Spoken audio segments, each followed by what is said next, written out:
Good morning, everybody. It is Steve Lookner with Agenda Free TV coming to you with breaking news. There has been a shooting at a Catholic school at a church in Minneapolis, reportedly a mass shooting, and going to try to get you some more information about it. And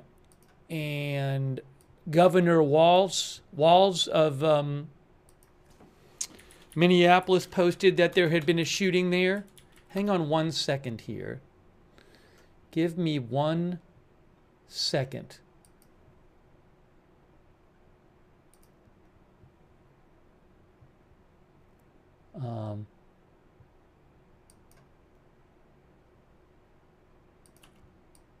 Trying to get a live video for you. If you give me a second. Thanks for your patience here.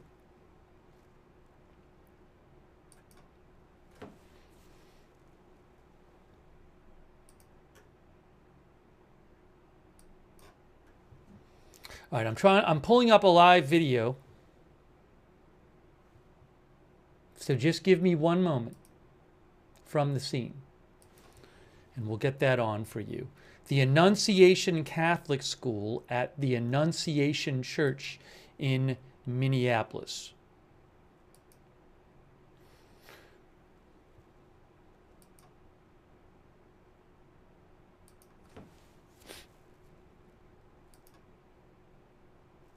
Just give me a moment here. I'm waiting for this video to start. Here it is. Here it is.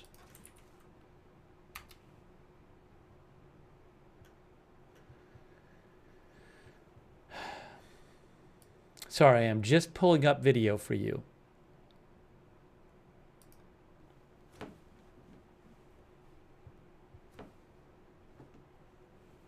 Okay, I have the video. There it is. Via Associated Press. And then we'll get into the details here.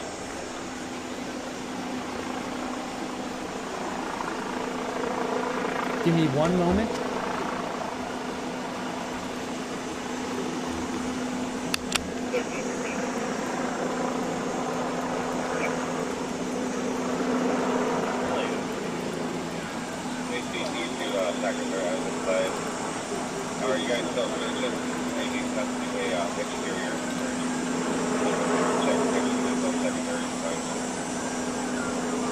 This is at the Annunciation Catholic School in Minneapolis, Minnesota. There was a mass shooting reported there.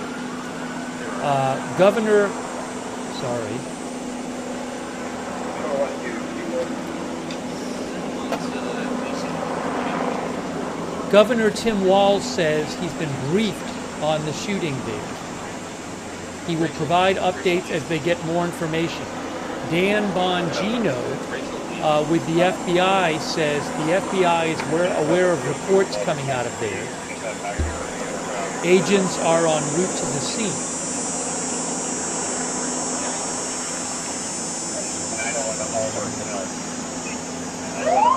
Shooter is contained according to local news. Yes, no active threat still. The Minneapolis city government says the shooter is contained and there is no active threat.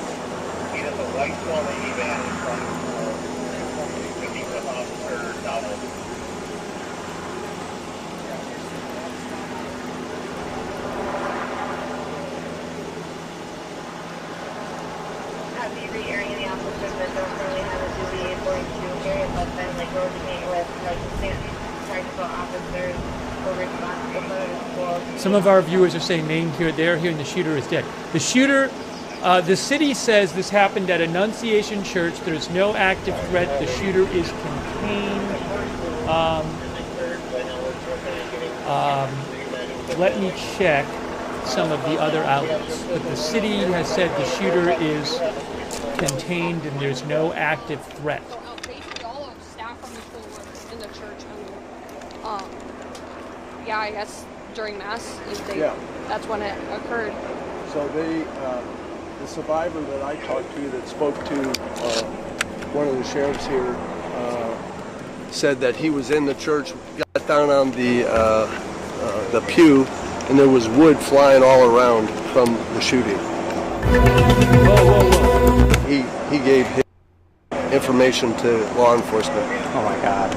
My daughter here went to school here. For 9 years. Yep, and we've gone to church here for many, many years, so I don't know who. I've got people contacting me that, you know, I'm limited as to exactly what I know, but so we know people. I have friends that know people who have been shot. So The survivor who described the wood being blown around them. what's that now? The survivor who described the wood being kind of blown off around them. Yep. Remind me how you know them. So I didn't know him. Okay. This gentleman goes to morning mass every day of the week, and he usually goes to the basilica. Yeah. He just happened to go here randomly, and this is what happened. And you talked to him as he came out. Yep. All the parents were on the. If you've never been in there, there's a right and left, and there's an aisle in between. So all the parents were on the left side, and so he was on the left side. So there must have been sporadic gunfire going on. He said it looked like just a normal Sunday mass. So it was full, you know, of people and children. So. And how did he get out? He just ran, you know, when this fire, he said it seemed like it went on for eternity, but when it stopped, he ran out of the building. When did you first hear about this? So we live about 2 blocks from here. I was on a call. All the windows of our home were open.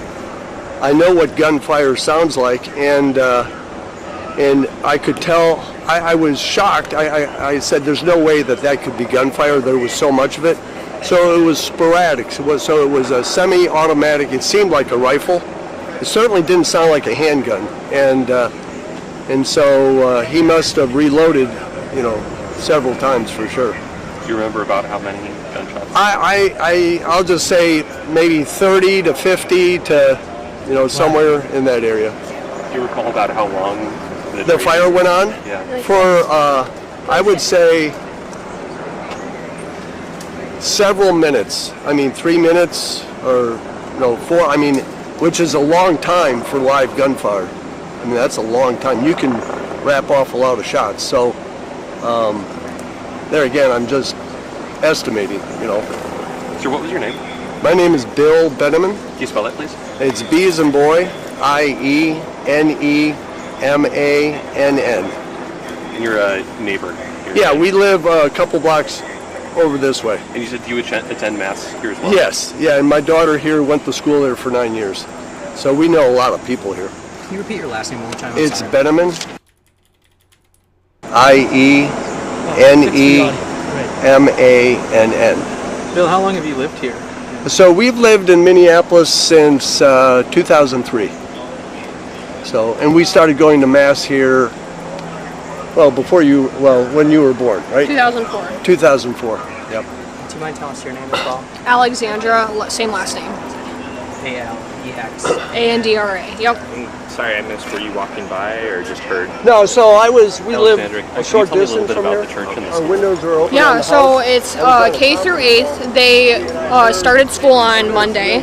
This was their first day of all school mass. So they have mass once a week on Wednesdays.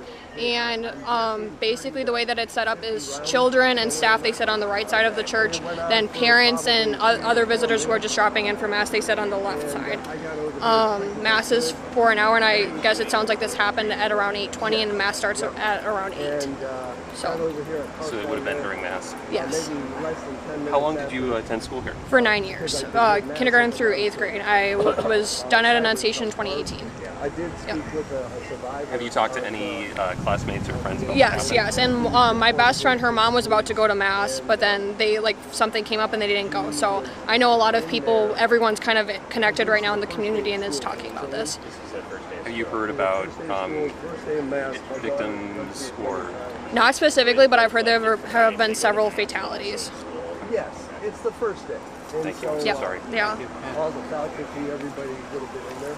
And the gentleman who So she said it was at the Mass at the church. Yes. I guess just what's on your heart when you hear about something like this, especially at a school you attended? It breaks my heart, makes me sick to my stomach, knowing that there's probably people I know that are either injured or maybe they were even killed. It doesn't make me feel safe at all at this community that I've been a part of for so long. So me and my friends were talking like this is like our version of 9/11 because we didn't grow up during 9/11. So this is like this with our community. That's what it feels like. Yeah. Are you a nurse? I work in radiology. Yeah. It's gonna be a busy day for folks there, isn't it? It has been a busy day, but when I heard the news, I started shaking and crying, and my boss just told me to take the day off. And President Trump posted about it as well. Thank you. yeah, absolutely. I'm so sorry. Yeah. President Trump says he's been fully briefed on the shooting, the tragic shooting. The FBI quickly responded and they are on the scene. The White House will continue to monitor this terrible situation. Please join me in praying for everyone involved. That's what President Trump said. It was Justin Marshall in Uptown.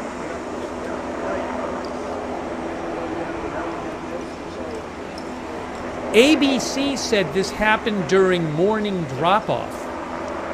ABC News says it happened during morning drop-off. But again, another witness said it happened at the all-school mass in the morning. Yeah, she go to mass first Wednesday morning, and it's once a week. There was an all-school mass at 8:15 a.m. So again, some reporting says it was during an all-school mass. We heard a witness say it was during an all-school mass. I don't know if it was a witness.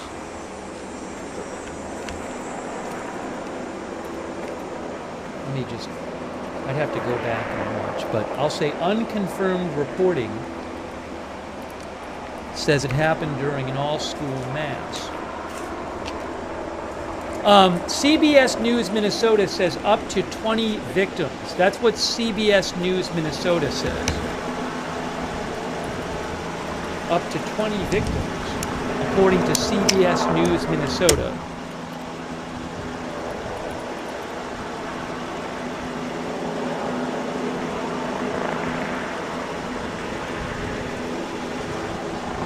Again, CBS News Minnesota says up to 20 victims.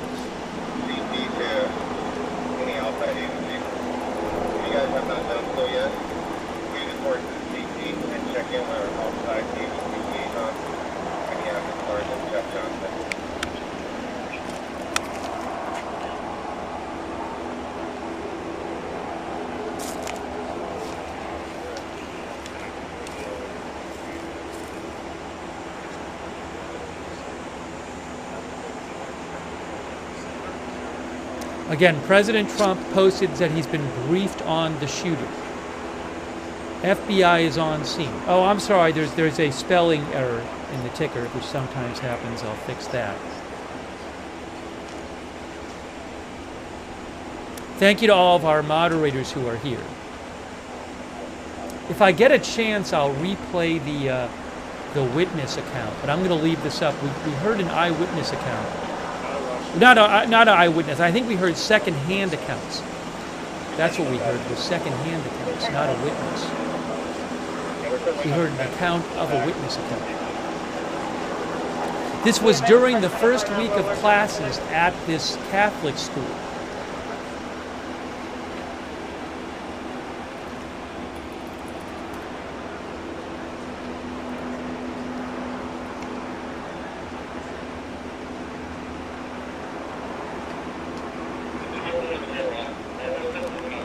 So, okay, guys, according to the Minneapolis Star Tribune, the Minnesota Star Tribune says they talked to a parent who was sitting there in the church and said a shooter opened fire with some kind of semi-automatic weapon, and The parent told the Minnesota Star Tribune that the shooter just pepper sprayed through the stained glass windows into the building 50, 100 shots.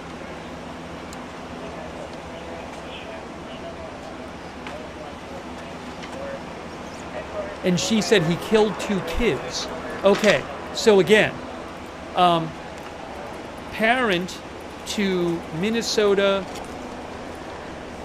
Star Tribune.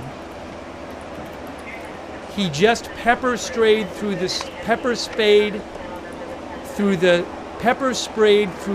stained glass window.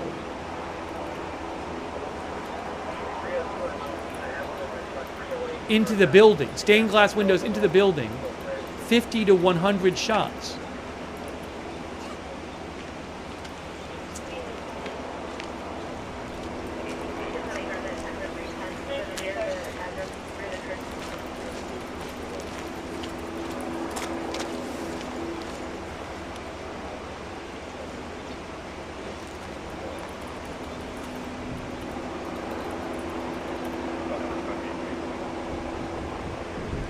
Hang on a moment here. So according to that account, the shooter was shooting into the building from outside. But I don't know if that's true. Again, a parent told the Minnesota Star Tribune the shooter just pepper sprayed through the stained glass windows into the building 50 to 100 shots.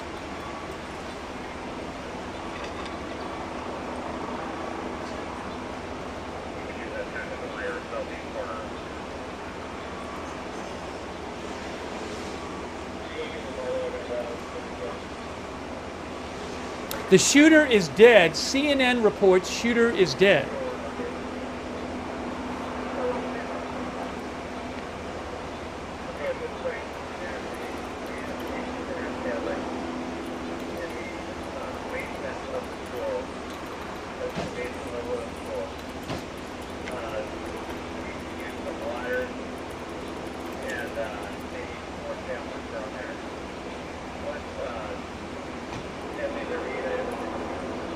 Okay, so CNN is now reporting that the shooter is deceased. We've already heard that he was contained.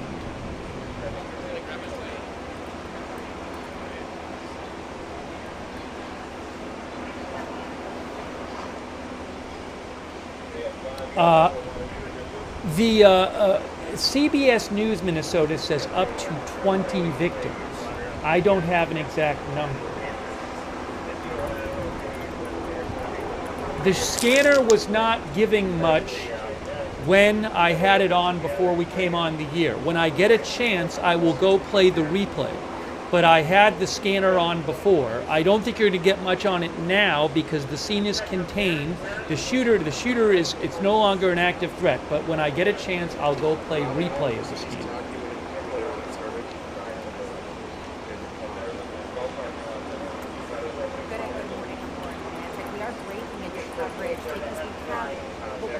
I don't have information on who did this.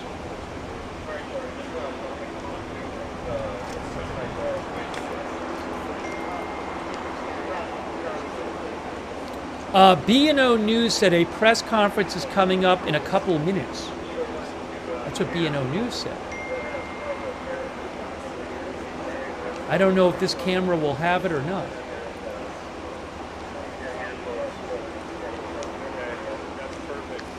Hold on.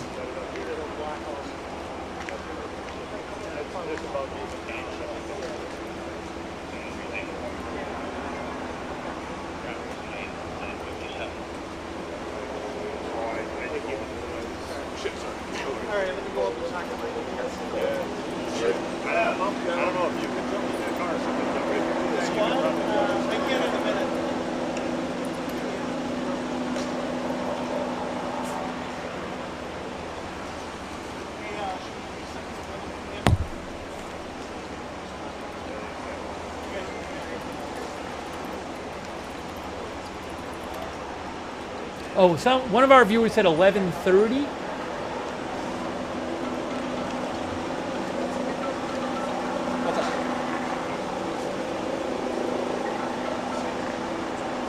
All right, I'm keeping an eye out for a press conference. I don't see one yet. We are looking at a live shot right now.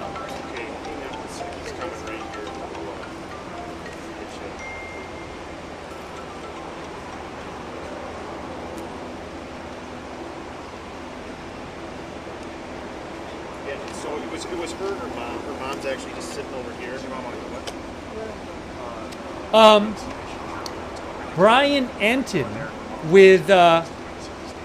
Enton with Newsnation reports reports of 20 victims, and Brian Enton says a man dressed in all black and armed with a rifle was reported at the scene, police say.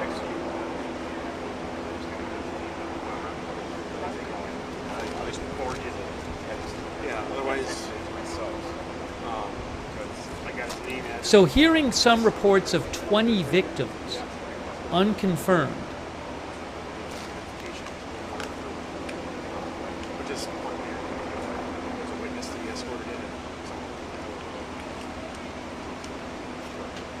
Kash Patel, director of the FBI, says we are aware of reports of a shooting at a Catholic school in Minnesota. FBI agents are on the scene. We ask everyone to keep potential victims, civilians, or law enforcement in harm's way in your prayers. The FBI will provide more info when available. You can hear bells right now. Look at this.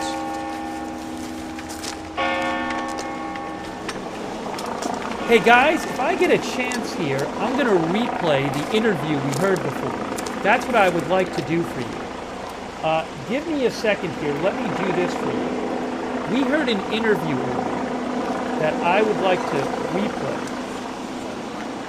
And what I'm going to do is right here. Here's how we're going to do this. Thanks, guys.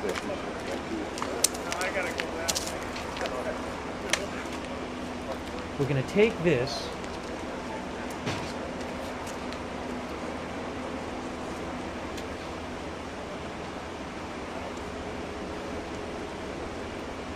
We're going to put this here, and then we're going to replay that interview for you. So let's do this. Hang on. I think in the interview, the sound might be coming out of one ear. I'm sorry about that. Hang on. Hang on. There's a couple people out, and we don't know the extent of their injuries. But hold on, why am I hearing this? Okay, sorry. Some kids who said that he was in the church, got down on the pew, and there was wood flying all around from the shooting. Whoa. He gave information to law enforcement. Oh my God. My daughter here went to school here. For 9 years. And we've gone to church here for many, many years. So I don't know who. I've got people contacting me that, I'm limited as to exactly what I know, but so we know people. I have friends that know people who have been shot. So The survivor who described the wood being blown around them. What's that now? The survivor who described the wood being kind of blown off around them. Yep. Remind me how you know them. So I didn't know him. Okay. This gentleman goes to morning mass every day of the week, and he usually goes to the Basilica. Yeah. He just happened to go here randomly, and this is what happened. And you talked to him as he came out? Yep. All the parents were on the, if you've never been in there, there's a right and left, and there's an aisle in between. So all the parents were on the left side, and so he was on the left side. So there must have been sporadic gunfire going on. He said it looked like just a normal Sunday mass. So it was full, of people and children. So. And how did he get out? He just ran, when the fire, he said it seemed like it went on for eternity, but when it stopped, he ran out of the building. When did you first hear about this? So we live about 2 blocks from here. I was on a call. All the windows of our home were open. I know what gunfire sounds like, and I could tell. I was shocked. I said, "There's no way that could be gunfire." There was so much of it, So it was sporadic. So it was a semi-automatic. It seemed like a rifle. It certainly didn't sound like a handgun. And so he must have reloaded, several times for sure. Do you remember about how many gunshots? I'll just say maybe 30 to 50 to, somewhere in that area. Do you recall about how long the fire went on? Yeah. For, I would say, several minutes. 3 minutes or, 4, which is a long time for live gunfire. That's a long time. You can wrap off a lot of shots. So, there again, I'm just estimating, Sure, what was your name? My name is Bill Benneman. Can you spell it, please? It's B as in boy, Iennemann. And you're a neighbor here. Yeah, we live a couple blocks over this way. And you said you attend Mass here as well? Yes, yeah, and my daughter here went to school there for 9 years. So we know a lot of people here. Can you repeat your last name one more time? It's Benneman. Iennemann. Bill, how long have you lived here? So we've lived in Minneapolis since 2003. So, and we started going to Mass here, when you were born, right? 2004. 2004, yep. Do you mind telling us your name as well? Alexandra, same last name. A-L-E-X. A-N-D-R-A. Yep. Sorry, I missed. Were you walking by or just heard? No, so we live Alexandra, a short can you tell me a little distance bit from about here. the church and the Our school? windows are open. Yeah, on the so house. it's K through 8th. They started school on Monday. This was their first day of all school mass. So they have mass once a week on Wednesdays. And basically the way that it's set up is children and staff, they sit on the right side of the church. Then parents and other visitors who are just dropping in for mass, they sit on the left side. Mass is for an hour, and I guess it sounds like this happened at around 8:20, and the mass starts at around 8. So it would have been during Mass. Yes. How long did you attend school here? For 9 years, kindergarten through 8th grade. I was done at Annunciation in 2018. I did speak with a survivor. Have you talked to any classmates or friends about Yes, what happened? yes, and my best friend, her mom was about to go to mass. So she said it was during the Mass. On the left side. Mass is for an hour, and I guess it sounds like this happened at around 8:20, and the mass starts at around 8. So it would have been during Mass. Yes. How long did you attend school here? For 9 years, kindergarten through 8th grade. I was done at Annunciation in 2018. I did speak with a survivor. Have you talked to any classmates or friends about what Yes, happened? yes, and my best friend, her mom was about to go to mass, but then something came up and they didn't go. So I know a lot of people. Everyone's kind of connected right now in the community and is talking about this. Have you heard about? All right, hang on one second. We're supposed to get the live shot back. Just give me one moment here. I was replaying you that interview from before. Just give me 1 second to get... All right, the live shot is back. Give me 1 second. Let me put the live shot back up for you guys. Here's the live shot from Minneapolis.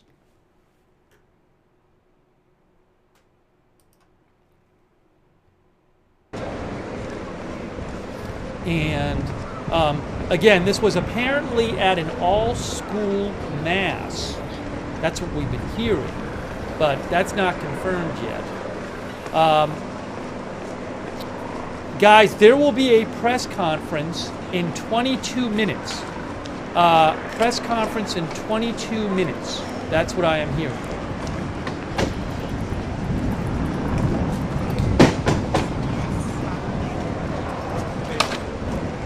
Hey, I'm trying to get to it. Otherwise,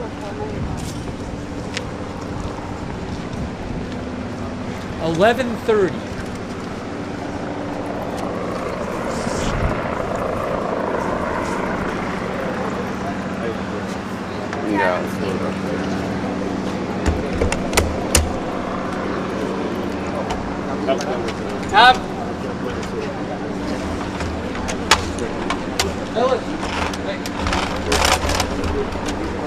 Again, up to 20 people injured. Reports of fatalities, unconfirmed reports of fatalities.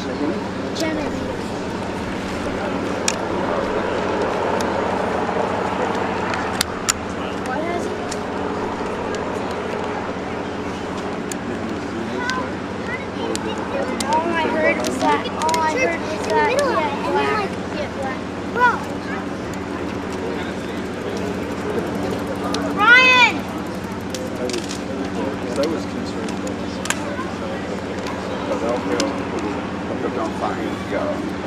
thank you to all of our moderators. I really appreciate our moderators who are here, Roberts, May Queen, and Beth Mythical. Thank you.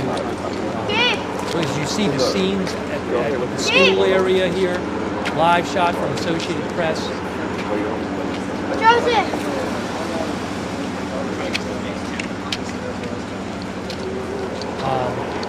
Thanks to our Twitch moderators, the Bears. I got that fire in Sarah. Linda Belk, Larry, Misha on X. Thoughts with everybody in this community, just terrible. I mean, obviously a tragic scene here. And we're just learning the details. Shannon Davis Hughes, Margaret Riley, Kay everybody over there on Facebook.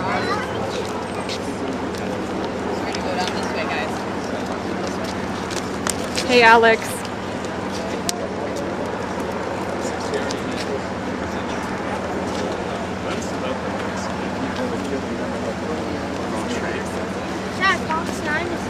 Bye-bye, play!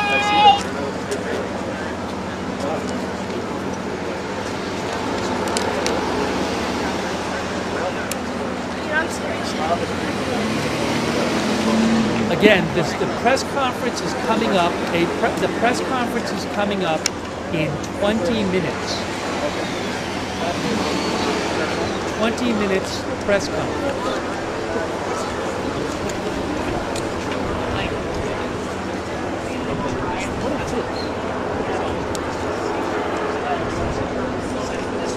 Then Fox 9 says update from KRE update from HCMC's. There might be an earlier update. NBC is also reporting. NBC News, MSNBC also reporting. I'm sorry. MSNBC says shooter dead of self-inflicted gunshot wound. Okay, guys? NBC News reports the shooter killed himself.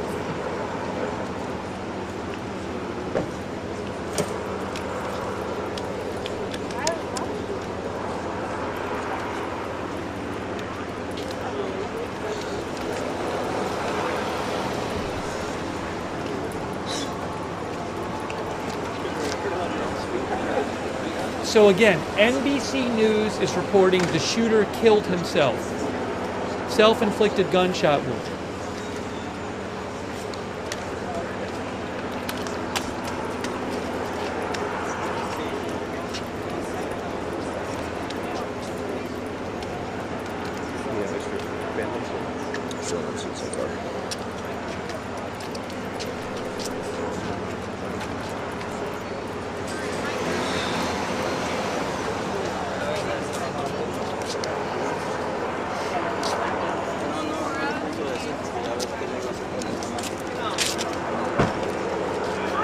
Thanks, Mitchell. I'll try to adjust the levels here.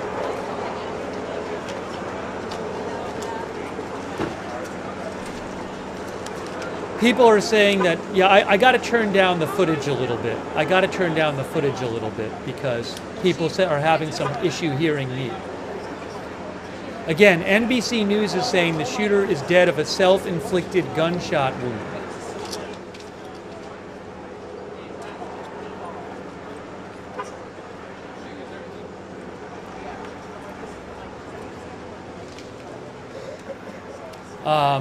And multiple outlets are saying the shooter is dead. Up to 20 victims we're hearing, but that is unconfirmed.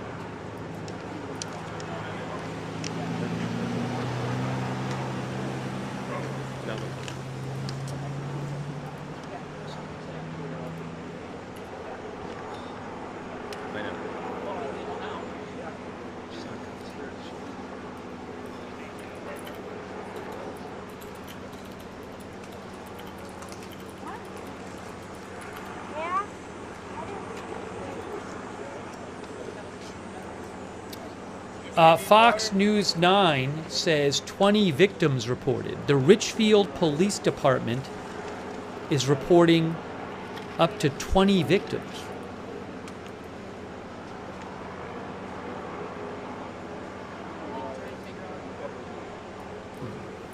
They say. Now, Richfield is near South Minneapolis, where this happened.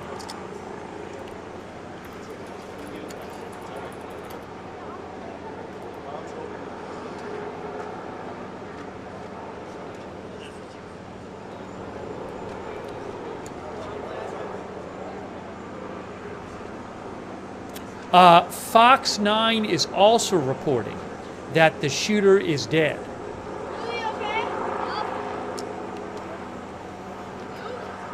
So again, and they are reporting that this was at the all-school mass.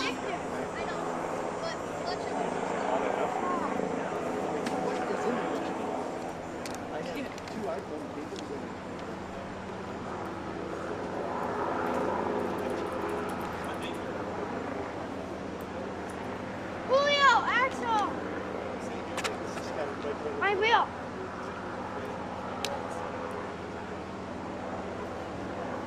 Hold on.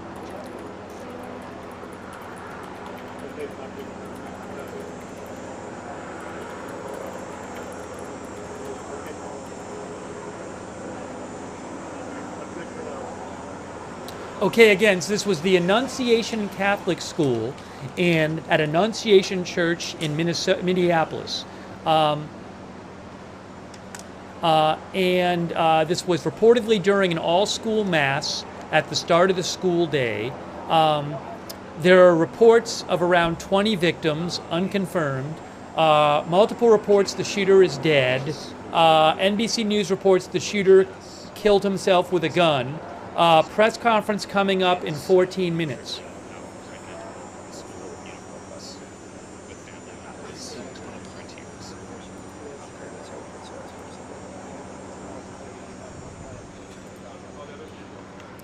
Breaking news, ABC News is reporting at least 2 dead, 12 injured. ABC News says at least 2 dead and 12 injured.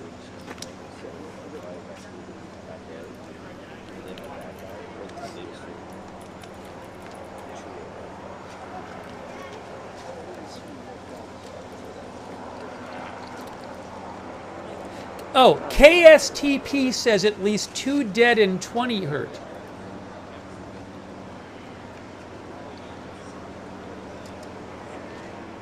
All right, so seeing some different reports here, but ABC News says at least 2 dead, 12 injured.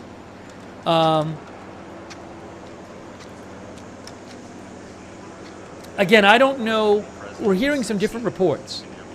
But ABC News is saying at least 2 dead. So we're going to get an update in about 13 minutes from the authorities.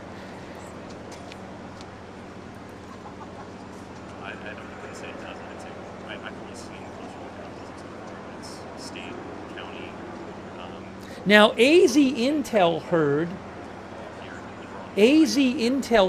that CBS Minnesota said 10 people were in critical condition. Yes, that is true. AZ Intel is correct. CBS News Minnesota says 10 people in critical condition.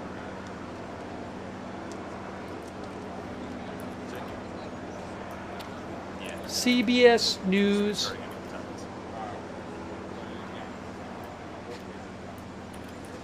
Minnesota reports 10 are in critical condition. That's what they are reporting. CBS News Minnesota. 10 people in critical condition.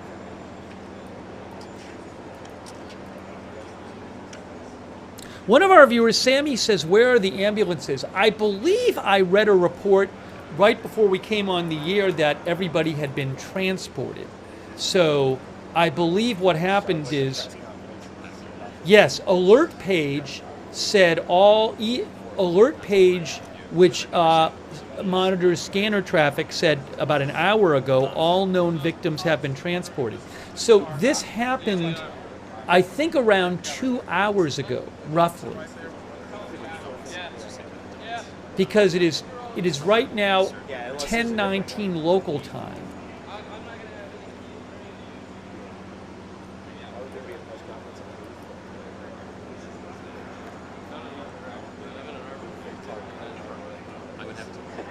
So if it happened around 8:15, 8:30, I've seen some stuff suggesting that'd be about 2 hours ago. But don't hold me to that. That's not firm. Maybe after the press conference there's a press conference coming up in 10 minutes. Maybe after that we can go back and listen to some of the scanner replay. But for now I'm sticking with the live shot and waiting for... CNN says one hospital says it's treating 5 children. Again, Fox News says 15 to 20 injured. CNN says one hospital says it's treating 5 children. Okay? Hang on one sec here.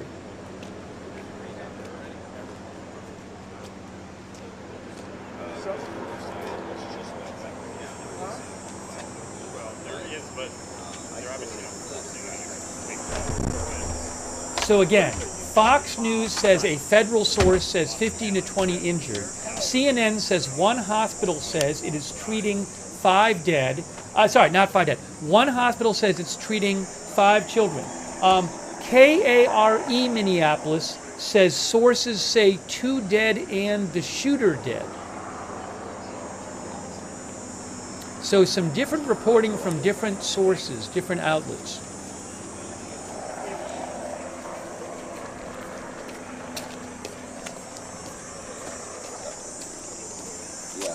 Yeah.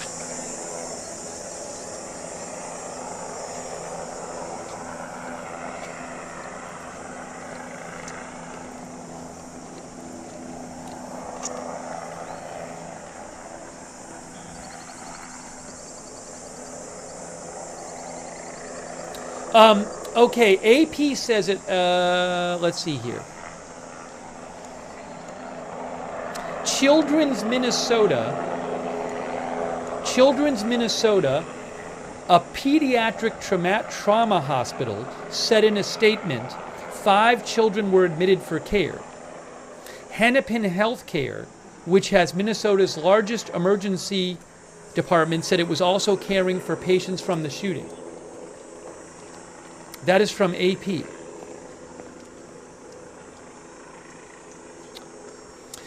The school, which is pre-K to 8th grade, had an all-school mass scheduled for 8:15 a.m. Today, Monday was the first day of school. This was the 3rd day of school.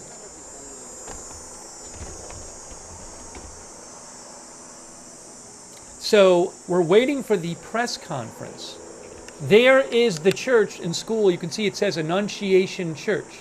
That is the building where it happened, at the Annunciation Catholic School.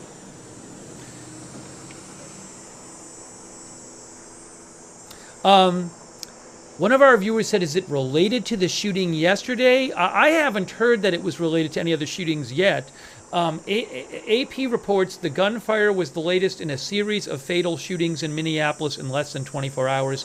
1 person was killed and 6 others were hurt in a shooting Tuesday afternoon outside a high school. Hours later, 2 people died in 2 other shootings in the city. I have not heard that this is related to any other shooting.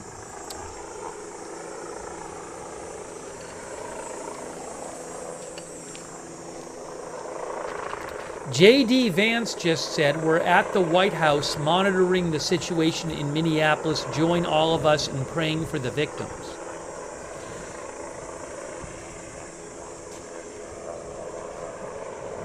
Again, multiple outlets say CBS News Minnesota and ABC Minnesota, KARE, are saying 2 dead, at least 2 dead, plus the shooter.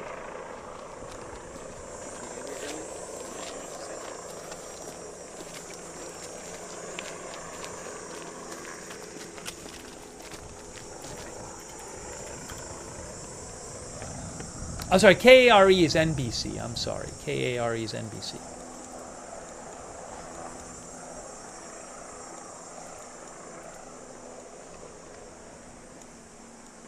Give me a moment here.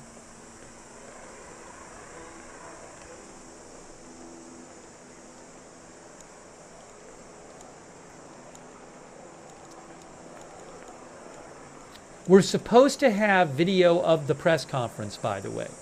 Yes. Oh, this camera is, I believe, the AP camera is going to position for the news conference.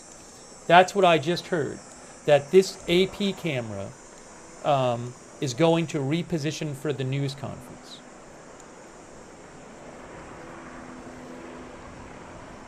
I pay for the AP camera like I pay for the Reuters and AFP cameras. That news conference coming up in about 5 minutes. Again, a parent told the Minneapolis Star-Tribune that the shooter just pepper sprayed the stained glass through this. The parent told the Minneapolis Star-Tribune that the Minnesota Star-Tribune that the shooter just pepper sprayed through the stained glass windows into the building.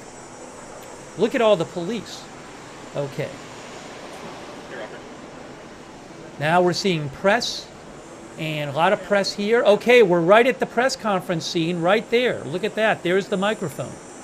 So we are awaiting the press conference camera right in front of the microphone there. Sure. Just turn it off, turn it back on. Okay, got it. We will be hearing shortly from, I believe the mayor is going to be there. I don't know who else.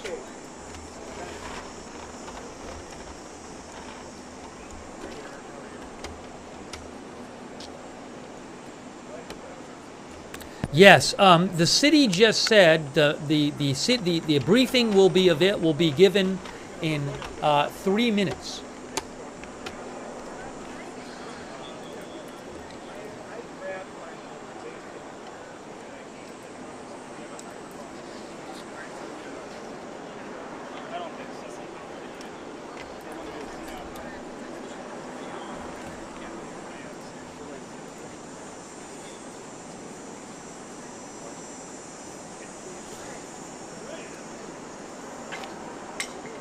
Again, waiting for the press conference coming up in just a couple minutes. You're looking at the microphone. Multiple outlets are saying at least 2 dead plus the shooter. Multiple outlets are saying around 20 victims, but maybe we'll get something more firm. CBS News Minnesota reported 10 in critical condition.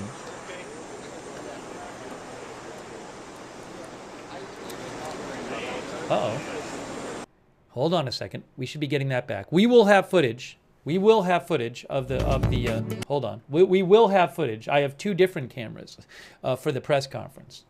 Hang on a moment here. So now the city of Minneapolis site, the city says that the press conference is coming up in 3 minutes. The city is not live either. So we will have footage of it. Just waiting for that camera shot to come back. Here we go. The camera's back. Here's the live camera right there.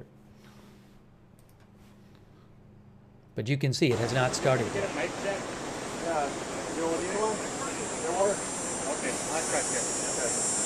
I have not heard anything about who the shooter is.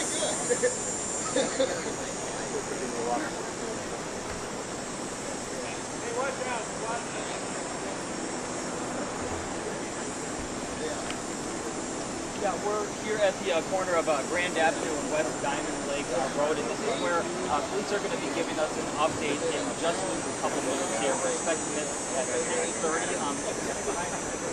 Dozens of squad cars are very strong here behind us on the other side that you can't see. Dozens of police cars. A lot of over here. I parked in the lane side of the school when I got to this place. People were here to meet up with our photographer who's shooting this right now, and I saw just dozens of families, meeting up with their kids. A lot of parents, obviously panicking. A lot of people that have obviously been crying all morning. A lot of emotions walking over here, and I'm sure we're relieved from a lot of these parents finally getting to meet up with their kids. And so we're hoping to get some information, some more updated information from police in just a few minutes. I did see a squad pull up here that might be them, but it's any minute now, so we're going to keep here at the scene and get you whatever updates we can. Again, we're waiting any time now. We're going to get the update from police, and you're looking at the microphone right in front of you. The press conference is supposed to start now, which is 11:30 Eastern, 10:30 Central.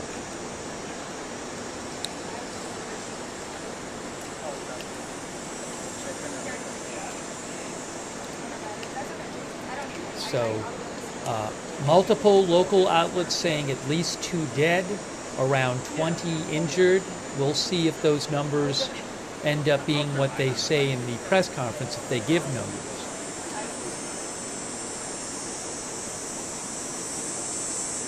And right in the back there is the church with the school in it.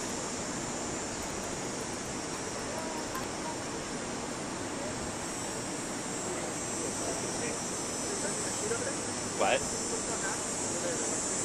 Hang on one minute. I don't mean there's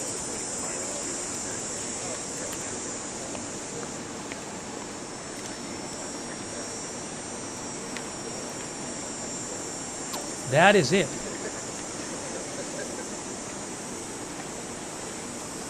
It's a pre-K through 8th grade school. We're not starting until about 10:40, by the way, just so everyone knows. She just said they'll start about 10:40, which is in 9 minutes. We just heard somebody say. Again, multiple outlets say the shooter is dead. And did the shooter know there was an all-school mass? I mean, apparently this happened at the start of the school day. There was an all-school mass that was scheduled for 8:15 a.m. One witness said the shooter shot into the school from outside. Is this somebody with a connection to the school? Is the person from the area? We just don't know.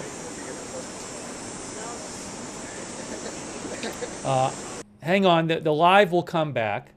Give it a second there. We're waiting for the live to come back. But they said that the press conference is going to start in about 8 minutes. That's what they said.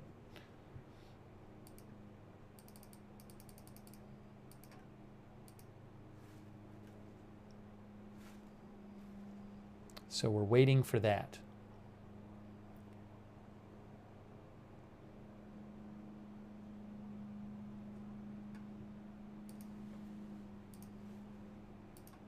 Hang on one sec here.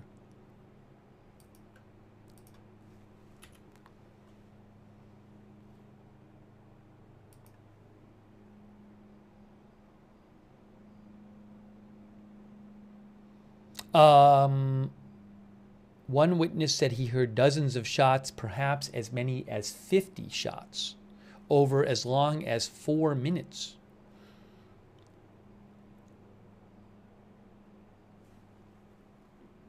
So again, we're waiting. We will have live video of the press conference. Amy Klobuchar, who is a senator with Minnesota, in Minnesota, U.S. Senator, told MSNBC that she talked to a parent who said that her daughter at the school watched friends being shot in the back and neck. This wasn't during an all-school mass.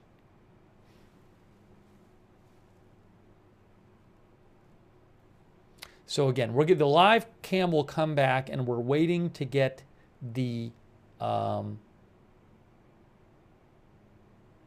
there might be a hospital news conference too. Apparently there's a hospital that's supposed to give a news conference in about a half an hour.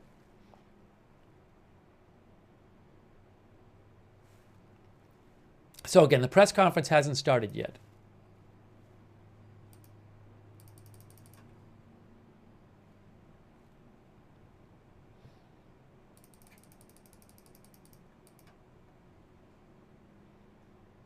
The school is located at the church. This was at an all-school mass.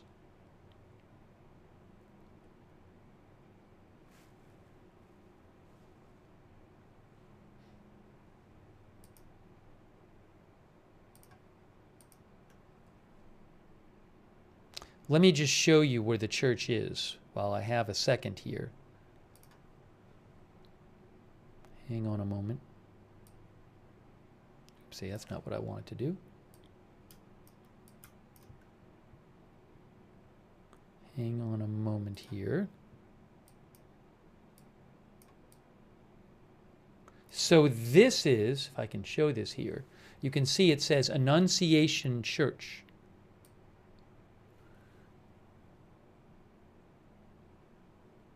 So I'm trying to position this correctly. Annunciation Church, that's where the school is. Oh, you know what? This says there's this, maybe that's the school. Now, I guess, so is all one complex? Is that what it is? It says Annunciation Church and Annunciation Catholic School. Okay, so I'm sorry. I didn't realize it was two buildings. It seems like it's two buildings. See, it says Annunciation Church and Annunciation Catholic School. But the mass, the all-school mass was at the church. I don't know if this all counts as the church. I mean, looks like it's is it attached? I mean, you can see from above, it looks like there's a walkway that goes between one and the other.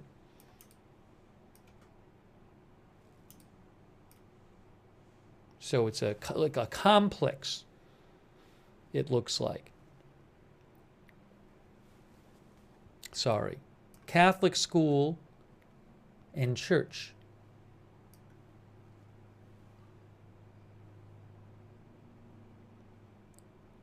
Yeah, sorry about that. I didn't realize that there were two different buildings. I had seen some reporting saying it was at the church and there was a school at the church. But I guess, I mean, as you can see, it looks like a complex there. All right, again, we're waiting for the press conference. We'll be bringing you live coverage of the press conference.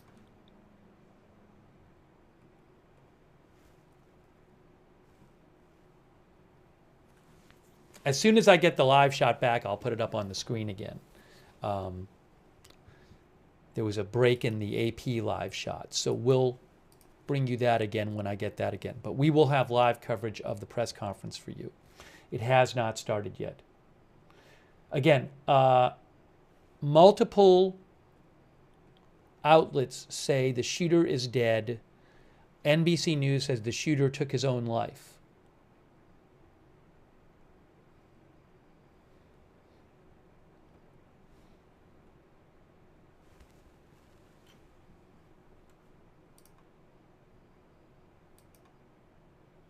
CBS News Minnesota says 2 dead, up to 20 victims.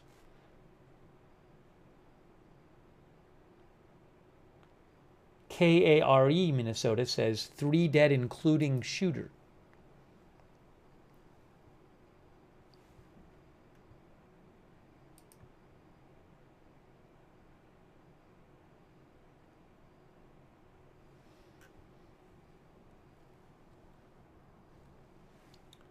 Yeah, we will have live coverage of the press conference for you.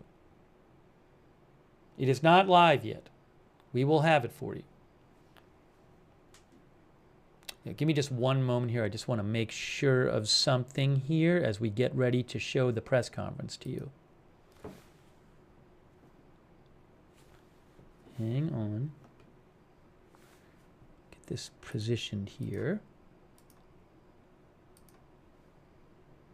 Okay, that's fine.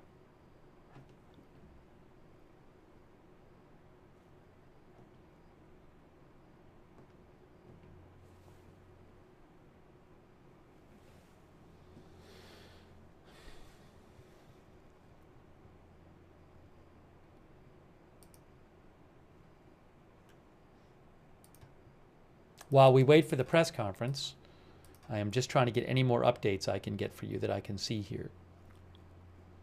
Not seeing anything at the moment. Let me check a couple different sources here. Again, any moment now we'll have the press conference for you.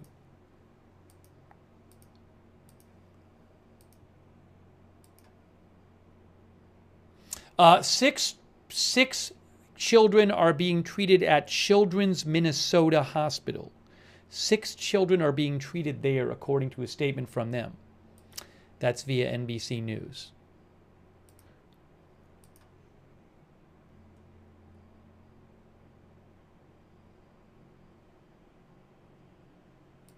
Hennepin Healthcare says it is caring for patients from the shooting.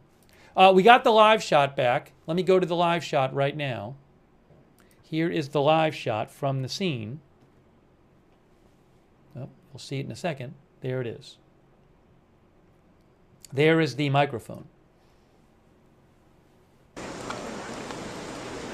Press conference coming up any moment. Check for it.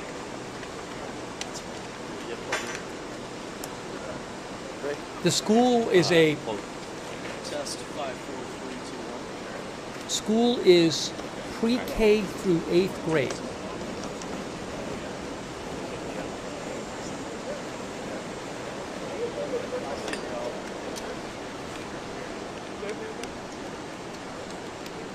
They're showing law enforcement over there. That is the church. The church is next to the building where the school is. And the shooting happened reportedly at the mass at the church. But it was an all-school mass at the church.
I have not heard anything yet about who the shooter was. I haven't seen any kind of reliable reporting on that. You are looking at the church right there on the live shot.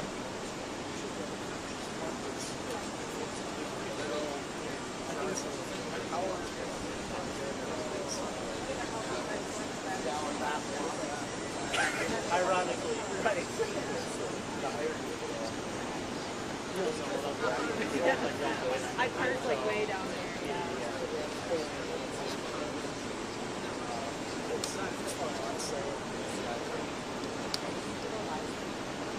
there. Multiple local outlets say at least 2 children are dead, or at least two children are dead.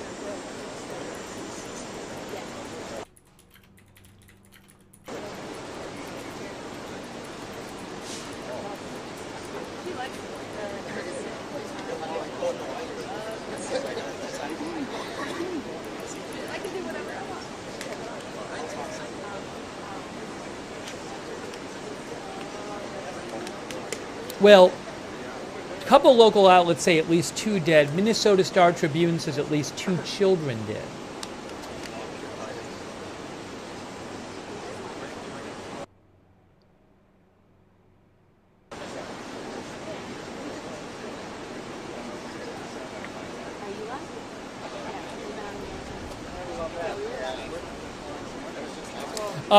NBC reports that the ATF has a firearm from the shooter in its possession. which would make sense given that the reporting says that the shooter is dead. Also, NBC News reports that the shooter took his own life. So NBC News is also reporting that the ATF has the firearm in its possession, or a firearm.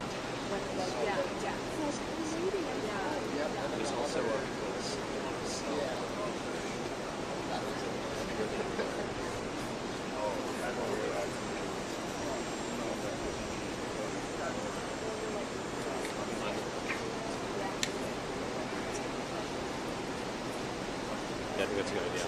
Yeah. Okay, you want to head to this, like, the west side of things, or the southwest side of things?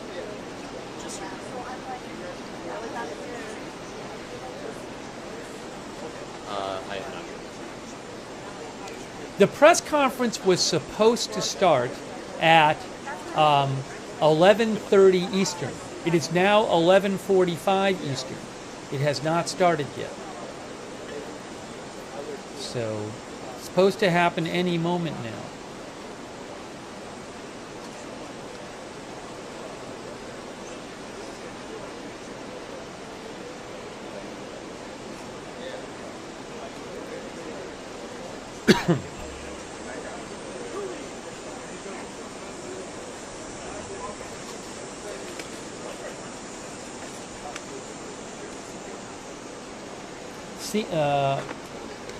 CNN says any moment. Fox and MSNBC say press conference soon.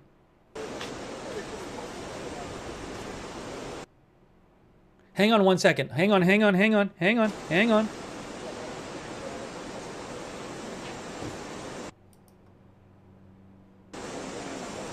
The city just went live.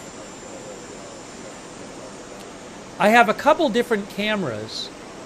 So we'll see which works better. I'll have to see, there's two, I have the AP feed and the city feed, so, how is the audio on the city feed? The audio sounds better on the AP feed. Well, we'll do the best we can. We'll get you the best audio that we can of the two feeds. I'm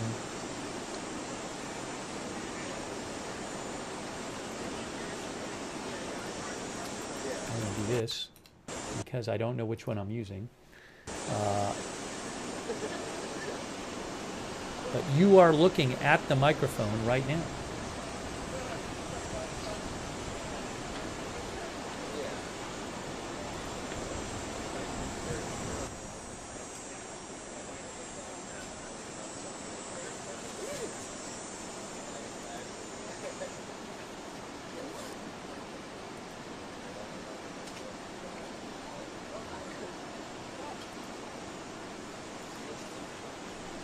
Okay, are they coming over?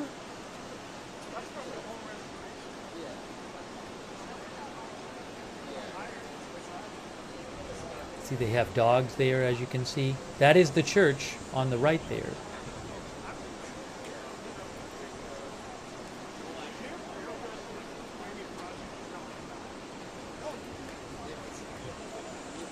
I have still not heard anything about who the shooter is.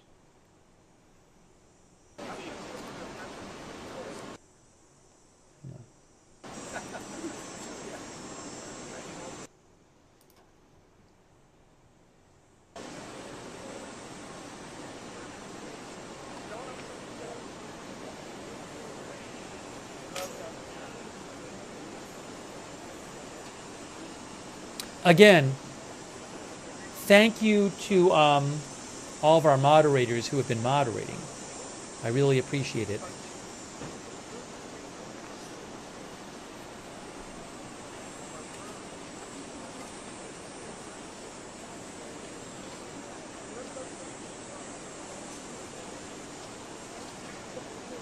Press conference coming up.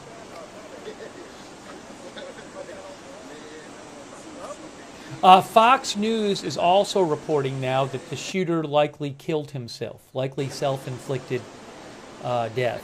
NBC News had reported that the shooter shot himself and killed himself.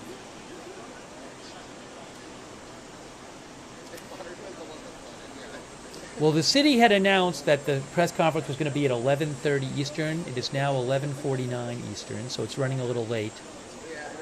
Maybe there's some new developments. No. Certainly thoughts with that whole community there. I kept going back there. I'm like, no way. Blocked off on almost all three. Oh, Jim Dangle's New Boots mentioned that Hennepin Healthcare is supposed to be giving an update at Hennepin Healthcare, I think, is going to, well, they said they're going to do an update at noon Eastern, but my guess is that maybe Hennepin Healthcare will wait until after the city gives their update. That'd be my guess.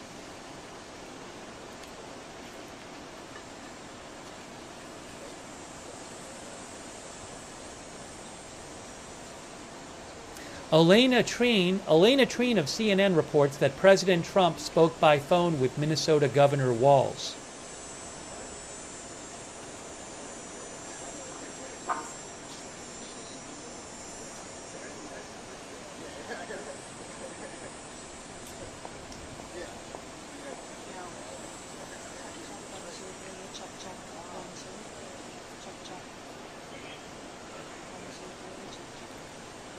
It's interesting. It looks like the city feed is ahead of the AP feed. Well, either way, we have two different feeds.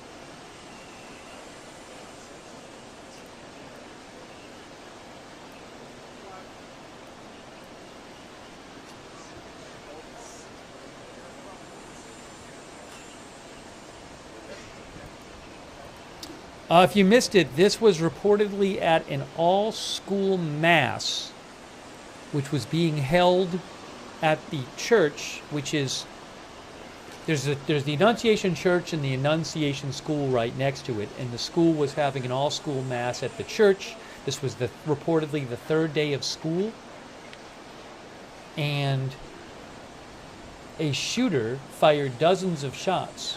One witness said the shooter was firing through the stained glass windows into the building.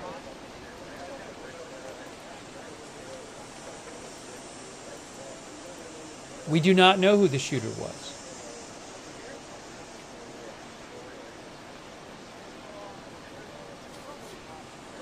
Well, give me 1 second here. Let me just send real quick.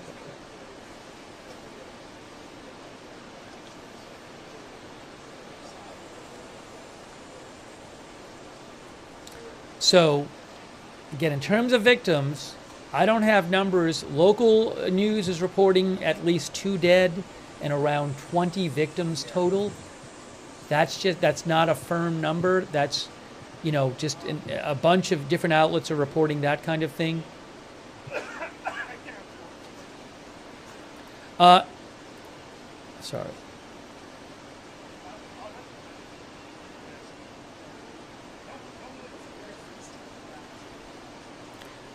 Quick update here on an unrelated story. NBC News reports that a grand jury has declined to indict the man who threw a sandwich at a sub sandwich at a federal officer in Washington, D.C.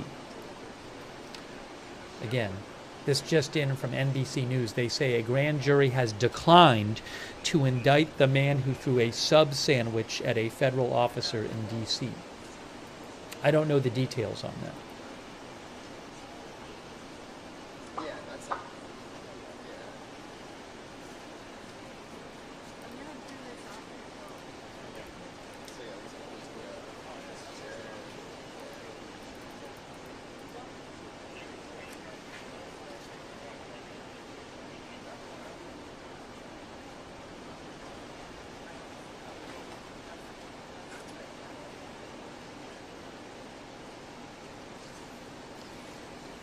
So,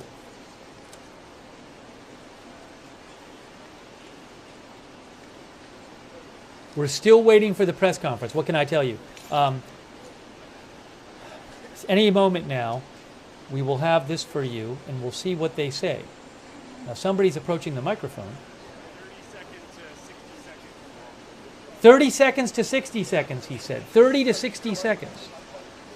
Now, I have 2 cameras, and I gotta I don't know how the audio's... What I might need to do when it starts is, if the audio is better on one of them, I'll switch to that one. So basically, I'm watching on 2 cameras now. I'll get you the best audio. Giving you about a 30-second to 60-second warning. That sounded better. Hey, can you hear me? Hold on a moment here. Okay. All right, here they come. Now, if the audio is not great on this, I'll switch to the AP feed. So let me see how the audio is on this. And if it's better on AP, I'll switch to AP. I don't love the audio on this. I might switch over to AP in a second. I think the audio is on one side. There are no words that can capture the horror and the evil of this unspeakable act. Children are dead. There are families that have a deceased child. You can... Here.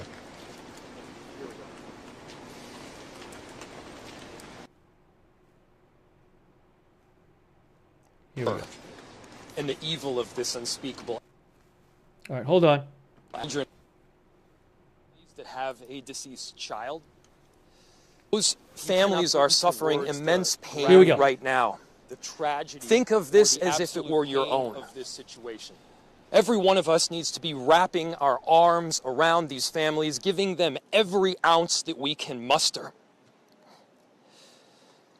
These were Minneapolis families. These were American families. And the amount of pain that they are suffering right now is extraordinary. And don't just say this is about thoughts and prayers right now. These kids were literally praying. It was the first week of school. They were in a church. These are kids that should be learning with their friends. And they should be playing on the playground. Right now is extraordinary. And don't just say this is about thoughts and prayers right now. These kids were literally praying. It was the first week of school. They were in a church.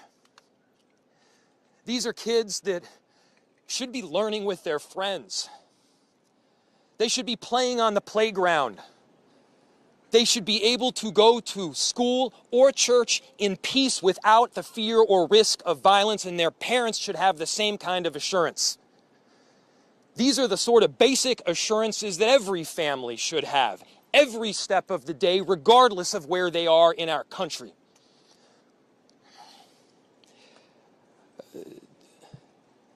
I'm so deeply saddened, and I'm so sorry to the families that I know are suffering right now. My ask is to everyone, stand by them.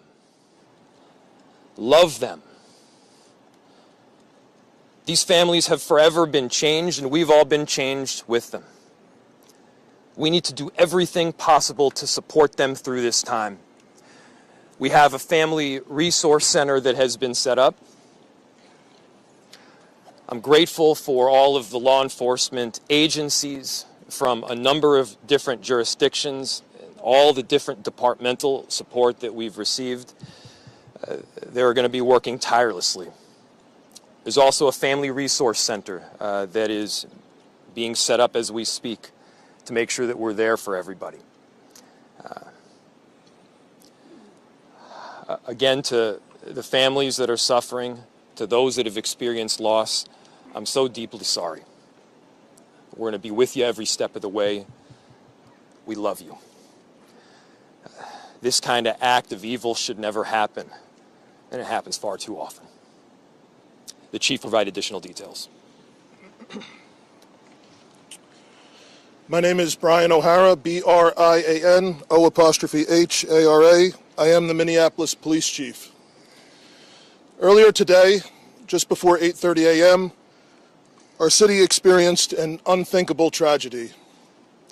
Minneapolis police officers responded to a report of a shooting at a mass that was happening at the Annunciation Roman Catholic Church on the block behind me. This worship service was marking the first week of school for children that are attending the Annunciation Catholic School. During the Mass, a gunman approached on the outside, on the side of the building, and began firing a rifle through the church windows towards the children sitting in the pews at the Mass. Shooting through the windows, he struck children and worshipers that were inside the building. The shooter was armed with a rifle, a shotgun, and a pistol. This was a deliberate act of violence against innocent children and other people worshiping. The sheer cruelty and cowardice of firing into a church full of children is absolutely incomprehensible. Police officers from the Minneapolis Police Department immediately responded, entered the church, and attempted to provide first aid and rescue some of the children that were hiding throughout the building, while other first responders came and EMS responded to rush victims to nearby hospitals. 2 young children, ages 8 and 10, were killed where they sat in the pews. Their parents have been notified. 17 other people were injured, 14 of them being children. 2 of those children are in critical condition. The coward who fired these shots ultimately took his own life in the rear of the church. Our hearts are broken for the families who have lost their children, for these young lives that are now fighting to recover, and for our entire community that has been so deeply traumatized by this senseless attack. We will stand together to protect our children, our schools, and our houses of worship. This deliberate act of violence is just a sign of cruelty that is beyond comprehension.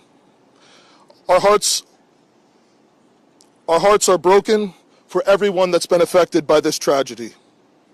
As we begin the difficult path of healing, I want the community to know this, that even in the face of such evil, the Minneapolis Police Department and all of our law enforcement partners stand with our community.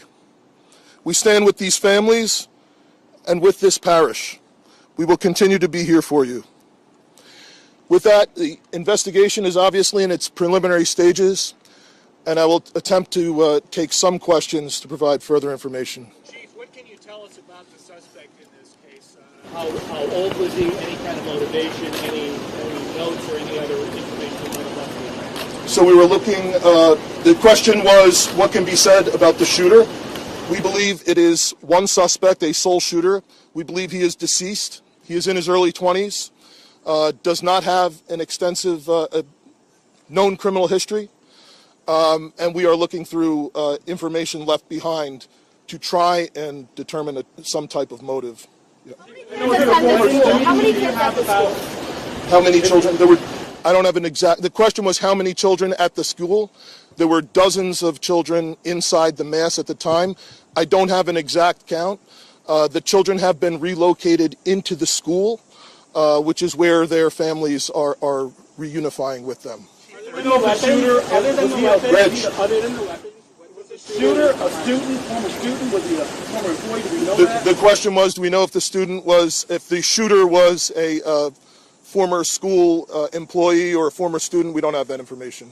Did you leave anything behind other than the weapons? There's a vehicle. The question was anything left behind? There's a vehicle that we believe that the suspect used that is being searched, and we will be conducting other searches related to this. Inside the parking lot here. There was some neighbors who said that the door to the church had been barricaded. Yep. Is that correct? So the question was, neighbors had said that the door to the church had been barricaded. The shooter approached on one side of the church building, and on that side, at least 2 doors, it appears there had been like a 2x4 placed. So not all of the doors around the building, but on the side where the shooter did fire. And on the outside? On the outside, yes. Shootings related. Were there any explosives that were found? The question was there any explosives? Were there any explosives that were found? The question was there any explosives? There were reports of that. There were no explosives or improvised devices that we found. I do believe there was one, I guess you would call it a smoke bomb, like not an explosive, but a sort of a firework that would release smoke. And which side of the building? North, south, east, west? The side that is closest to us, here, on this side. Yeah. Chief, was this incident related? So at these nearby homes? I don't have specific information on that. Was he dead from a gunshot wound, this suspect? Yeah, the question was, is he dead from a gunshot wound? The answer is yes. We believe he took his own life in the parking lot. Was this outside or both inside that he was shooting? The question was he shooting outside and inside? He was absolutely shooting outside of the building, on the side of the church, inside through the windows. It appears he may have gone inside, but I don't believe we've located any casings inside the building. So I'm not certain if he fired also while inside. It appears, if not all, most of the shooting happened outside the building. Chief, is this shooting related to any other shootings that happened in the last 24 hours? Yeah, Taylor's asking, is this related to any of the other shootings? This does not appear to be related to any other shooting in the city. Do you know approximately how many rounds were fired? The question was how many rounds? I would say it's in the dozens. We don't have an exact count. There's a sidewalk on the outside as well as a grassy area, so obviously we are going through and taking our time to process the scene. Was he firing just one weapon, like the rifle, or? The question was he firing one weapon? We believe he had fired all three. He had a rifle, a shotgun, and a pistol. Chief, was this individual licensed to conceal or carry? Did he have any background prior? Were the weapons, was he lawfully carrying the weapons? I don't have that information, and I don't have any information on any significant criminal history either. Was he dressed at all in any tactical type of gear or anything? It appeared he had some black clothing on, his cargo type pants. I guess you could interpret that as, however you like. All right, ladies and gentlemen, thank you for helping us to get the information out today. We have a lot more work that needs to be done. We will return back later today to provide more details as they become available, and we'll let you know how you can know about that in the moments to come. Thank you. How can the public help? That was unbelievable. Wow. So, 2 children are dead, 17 people injured, including 14 children.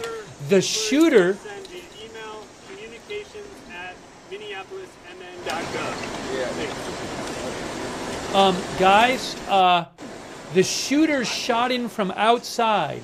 There were multiple doors that had been barricaded. Apparently, the shooter barricaded the doors of the church, some of the doors of the church, before he started shooting in from outside. Hey folks, one other quick thing. If you want to be absolutely sure to be notified of the next press avail, please send an email, again, to communications@minneapolismn.gov, just to make sure, triple sure you're on all the lists, okay? Thank you. Hang on.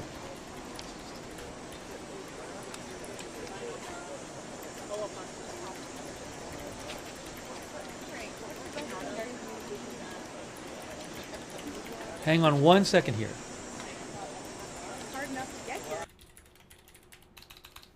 Hang on 1 sec.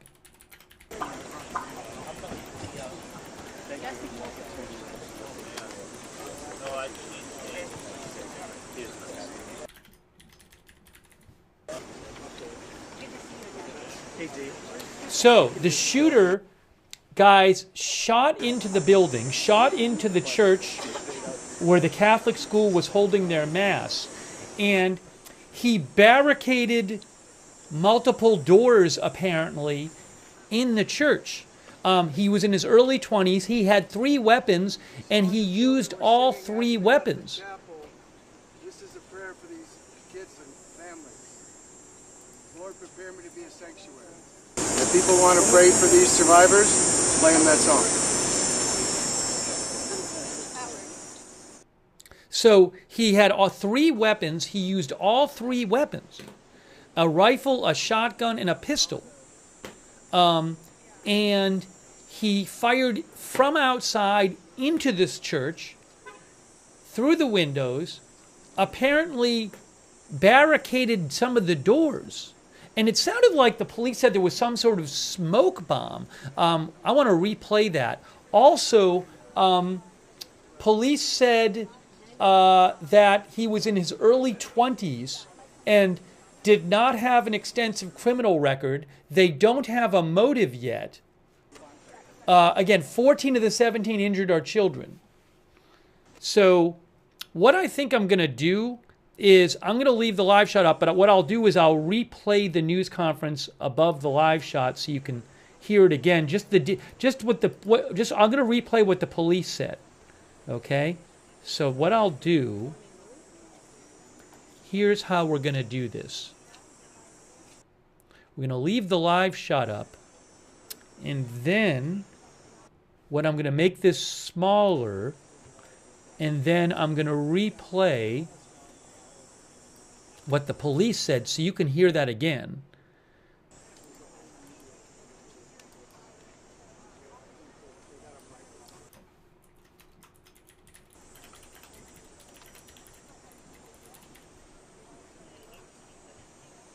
Unbelievable.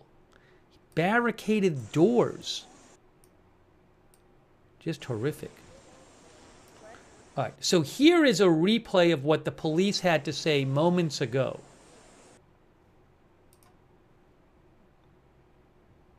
May have to turn up the volume on this. Hold on, you're not hearing volume. The families that are suffering, to those that have experienced loss, I'm so deeply sorry. We're going to be with you every step of the way. We love you.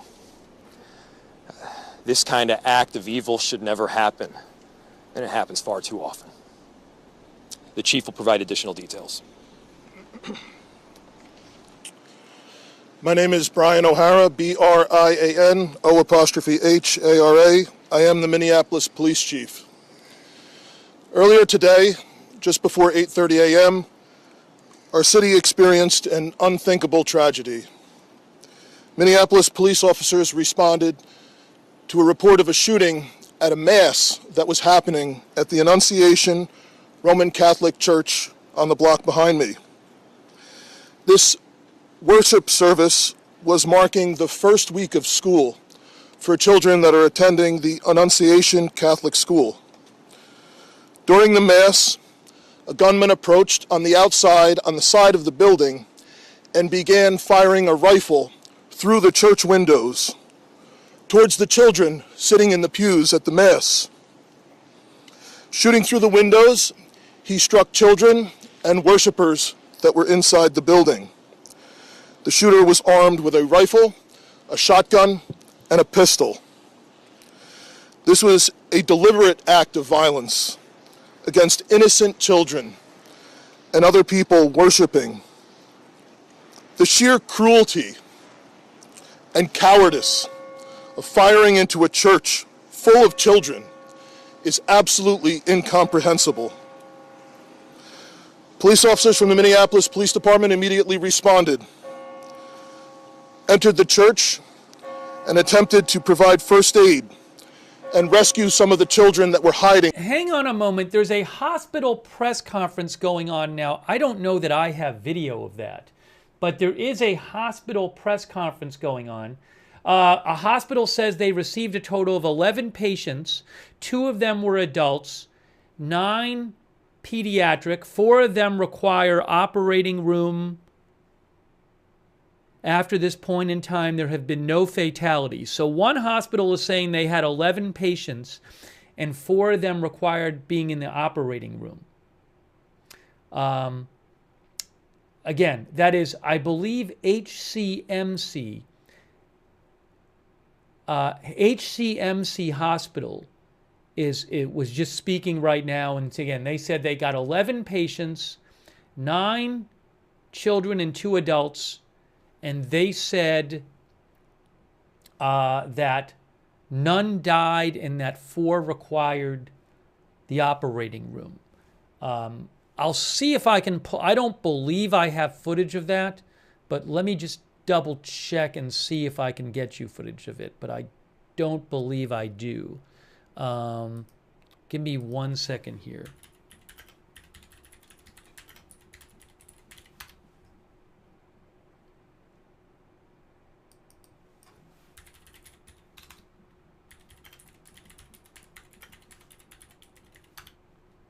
Again, they said 4 required the operating room of the people they were taking care of. Yeah, I don't have that. I'm just looking at it right now. He said he believes the children were 6 to 14 at this hospital. This is a update given by a local, by Hennepin Healthcare, I believe.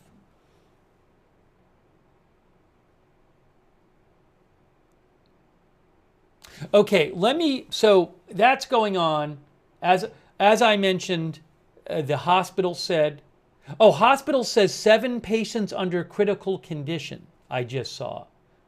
Hospital says 7 patients under critical condition.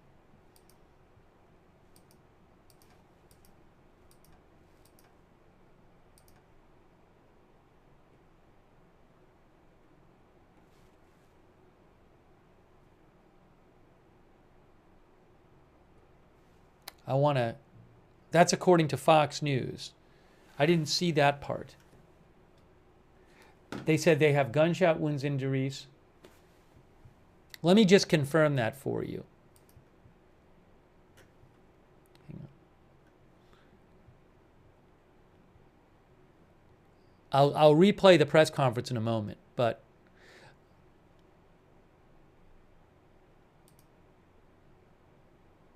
give me a moment. Give me a moment.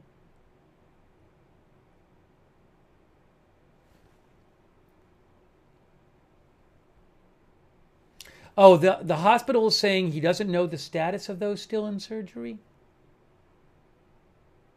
Again, I'm sorry, I don't have video I can show of the hospital update.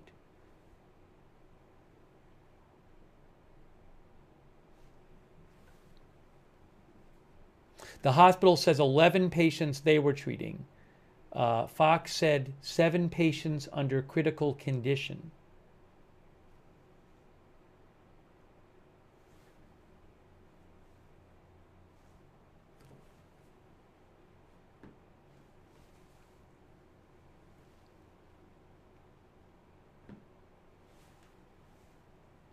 Yes, as one of our viewers said, the shooter shot himself in the parking lot of the church.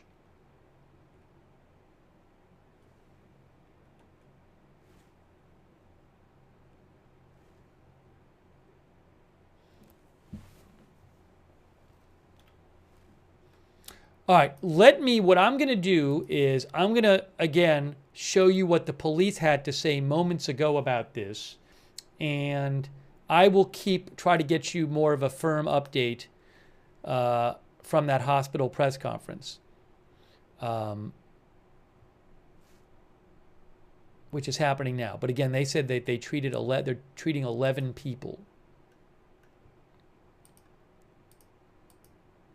All right, let me hit play on this. This was moments ago. This was the police describing what happened, and then I'll get you an update about what the hospital is saying. Okay, so let me get this queued up here so you can hear it from the start of where the police chief started speaking.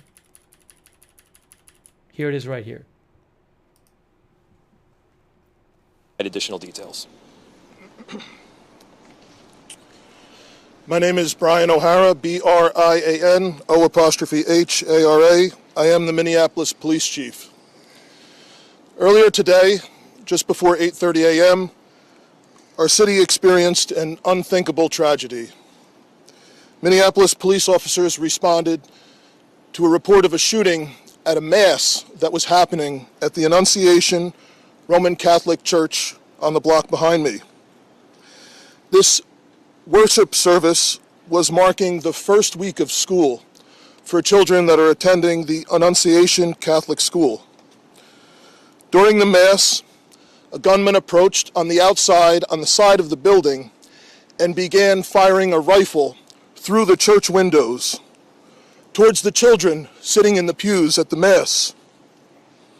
Shooting through the windows, he struck children and worshipers that were inside the building.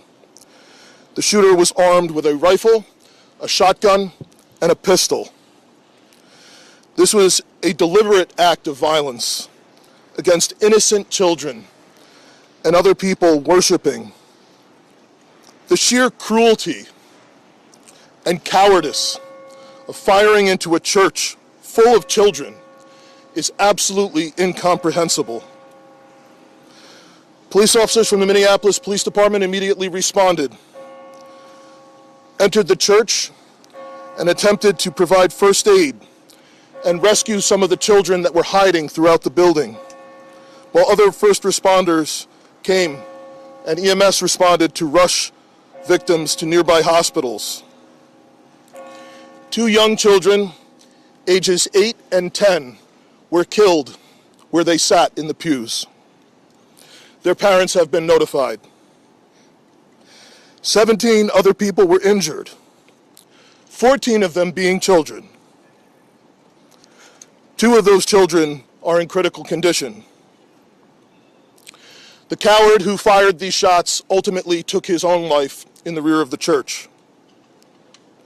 Our hearts are broken for the families who have lost their children, for these young lives that are now fighting to recover, and for our entire community that has been so deeply traumatized by this senseless attack. We will stand together to protect our children, our schools, and our houses of worship. This deliberate act of violence is just a sign of cruelty that is beyond comprehension. Our hearts are broken for everyone that's been affected by this tragedy. As we begin the difficult path of healing, I want the community to know this, that even in the face of such evil, the Minneapolis Police Department and all of our law enforcement partners stand with our community. We stand with these families and with this parish. We will continue to be here for you. With that, the investigation is obviously in its preliminary stages, and I will attempt to take some questions to provide further information. Chief, what can you tell us about the suspect in this case? How old was he? Any kind of motivation? Any notes or any other information you might have left behind? So we were looking, the question was, what can be said about the shooter? We believe it is one suspect, a sole shooter. We believe he is deceased. He is in his early 20s, does not have an extensive known criminal history, and we are looking through information left behind to try and determine some type of motive. Yeah. How many kids at the school? How many children? I don't have an exact, the question was how many children at the school. There were dozens of children inside the mass at the time. I don't have an exact count. The children have been relocated into the school, which is where their families are reunifying with them. Other than the weapons, was the shooter a student, former student? Was he a former employee? Do we know that? The question was, do we know if the shooter was a former school employee or a former student? We don't have that information. Did you leave anything behind other than the weapons? There's a vehicle. The question was anything left behind? There's a vehicle that we believe that the suspect used that is being searched, and we will be conducting other searches related to this. Inside the parking lot here. There was some neighbors who said that the door to the church had been barricaded. Yep. Is that correct? So the question was, neighbors had said that the door to the church had been barricaded.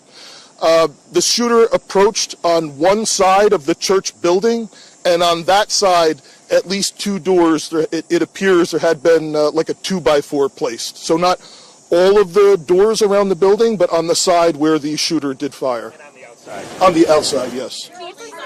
Shootings related. Were there any explosives that were found? The question was there any explosives? There were reports of that.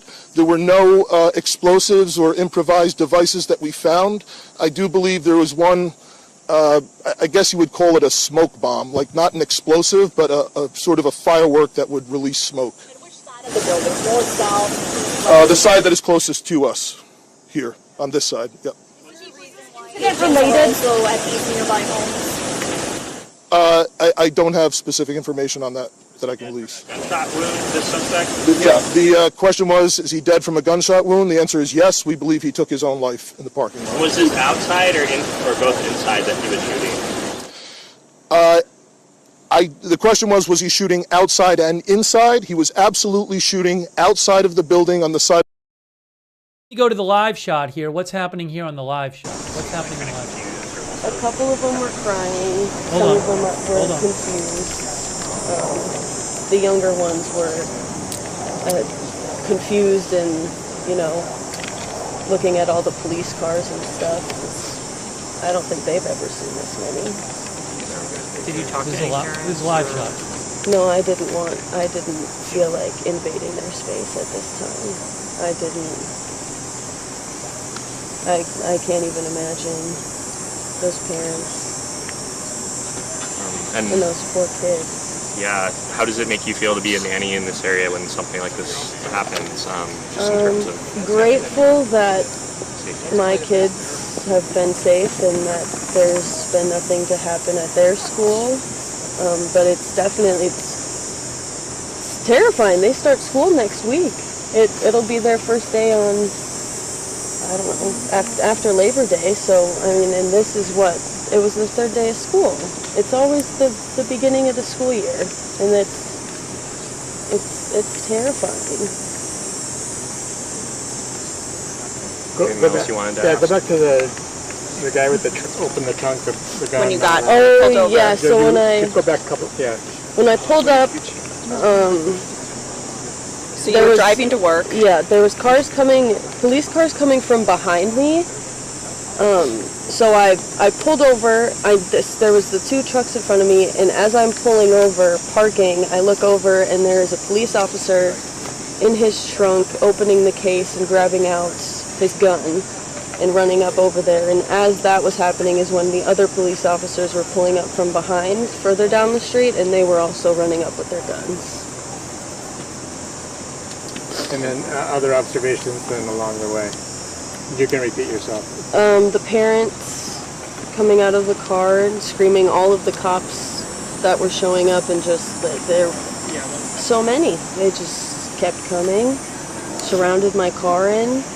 I didn't get out, kept the window shut because I didn't know if it was still out there or what was going on. It was safe. Mm-hmm. Yeah. So she called me hysterical, and the first thing she said is, "Mom, I'm safe, but something really bad is happening, and I don't know what it is, but something really bad has happened, and there's police everywhere, Mom, and I don't know what to do."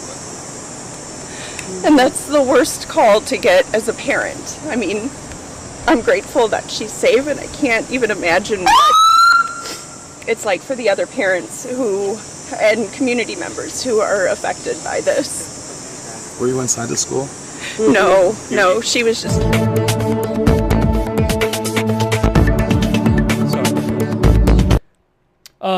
So they were just talking, you were just hearing for some people in the community there. So let me just play you, I was replaying the press conference from earlier.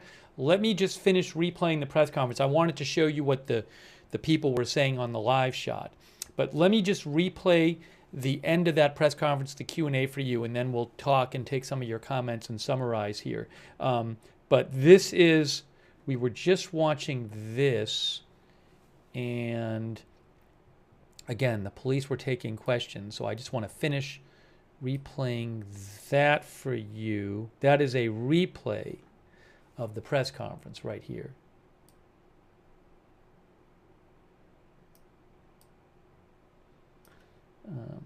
Here. Out of the church inside through the windows. It appears he may have gone inside, but I don't believe we've located any casings inside the building. So I'm not certain if he fired also while inside. It appears, if not all, most of the shooting happened outside the building. Shooting related to any other shootings that happened in the last 24 hours? Yeah, Taylor's asking, is this related to any of the other shootings? This does not appear to be related to any other shooting in the city. Know approximately how many rounds were fired? The question was how many rounds. I would say it's in the dozens. We don't have an exact count. There's a sidewalk on the outside as well as a grassy area, so obviously we are going through and taking our time to process the scene. Firing just one weapon, like the rifle, or? The question was he firing one weapon? We believe he had fired all three. He had a rifle, a shotgun, and a pistol. Were the weapons, was he lawfully carrying the weapons? I don't have that information, and I don't have any information on any significant criminal history either. Was he dressed at all in any tactical type of gear or anything? It appeared he had some black clothing on, his cargo-type pants. I guess you could interpret that as, you know, however you like. Right, ladies and gentlemen, thank you for helping us to get the information out today. We have a lot more, work that needs to be done. We will return back later today to provide more details as they become available, and we'll let you know how you can know about that in the moments to come. Thank you. How can the public help? Great. Okay, so by the way, the hospital, Hennepin Healthcare, did an update, and they said they had, Hennepin Healthcare said they received 11 patients, including 9 children. 4 of those patients required surgery. Now, multiple outlets were saying 7 children were in critical condition. Are they still saying that? I thought the hospital might have said that. But now I'm confused. Yes, 7 patients brought into the hospital, Hennepin Healthcare, were in critical condition, and 4 of those required the operating room. So the latest I have heard about, in the press conference they said 2 children were in critical condition, but in the hospital said 7 patients were in critical condition. So that's the latest on the condition. I mean, I don't have an update on that.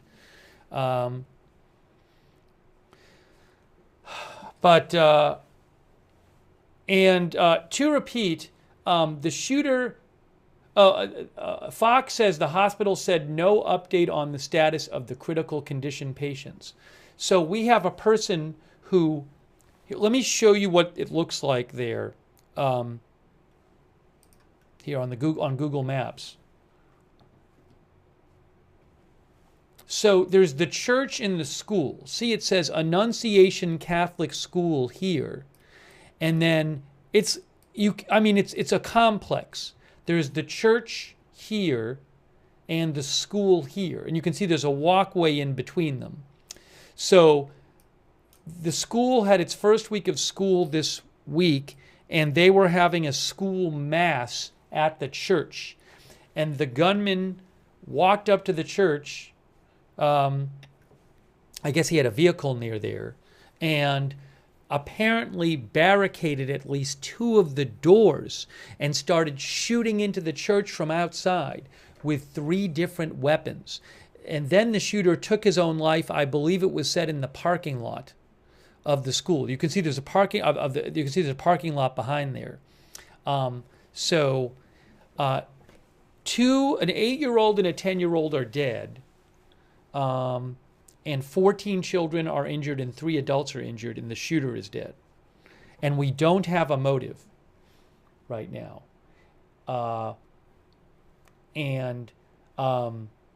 There was a smoke bomb of some sort found. A smoke bomb.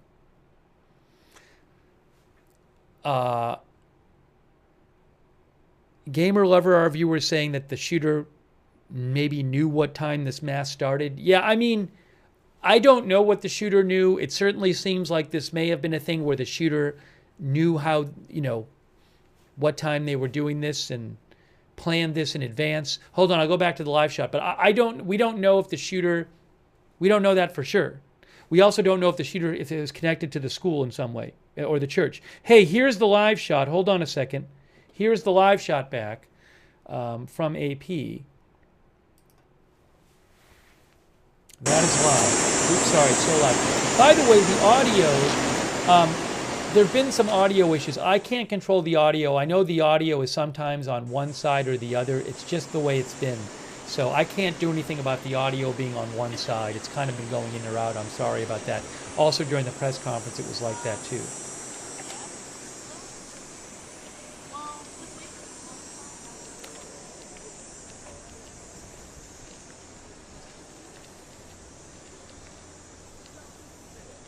But as this is just a horrific incident, the shooter was in his early 20s.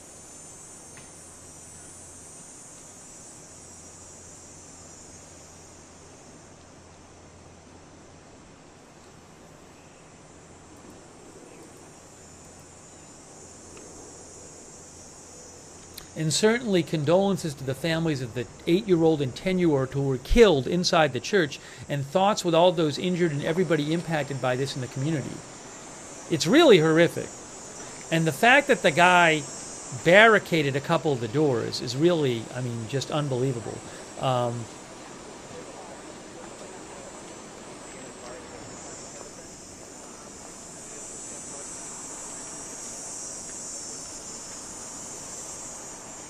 She got stuck in there because it happened to drive by,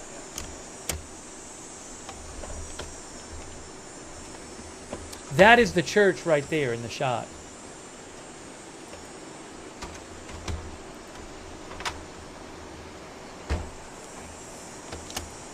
Let me try to get you some more updates here. Sorry for the delay. I'm checking a bunch of different outlets.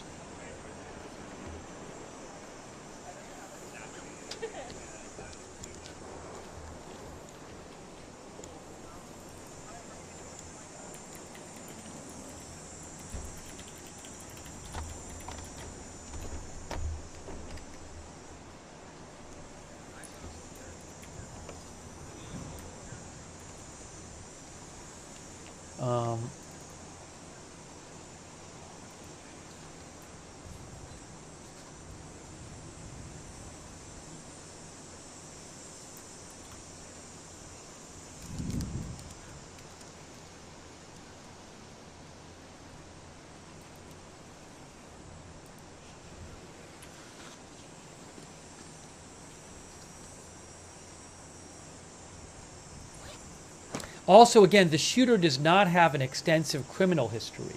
I don't know. We still have not had an identity of who this shooter is. 3 weapons. All of them were used.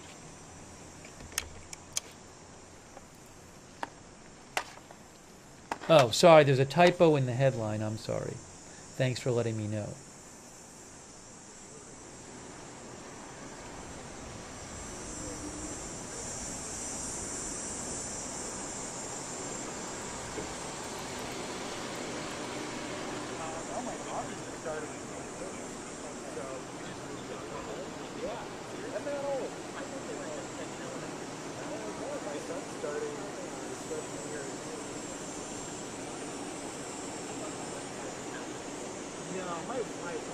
I don't know if I'm missing another typo. I'm sorry if I am.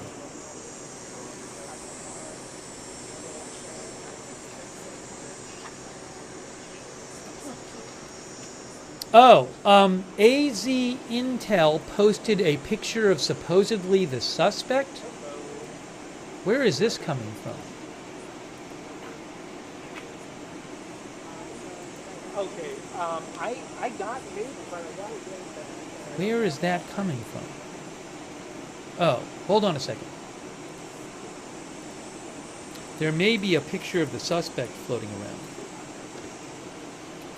A couple blocks away from our, I think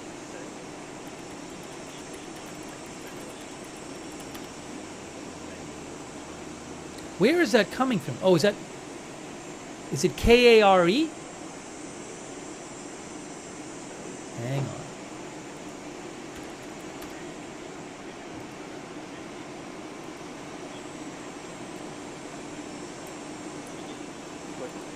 what's the connection string?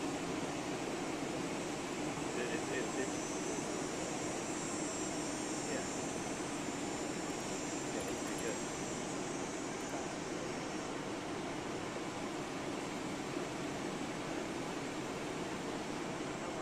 Yeah, I'm a little confused about that. Give me a second. Just give me a second.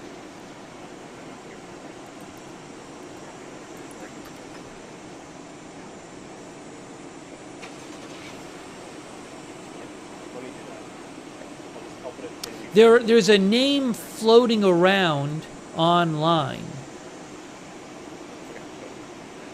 I don't have any kind of reliable sourcing I would consider particularly reliable about that name right now. So let me try to find out more.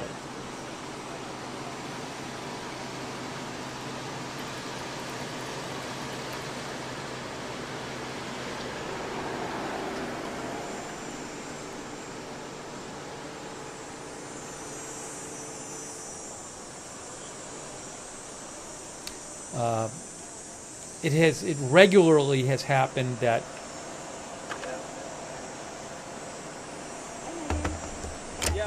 when we cover a shooting, it is a regular occurrence that names float around and they end up being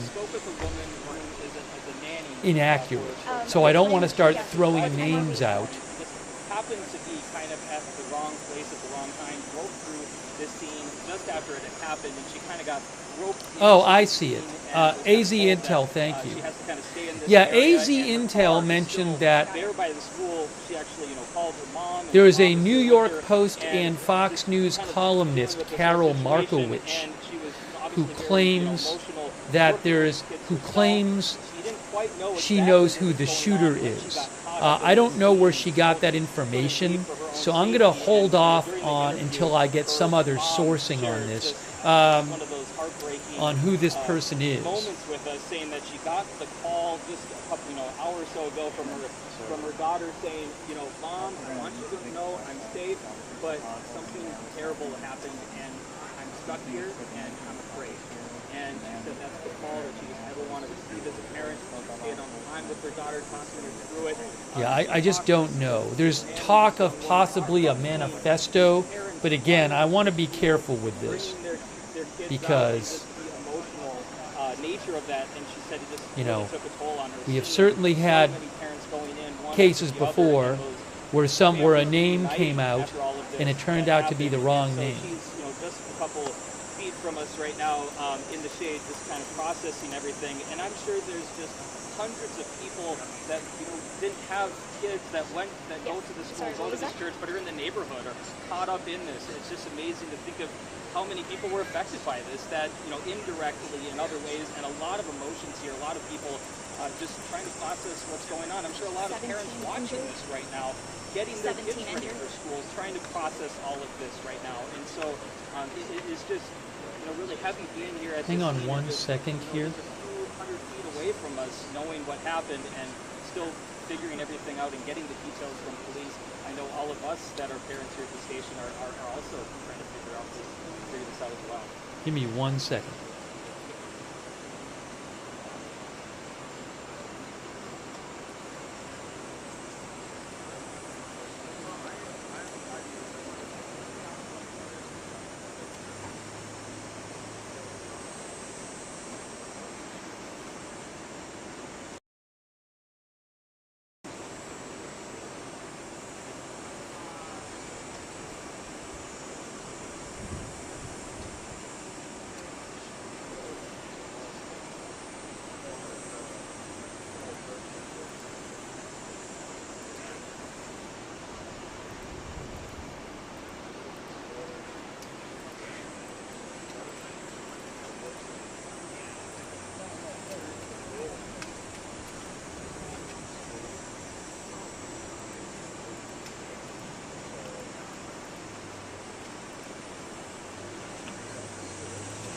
So another thing I'm seeing claimed online, and I have no verification of this, there are claims floating around that the shooter posted a video before the shooting with some sort of manifesto in it. But again, I cannot verify that at this point.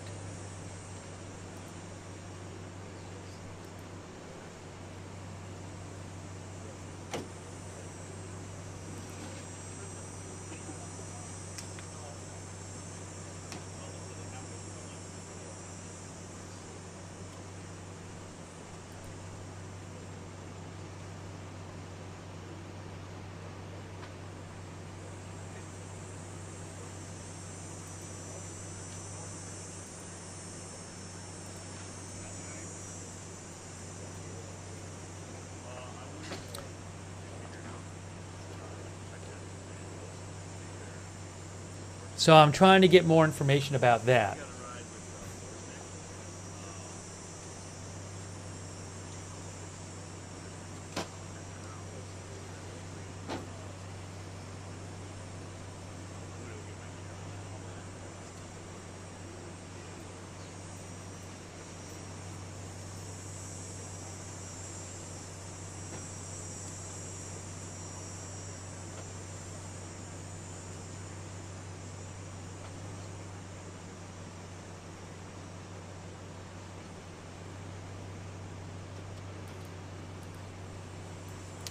There are unconfirmed reports floating around We just heard from officials earlier this morning, and the first words that came out of that press conference were from the mayor and on social media that the Minnesota, that the Catholic school shooter Annunciation Catholic School, where the shooting took place this morning, posted a video or videos before the shooting showing a manifesto and weapons. Again,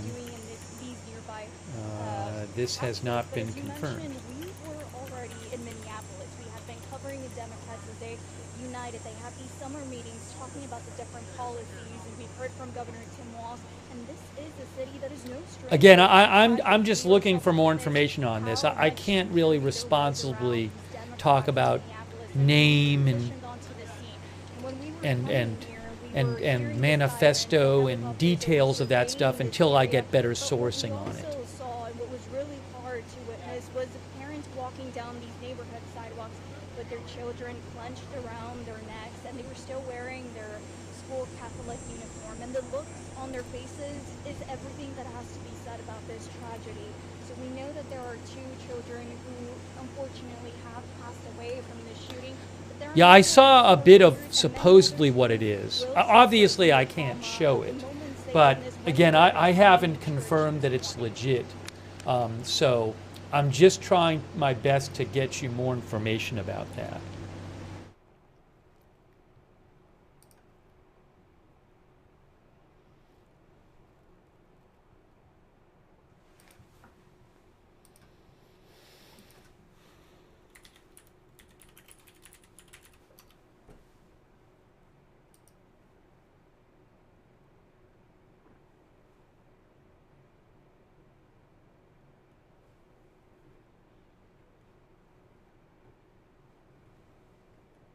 And I'm not seeing other news outlets report on it yet.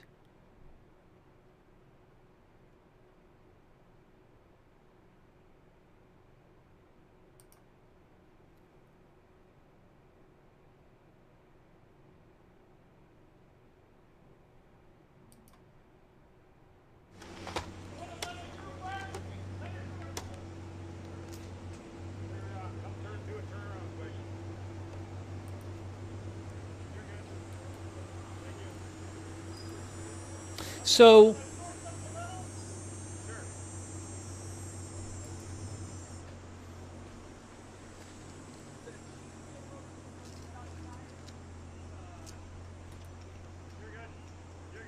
hang on a moment here. There's reports that YouTube has removed this purported video.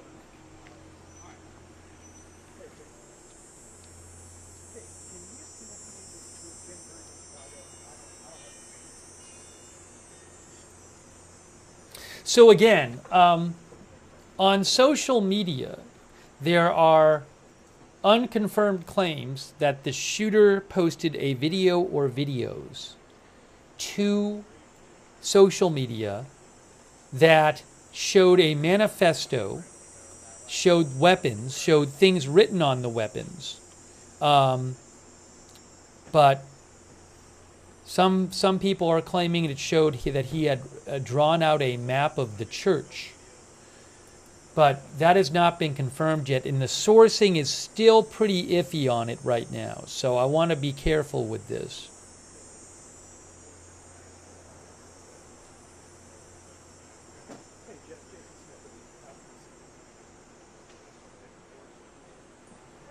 we're here on the scene.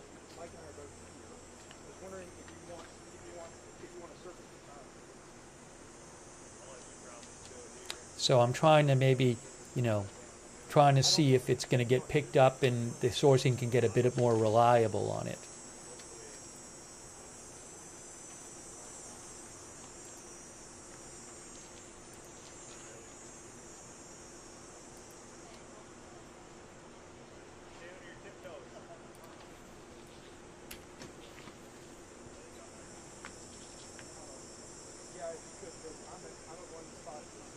You don't want to start throwing a name around and then it turns out it's not the person,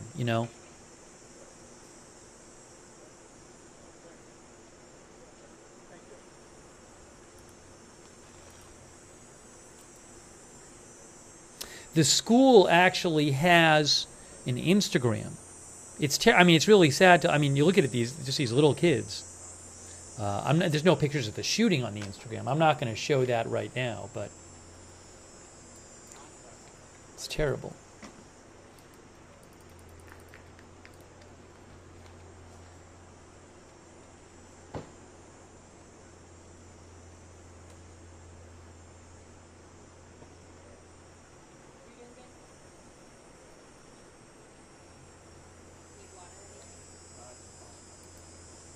It's the Annunciation School. It says it in the ticker there. The Annunciation School, and they were having a mass at the adjacent Annunciation Church.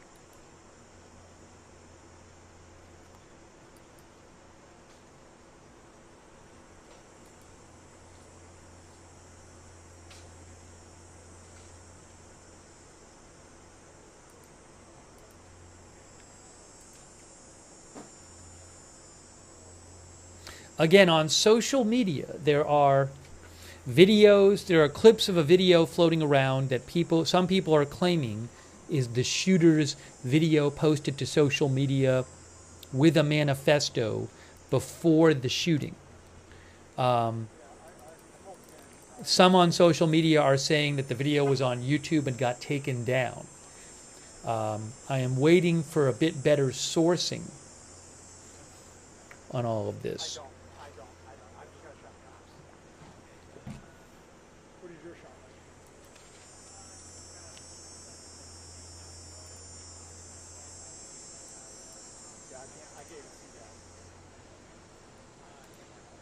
And then in the video, from what I've seen, it shows weapons and also things written on the weapons.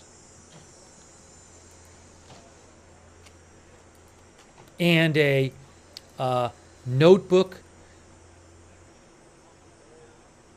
and also in the notebook some sort of manifesto and a drawing of the church.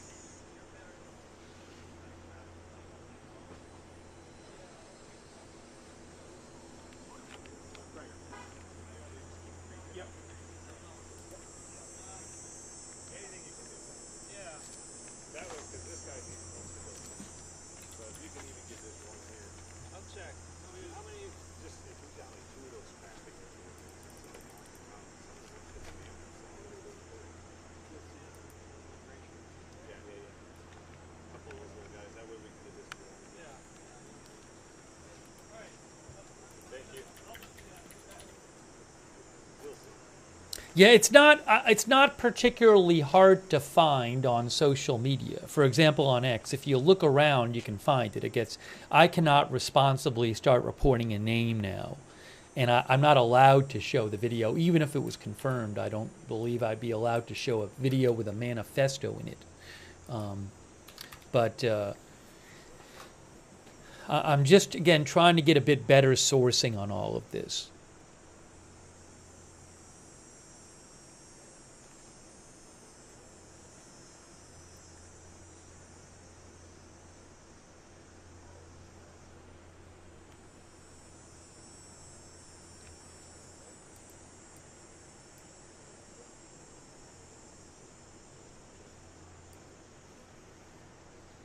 Yeah, people have been uploading the video. So you can find actually some of the video on social media.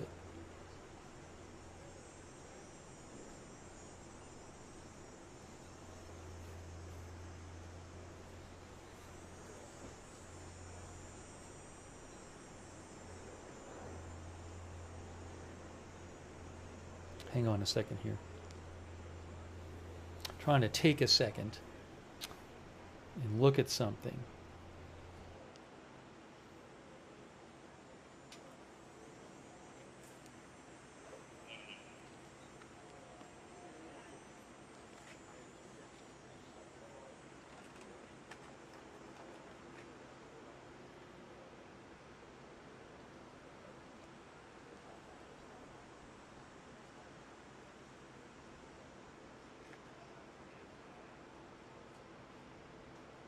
So what I did is someone who posted, there's people who are posting this video on social media. One person I found posted it and said reportedly this is the video. And actually has a clip of the 11-minute clip of the video, which I cannot play, and I have not confirmed. I did repost that post on my X account, which is @Lookner. So if you do follow me on X, you will see it there, and you can watch it if you want. Again, it has not been confirmed that it is from the shooter. I've only had a time to watch a bit of it and kind of flip through it, but it is the same thing that a lot of people have been posting. I'll post a link to my X account where I post news updates. If you want, you can go over there and see what I reposted.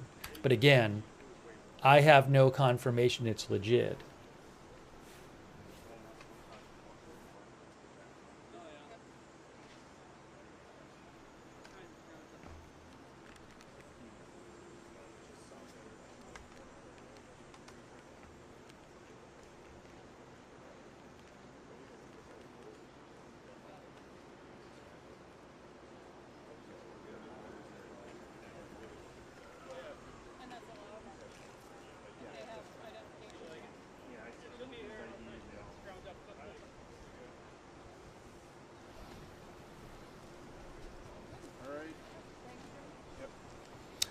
The shooter's name has not been announced, and there's a name floating around, but the sourcing is iffy on it. I have not heard none of the local news outlets have been reporting it, or a national news outlet. So again, I'd be careful with that. We just don't know right now, but there is a name floating around, and also again, a purported video from the person showing weapons, showing a manifesto. I have not had time to sit and watch the 20-minute video, or however long it is. On my X account, I reposted someone who posted an 11-minute clip of it. So again, I obviously cannot start showing that video. But you can go find it on social media. What I'm trying to do is find some sort of reporting about it where some kind of sourcing I find reliable verifies the video.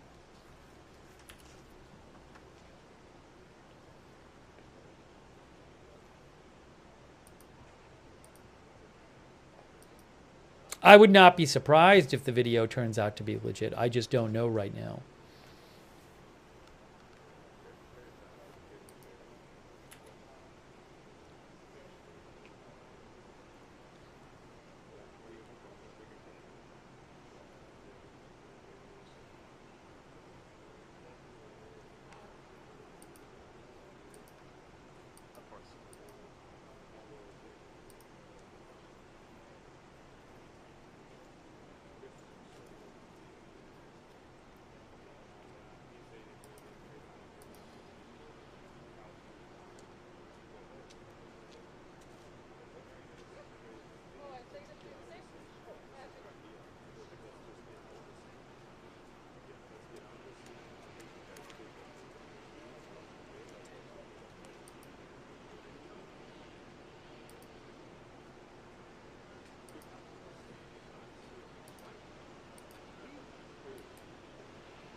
So again, waiting to get more information on this. This was a shooter who shot into a church in Minnesota where a Catholic school was having a school mass at the church, which is part of the same complex, the Annunciation Church.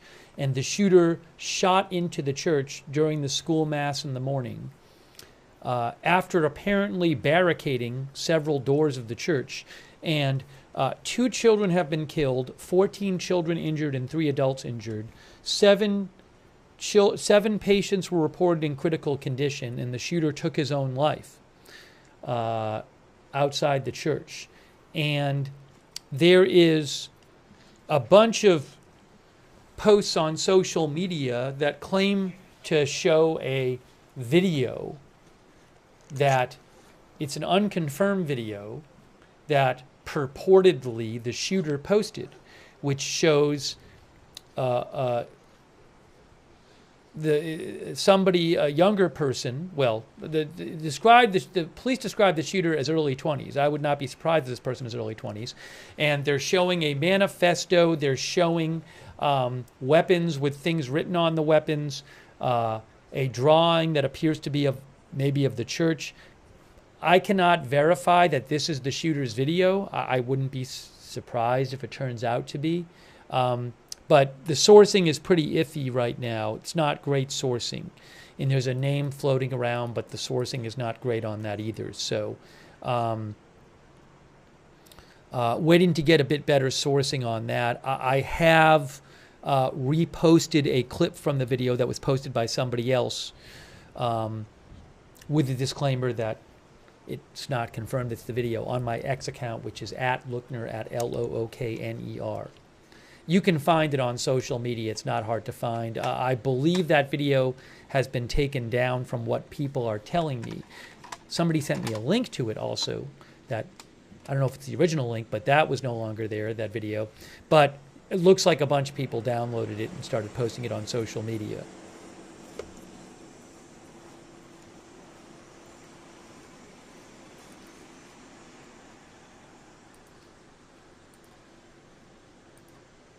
Yeah, it is not hard to find the video on social media, or clips of the video as well.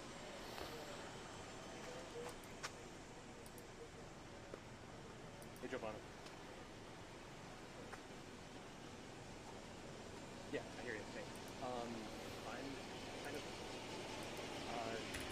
expecting loops from the live shot, so I'm just sort of walking around the perimeter right now to see if there's anything else to be seen. I'm walking north up to the creek.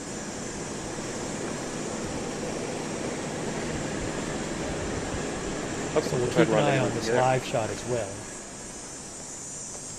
Okay. Right.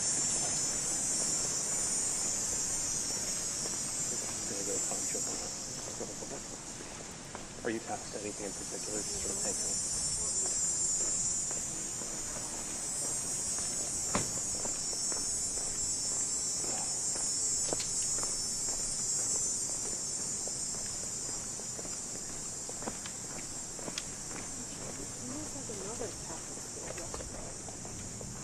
What? Outside of the Catholic school? Yeah.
I'm just trying to find more about this again. the purported shooter's video floating around online.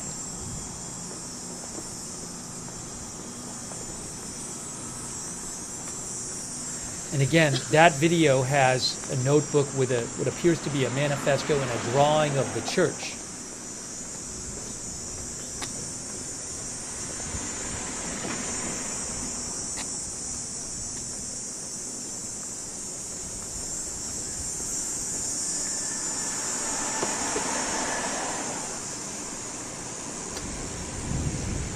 Oh, hold on a second here.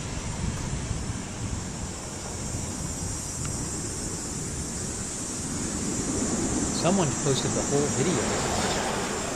Is it? Maybe it's multiple videos. You know, it might have been multiple videos because somebody posted a video.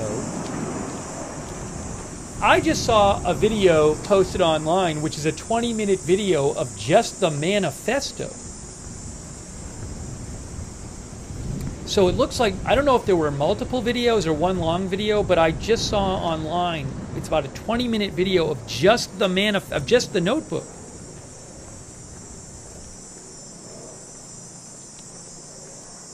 One of our viewers said it's 2 videos, but I mean, there's clearly a bunch. Iron Butterfly said there were multiple. Yeah, one of our videos, a number of our viewers have said there were 2 videos. Again, I just saw one which was 20 minutes of just flipping through the notebook. But there's a different video which is showing weapons, for example. So a number of our viewers are saying they saw 2 videos.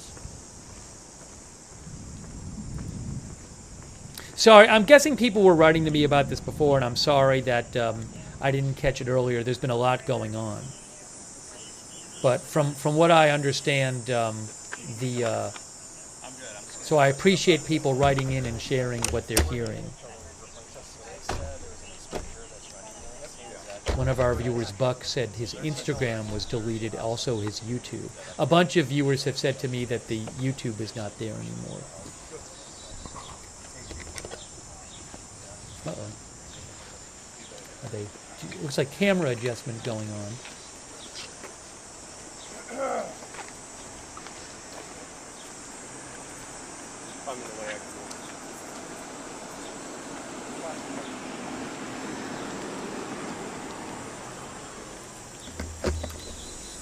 Hey guys, there's been some woman in my backyard. I don't know how she got there. Our entire backyard is fenced off. She was walking towards the back. There's like a fence in our backyard to the neighbor's yard. Okay. I don't know where she went. Said there's a woman in his backyard.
Now, I think, I'm sure, I am sure that the authorities know whether that video is legit.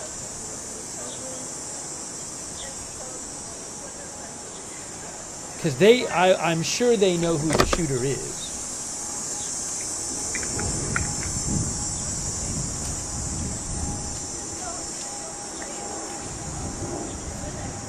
But again, a bunch of people have downloaded it, been posting them online.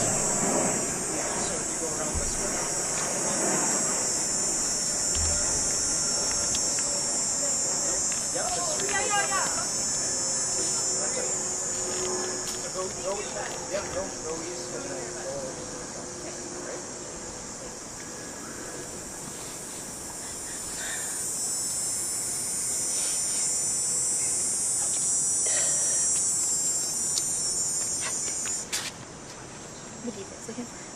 Sorry. You guys just, who are you doing? I'm with his school. Oh, cool. Yeah. Please. Yep. Yeah. Ariel.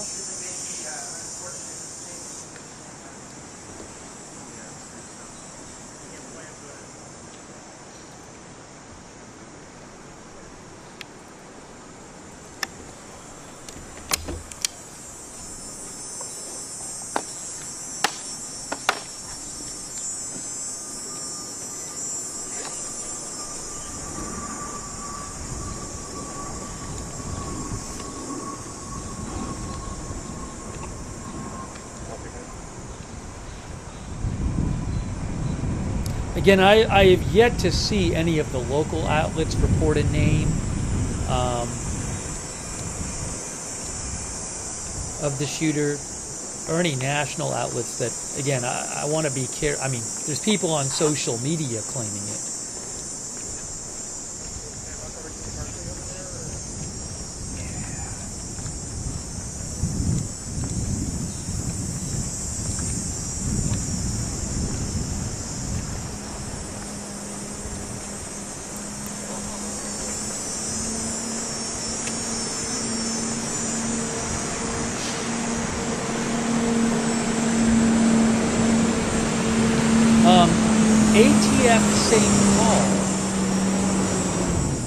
ATF St. Paul says they have completed the traces of the recovered firearms and have provided it to all investigative partners involved in the shooting.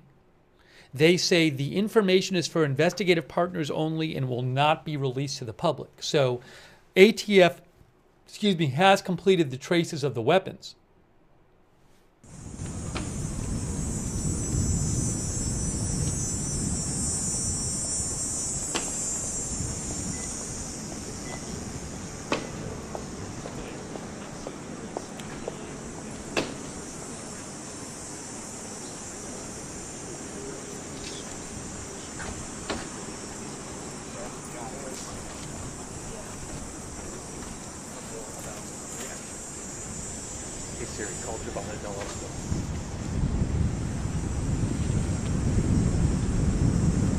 Number of our viewers have been watching the purported videos. My best, from what I can gather, I believe I have seen two different videos. One showing weapons and one showing a manifesto. Oh, I see. Okay. Oh, we're close. Okay. Yeah. Do you want to, is he open to talking on Can't even go here, dog. Yeah. Would you mind broaching this? Yeah, people have downloaded Would you mind asking? It's posted on social media. And if not, I mean, it's a note to them. So. I don't know if we're going to get another I am walking news conference anytime soon. Very close, very close. I'm at the Kowalski's. I'm going to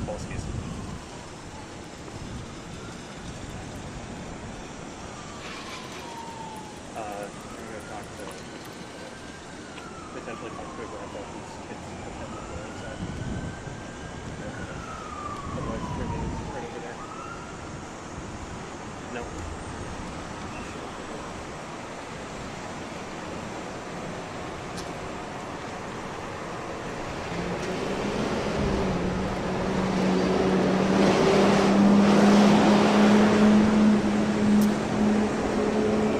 One part of the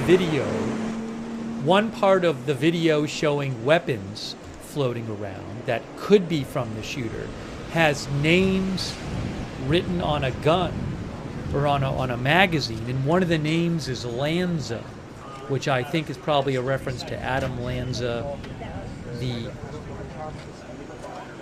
elementary school shooter. Again, I cannot confirm the video. I would not be surprised if it turned out to be legit. The Sandy Hook shooter's name was Adam Lanza. And again, the video shows various magazines for a gun with writing on them.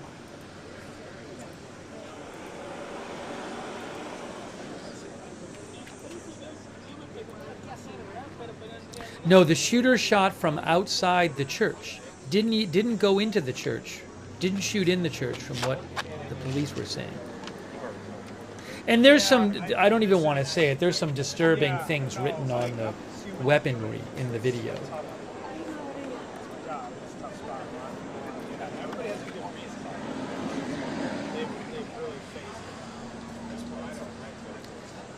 I am not aware, by the way, that the person, I've heard no reports that the person live streamed it. I haven't heard any reports saying that.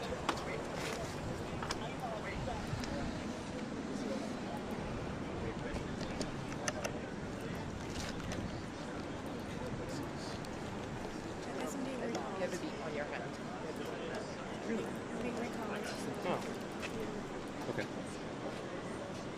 Okay, I'm just gonna. You want me to go in and ask? Now, the camera moved over here. Are they going to do another press conference? Why is the camera here? Mr. Simpson? Maybe there's another press. Sorry, this I don't is know. my colleague Mark. Okay. Also with the Associated Press. Would it be okay to just ask you the same questions for him so you can get them on camera while you wait, whatever it is that you're waiting for here? I don't. Okay. Think so. Yeah. That's totally fine. I just thought I would ask. Thank you. Thank you. Oh, yes, of course. The Archbishop spoke just went in with the chaplain. Did they come in through here? Yeah, they were waiting here. I was on with them for like an hour.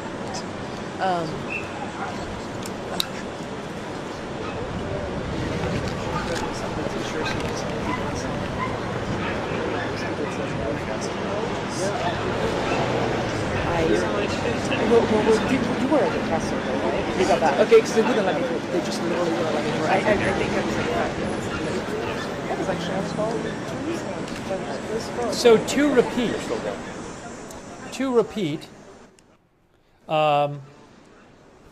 it is unconfirmed that there are a couple of videos floating around that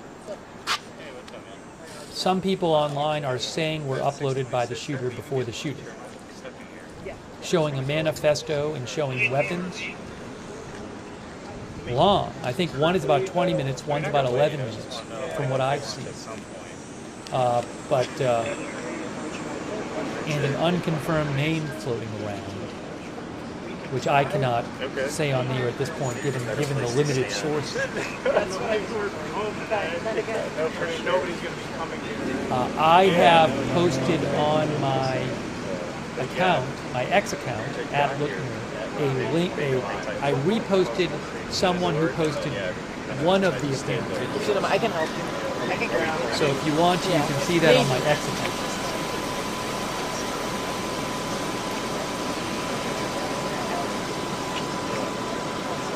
Actually, you hang on, or you want to walk over here? I don't really know what we're doing now, but yeah, let's do that. I mean, we're going to keep an eye at the Archbishop person.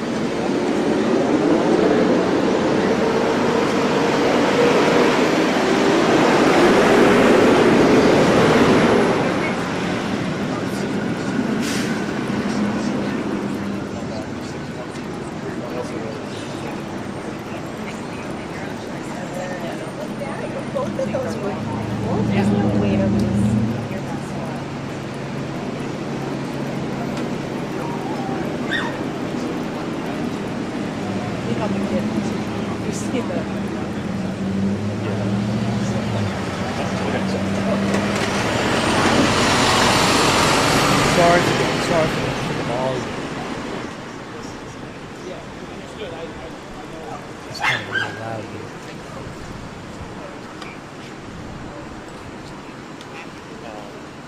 This is a good spot to stand again. Olya Scootercaster, who I follow, said that the manifesto is written using Russian letters, but it's English words. I saw Abby. Abby was there. Oh, you know what? Intel Point Alert found something from one of the videos, which is a board that has no escape written on it. Intel Point Alert thinks that maybe that was one of the boards used to barricade the church doors. Police said that multiple church doors had been barricaded, it appears, with like 2x4s from outside before the shooting. So, again, Intel Point Alert spotted from one of the videos a board with "No Escape" written on it.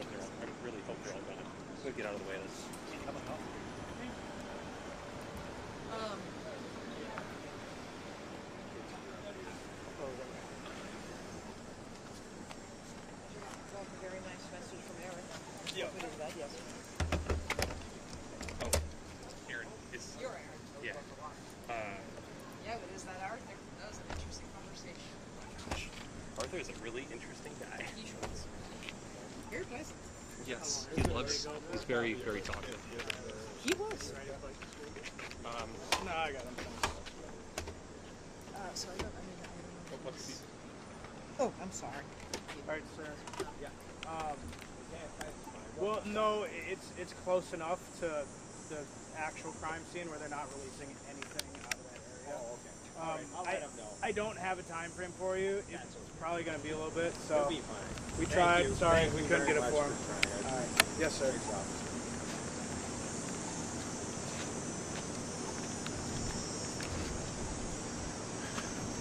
He's talking about the schism in the conservative movement. We didn't. No, we were Middle East. Haven't seen any official updates since that press conference, so This we'll is see fine, when so the if you next wanna talk, should we- update is. If you're on this side of me,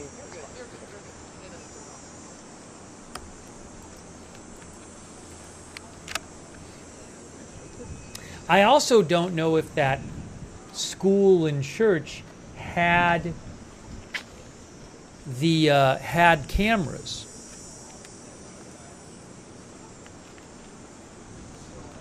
Like security cameras. By the way, I assume what we're looking at is they've gone down the street, and I think yeah, so basically they're down the street from the school. You can actually see the school. The school is ahead on the right. That's where the school is. So basically the camera is just repositioned. But again, the school itself is on the right there. And next to the school is the church where they were having their school mass that the shooter shot into.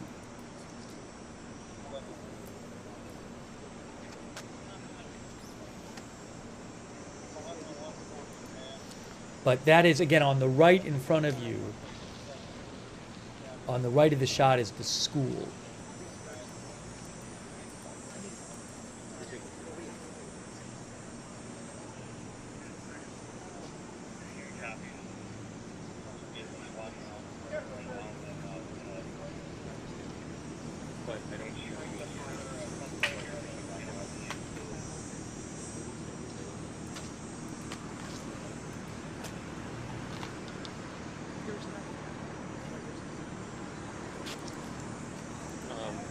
if you go to the other side, basically like where I was earlier, was this, but on the other side of things, it's why they told Oh. I just saw an update. Hold on a second here. I just saw an update. A couple blocks south. 2 blocks south.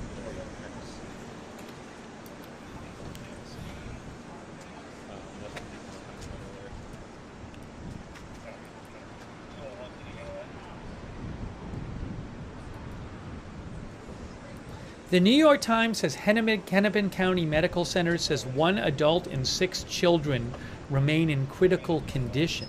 Did they post that? They just post. I mean, the New York Times just posted it, but I wonder, did they post that on their social media?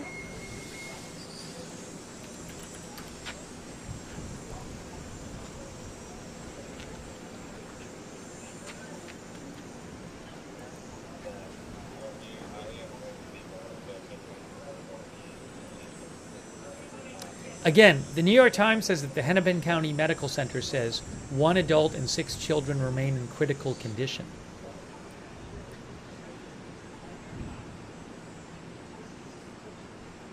One adult and 6 children.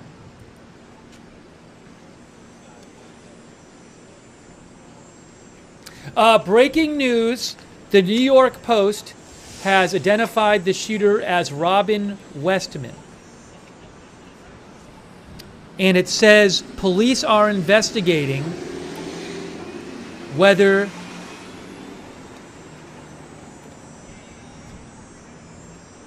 the video is his.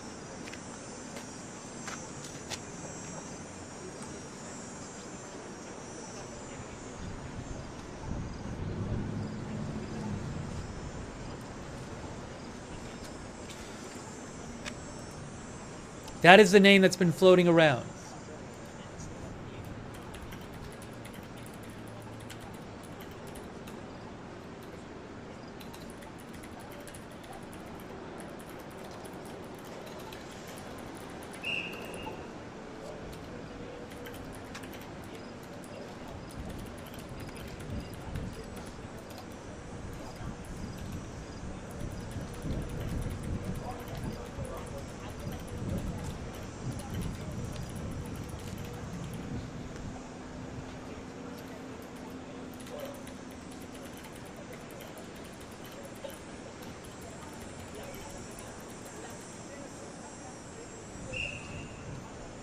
Again, the New York Post has identified the shooter as Robin Westman.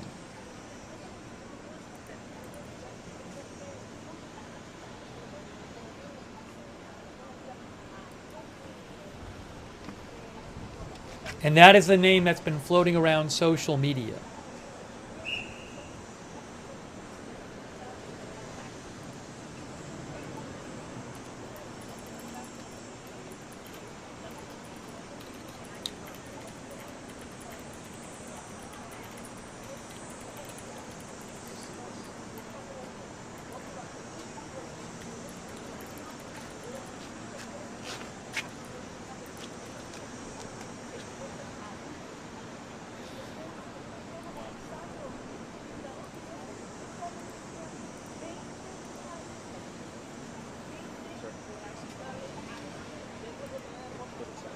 So again,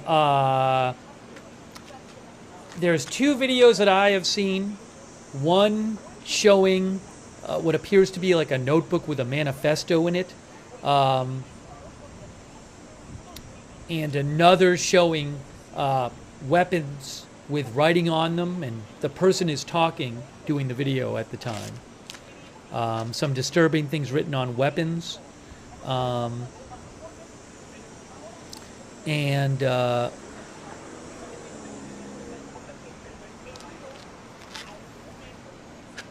Now, New York Post says other videos show an obsession with mass shooters.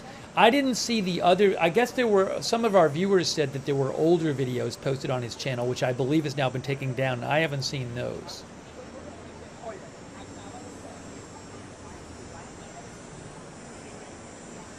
Nan B says there's activity at his apartment. Oh, CBS News Minnesota is also identifying the shooter as Robin Westman of from suburban Minneapolis. Okay? CBS Minnesota says Catholic school shooter identified as Robin Westman, 23, from suburban Minneapolis.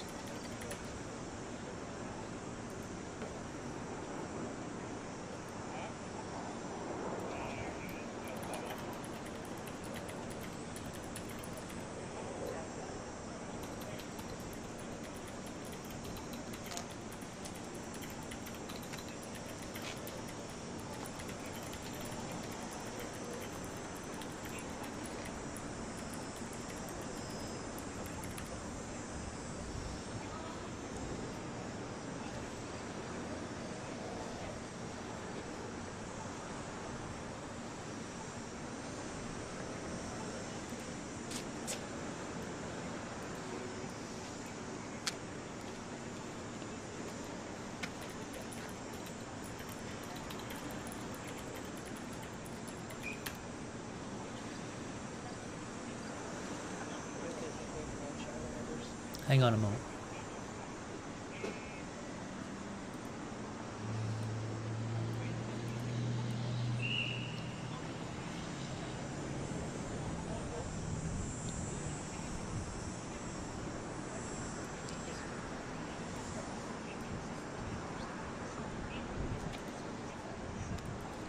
Yeah, where is,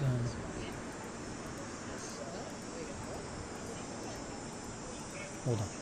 I'm gonna check it with make sure it's not first.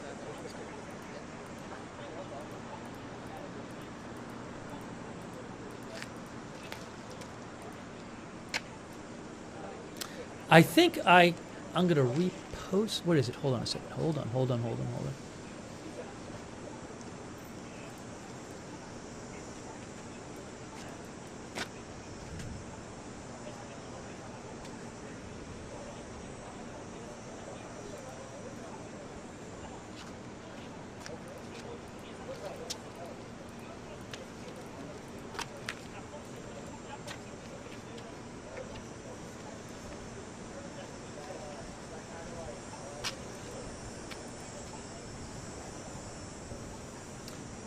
So I have now posted on my X account, reposted. Multiple people have posted on social media the video of the purported manifesto, okay? And it's about 20 minutes long, and it just shows, that video shows just flipping through this notebook. Hang on a second here. So if you want, I can't show them here. I can't verify them. My guess is that they're going to turn out to be legit. But if you go to my X account, which is @Lookner, I have reposted both of those posts with those two videos on my X account. I'll post a link to my X account in the chat. But I have now reposted both of those videos on my X account from two different people who uploaded them. And you can look at them yourself. Again, I haven't had a chance to go through them in any kind of detail. One is 20 minutes long, one's 11 minutes long.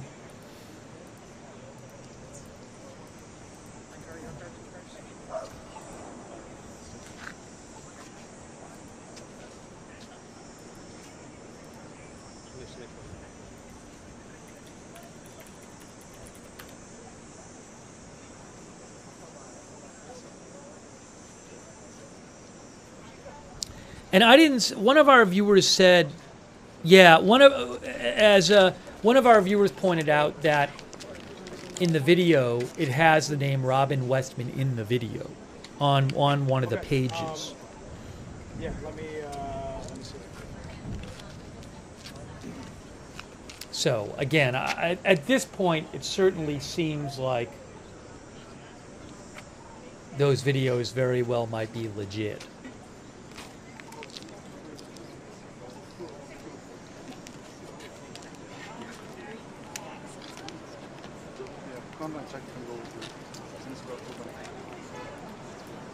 What I'm going to do is post something. I'm going to post a link to my X account and I'll pin it.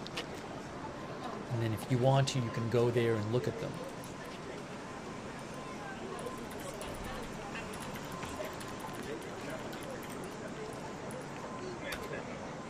Okay, so I will pin the link to my X account. I just pinned it on YouTube. Now I'm going to pin it on Twitch. And you can just, if you want to, just go there and look.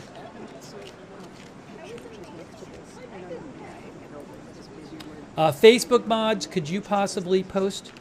Well, is Kay over there? Kay, can you maybe, I know you guys normally have a pin thing, so maybe add it to the pinned post on Facebook. That would be great. I really appreciate all of our moderators who have been here. Cynthia Moon, Beth Mythical over there on YouTube are there right now.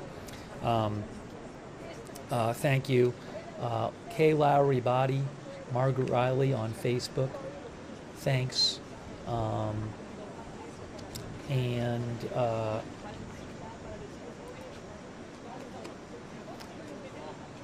Linda Belk, Larry, Misha on X, on Twitch.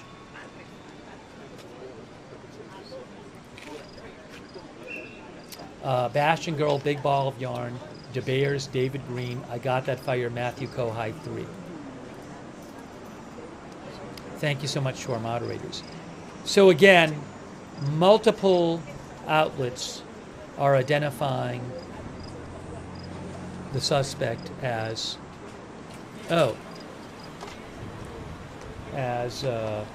Robin Westman.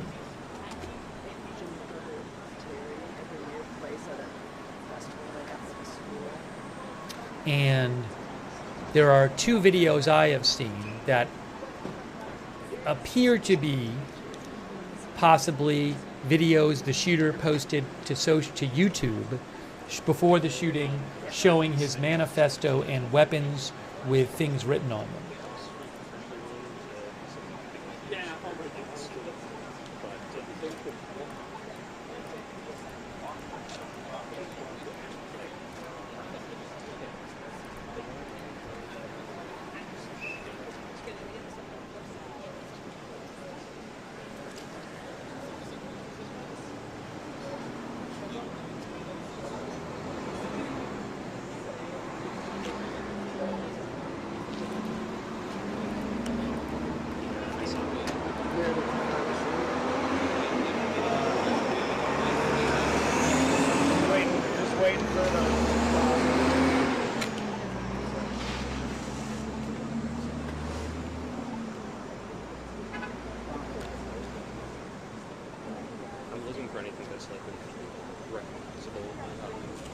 Law enforcement has not confirmed the name, but multiple different sources, including CBS News Minnesota, have reported that name.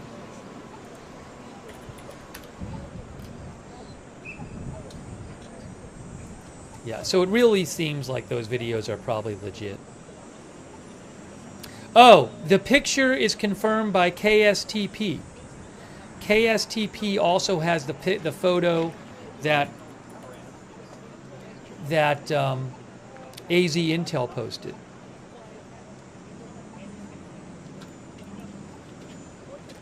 Okay, so KSTP reports, they posted a photo, and they said investigators have swarmed a home near the church believed to be his family's home. That is from Bailey Hurley of KSTP. Investigators have swarmed a home near the church, believed to be his family's home. Okay?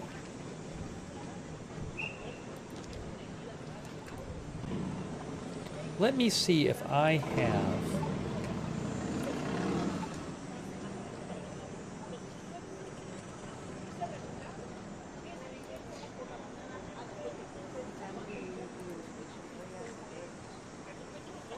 Hold on a second here. I mean, I know that they had a couple.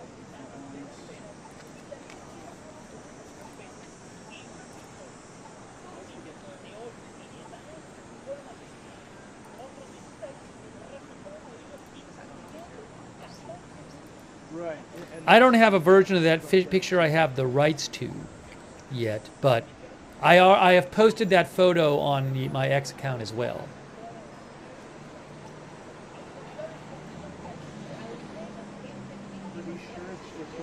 AP also has identified the shooter as Robin Westman.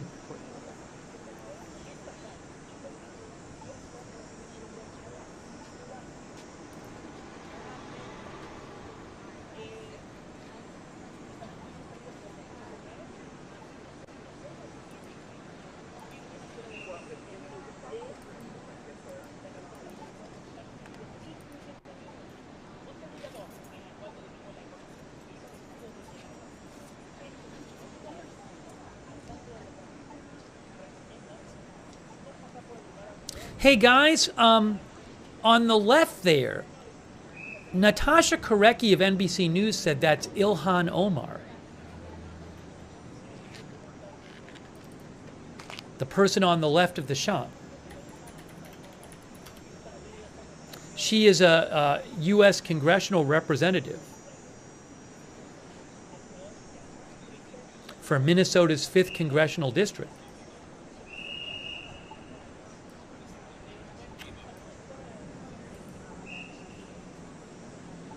That includes Minneapolis. So she's the representative for this district. So, and I believe that is her. Again, Natasha Korecki of NBC News said that is Ilhan Omar right there on the left. Who, again, my understanding is from what I understand, she is the representative from that area where the shooting is.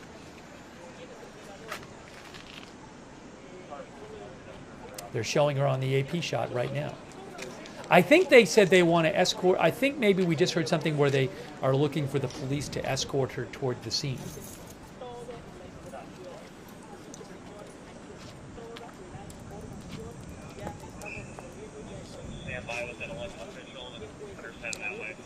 Yeah, stand by with an elected official. So I think they're probably going to maybe take her to the scene.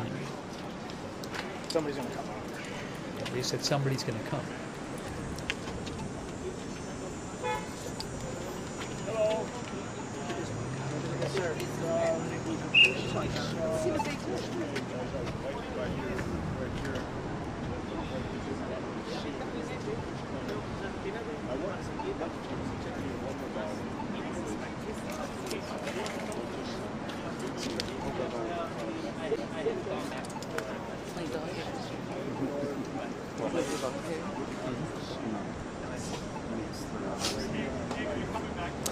She had posted on her social media, "I am beyond heartbroken over the tragic news of the shooting at the Annunciation Catholic School in Minneapolis." She said, "I will continue to closely monitor the situation and provide updates." So she is now there. I mean, I can't release any.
Nice to see you again. Good to see you. Again, on the left, that is Ilhan Omar, the congressional representative for this district. Yes.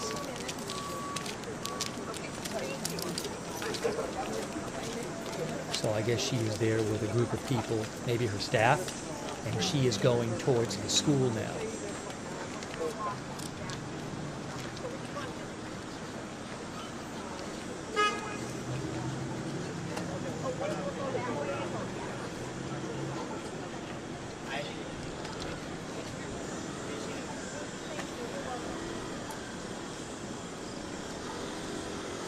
Waiting to see if we get another update from the authorities.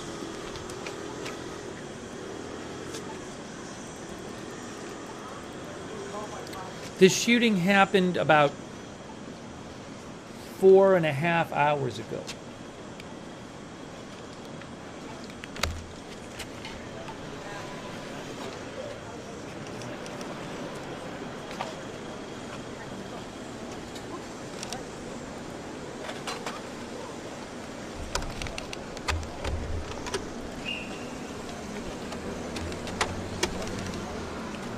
Yes. You need it?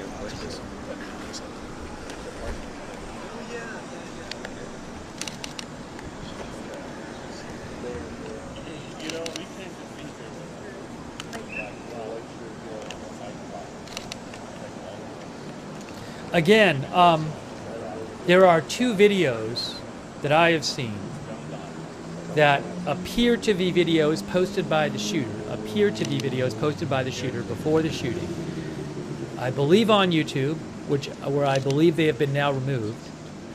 One video showing a manifesto and another video showing weapons with writing on them. And I mean, combined, the videos are over a half an hour, so I have not time to really go through the videos. I have posted a link. I have posted, not a link, I have reposted those two videos on my X account from the people who posted them before me. And I have pinned the link to my X account in the chat in case people want to see them. I cannot show them here.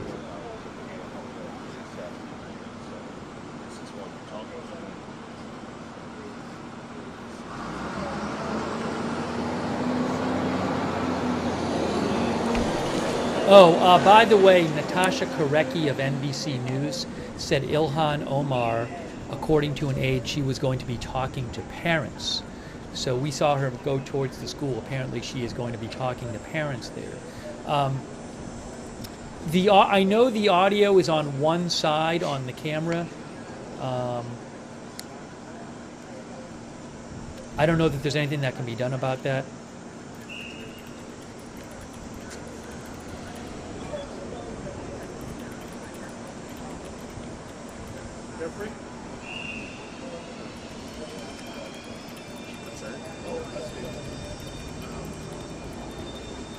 That's not anything on my end.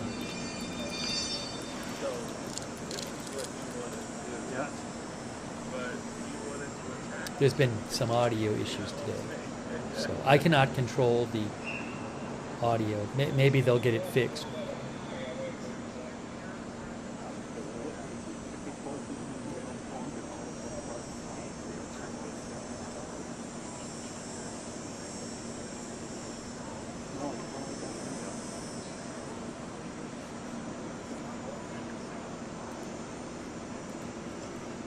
Yeah, so it's that where I'm sitting, section of southeast corner. The southeast corner. Yeah, probably so far. If you come from the south. But Lindy also.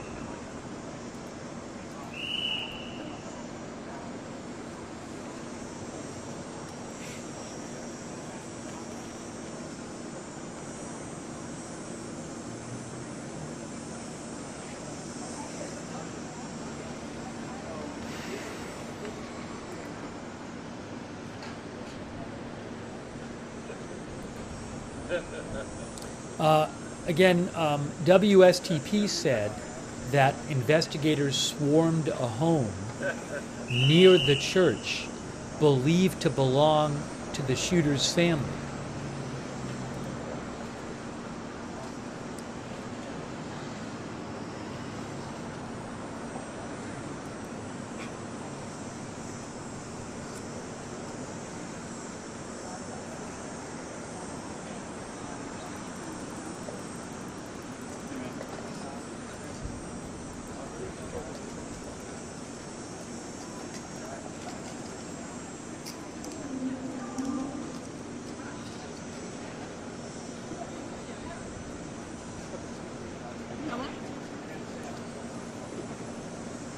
The New York Times said they talked to the relative of a 12-year-old who was shot in the stomach and who said that that child is no longer in critical condition. So earlier we heard a hospital said 7 children were brought in critical condition. No, I think 7 people, the hospital said, were brought in critical condition. But maybe some of them are not anymore, which would be great. Maybe some of them have improved.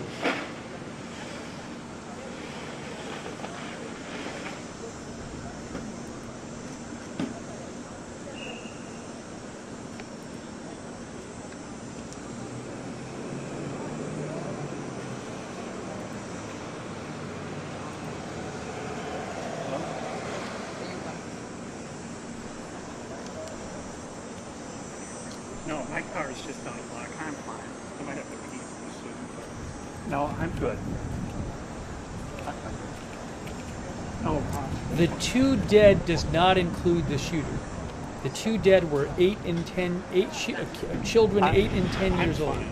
Rob, Yeah. What thanks? Yeah, I'll figure out something. We're over. I gotta go. All right.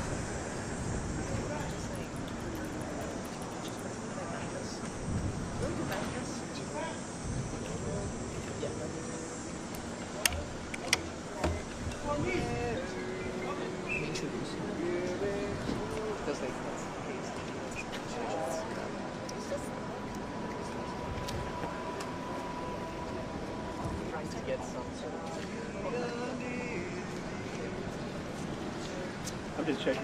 You see the mayor.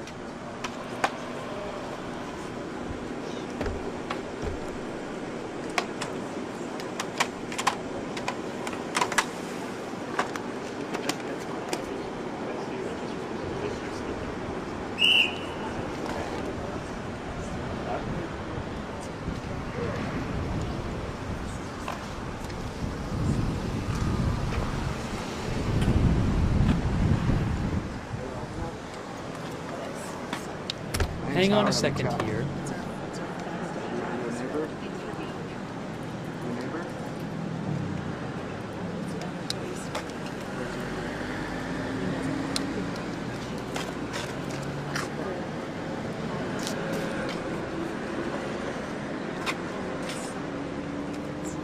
Hey guys, KARE has a report. KARE 11 has a report. I want to share with you.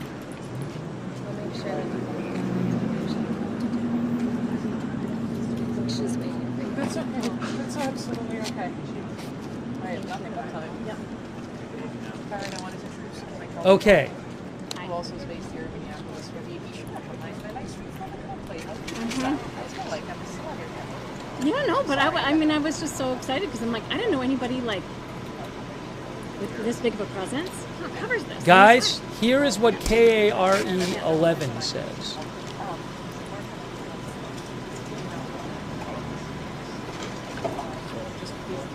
I just saw this.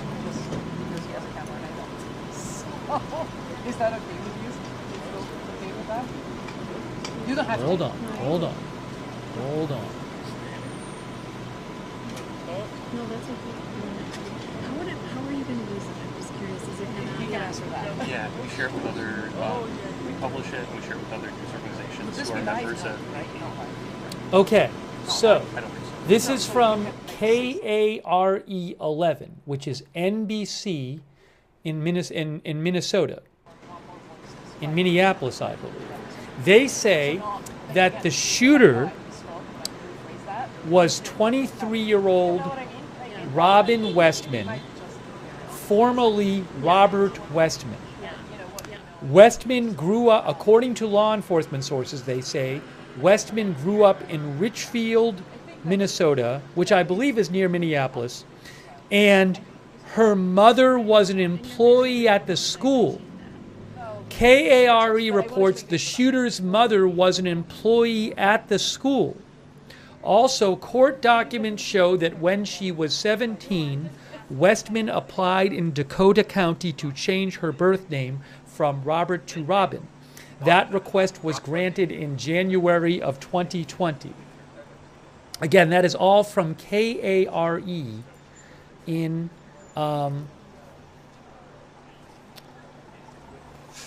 in Minnesota, NBC Minnesota. They say that the shooter was 23-year-old Robin, formerly Robert Westman. Law enforcement sources told KARE that Westman grew up in Richfield and that her mother was an employee at the school. Now, I don't know if that means current employee or former employee. Also, court documents show when she was 17, Westman applied in Dakota County to change her birth name from Robert to Robin. That request was granted in January of 2020. Hang on a moment. You okay? Susan okay? Yeah. Mark and his wife and I were on the and two other people were on the It was amazing. It was an amazing trip, so it was kind of like good to see you, Sam. Yeah. I was wondering if the Paddlemore. Oh, that's right.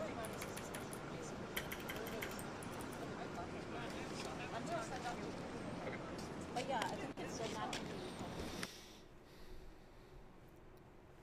Oh, the broadcast paused. Are we going to lose our live shot? We'll see. They might. Maybe they'll fix the audio. Oh, okay.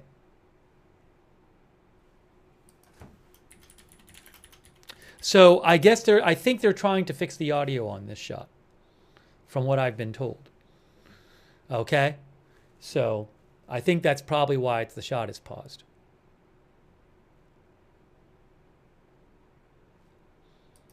Let me just read this again because I just saw this myself. KARE says, I think we're going to get this shot back in a second, so I'm just going to leave it up there. Stand by for more live. I can't play the music though. Well, we'll go to me for a second. Let me just to give you this update again. Oh, hold on. I think Ilhan Omar is speaking, but I don't see it on the AP shot. So as soon as we get the AP live shot back, I'll let you know. I see Ilhan Omar speaking on another channel, on a local channel. I don't have that. But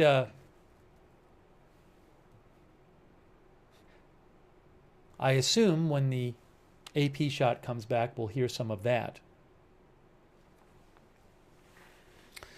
So again, KARE11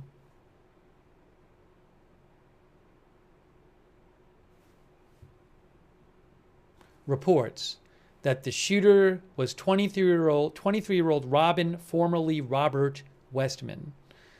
Westman, according to KARE11, grew up in Richfield. And I'm reading you what KARE reports. They say her mother was an employee at the school.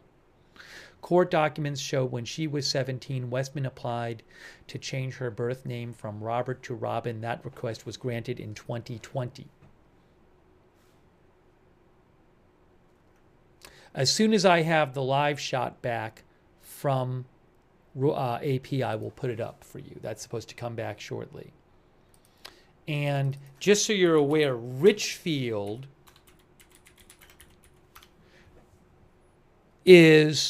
it's a suburb of Minneapolis, Richfield. I believe it's right next to Minneapolis.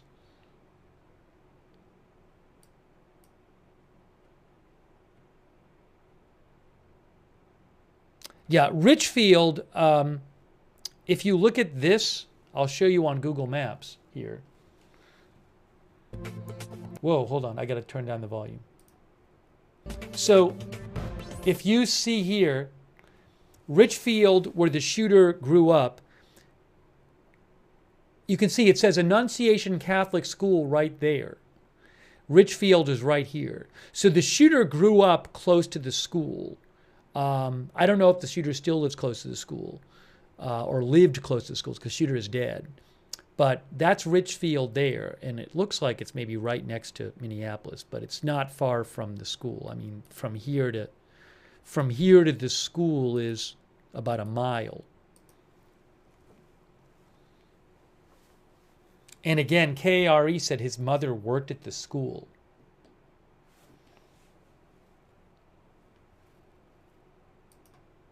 Sorry, and it's a little confusing because the police have said his and he.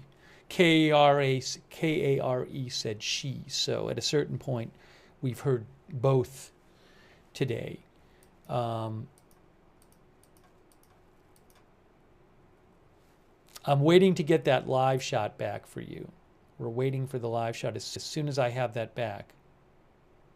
Fox News' Matt Finn also says that the shooter's name... Oh, yeah. Matt Finn from Fox News says the shooter's name is Robert or Robin Westman. Not entirely clear which name he used. CBS News also reporting Robin Westman as the name.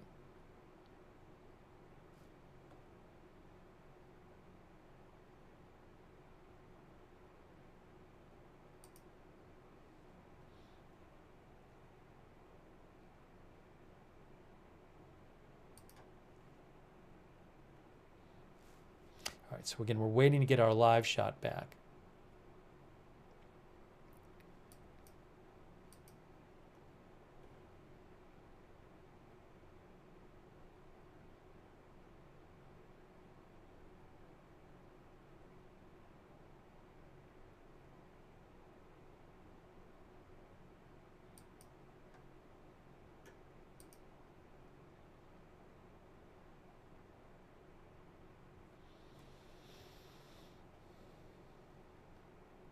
Hang on. Oh, the live shot is back. Hold on a second. Let me put the live shot back on. Hang on. Here's the live shot right there. Oh, and the audio is fixed. They fixed the audio. How about that? The school is to the right. Oh, you see the SWAT vehicles leaving. SWAT vehicles leaving the area. The school is on the right.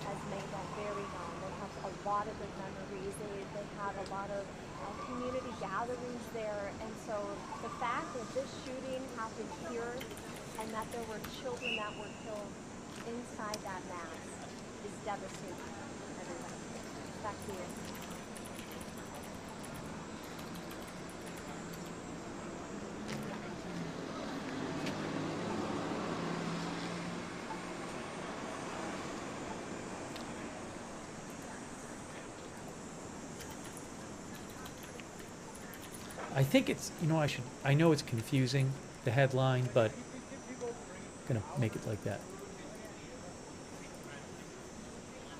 So this was a Catholic school that was having a mass in a church, which is next to the school.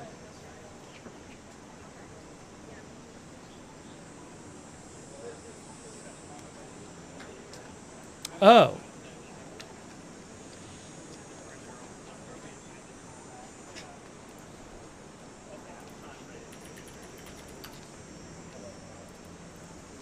Hang on. So, I was saying that KARE posted that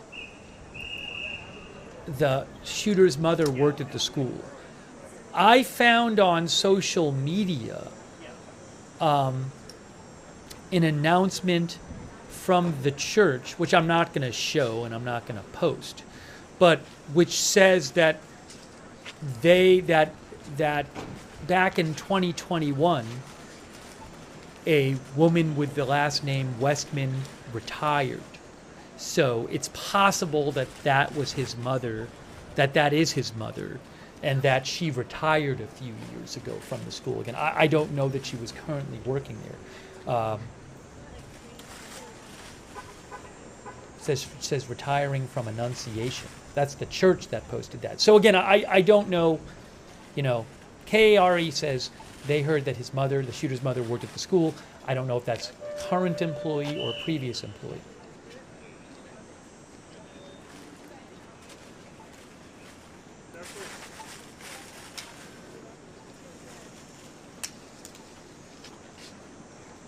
Oh, and I just realized that Krizia sent me I found that link, and Krizia actually sent me, I didn't see that link that Krizia sent me. Krizia sent me that link as well. Thank you.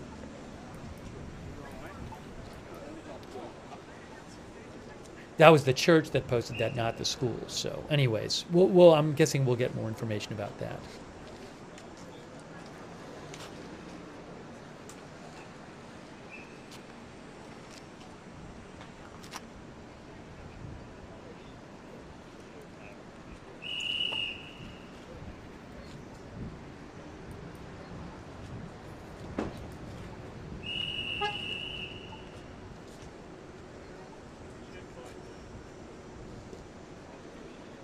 David Davis, it was his mother the target. I don't know if the mother was actually there. I haven't heard that she was. I don't know. When is the next press conference? I don't know.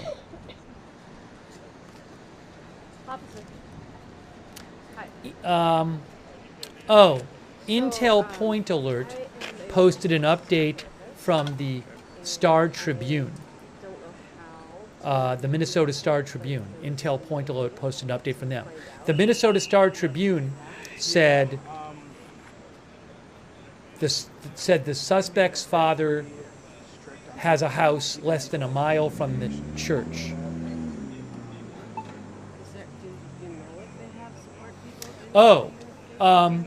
Yeah, absolutely. The Star Tribune says Westman's mother, so Robin Westman is the named, multiple outlets say that is the shooter. Westman's mother answered a cell phone call crying, but told a Star Tribune reporter she did not know if her child was the shooter. I mean, honestly, at this point, we're only letting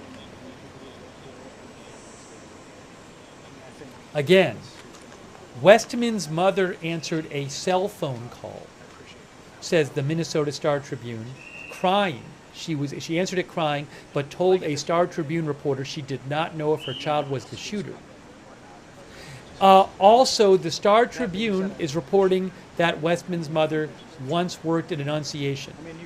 And they are saying the church, they are confirming that Facebook post from the church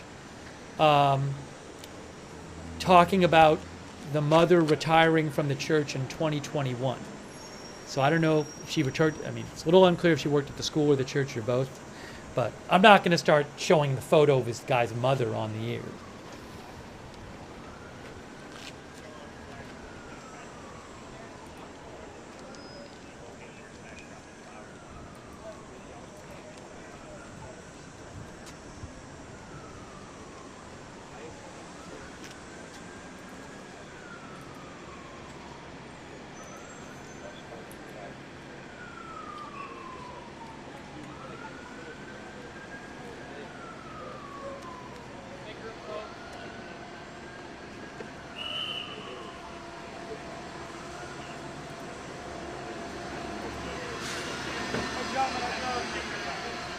Oh, you see another more vehicle leaving there.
So again, suspect widely identified as Robin Westman, 23 years old.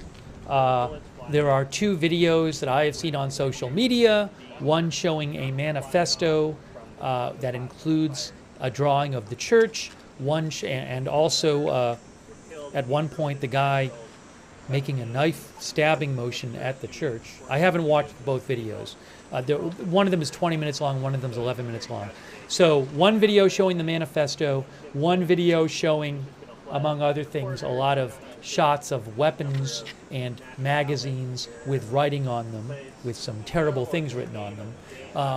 And it appears like it's going to turn out that those are legit. It has not been confirmed, but it certainly looks to me like that it'll turn out that those are legit. They were posted on YouTube. I believe they've been reportedly posted on YouTube, reportedly been taken down. I have posted reposts of both of those videos on my X account. I cannot show them here. I have pinned a link to my X account to the top of the chat in case you want to look at them. I'm sorry that I haven't had time to go through them, but I'm doing this broadcast, so I don't want to pause the broadcast for 30 minutes and watch the videos. But I've been looking at some of the clips from the videos and that kind of thing. But we'll see if we get confirmation from authorities that those are the legit videos.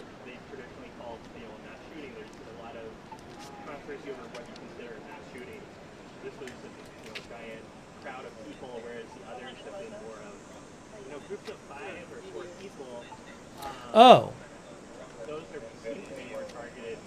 Hold on.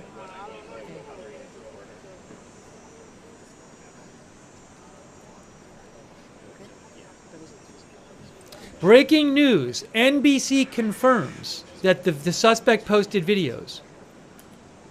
I hadn't seen this before.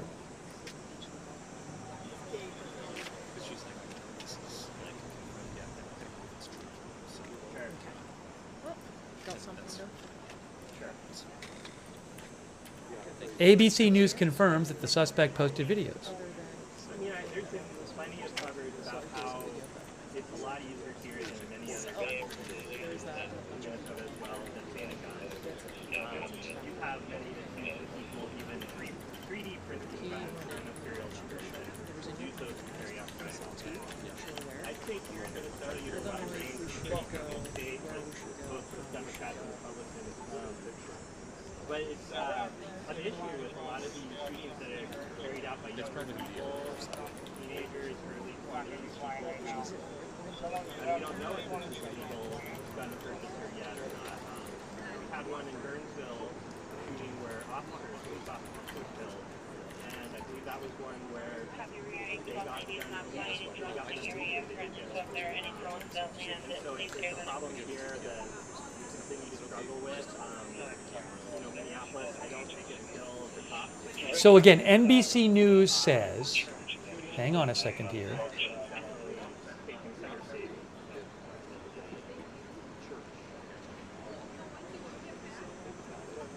Pull this up here. I think it is under. I'm confirming that. That's the assumption.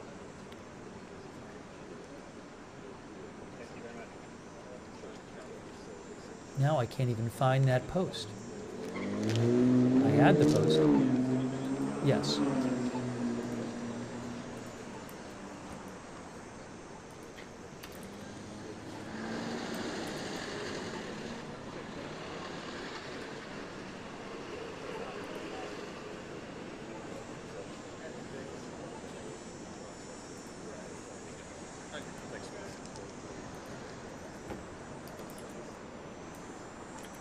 Sorry.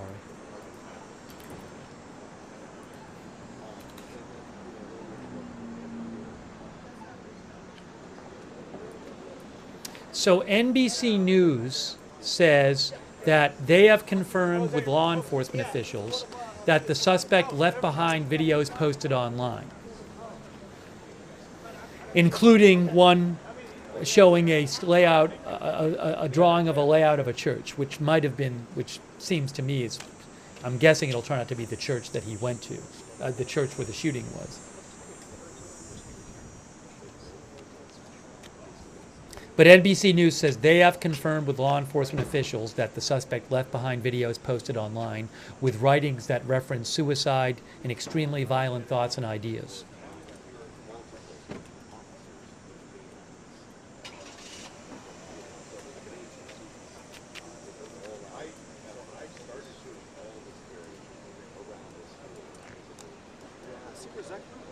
Was that? He was just right up here. Just here about a minute. I don't know if that's a squad. There's a 4 squad. Probably. That's my best guess. Thank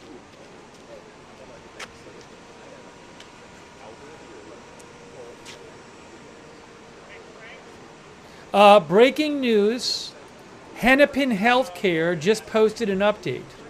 Hennepin Healthcare says, we are caring for 10 victims. 1 adult and 6 children are in critical condition. So that has not changed. This is just posted. This was just posted by Hennepin Healthcare. So I guess this is current because they just posted it 3 minutes ago. We are caring for 10 victims from this morning's incident. 1 adult and 6 children are in critical condition. 1 adult and 2 children are being treated for non-life-threatening injuries.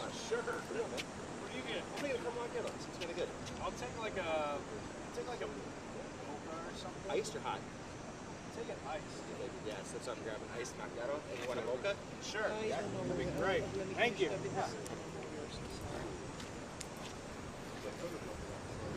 Thoughts with all of those injured, especially those in critical condition. I hope they all survive.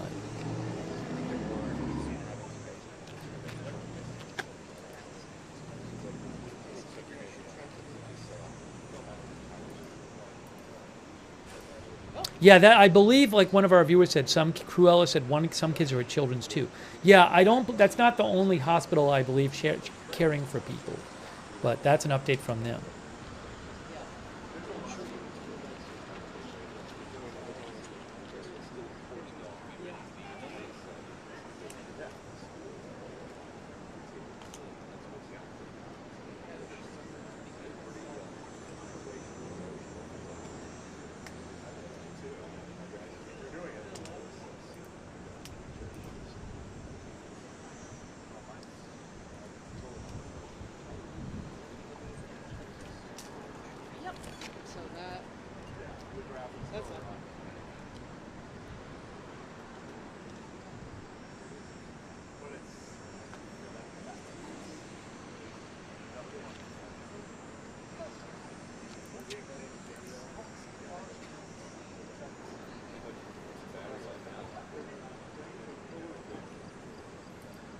I have not heard word on when there's another update.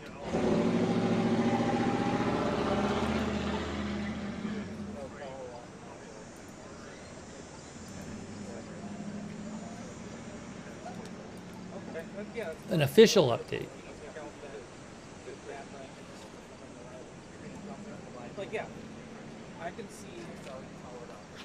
Oh, someone sent me something else. Hang on a moment now. So hang on.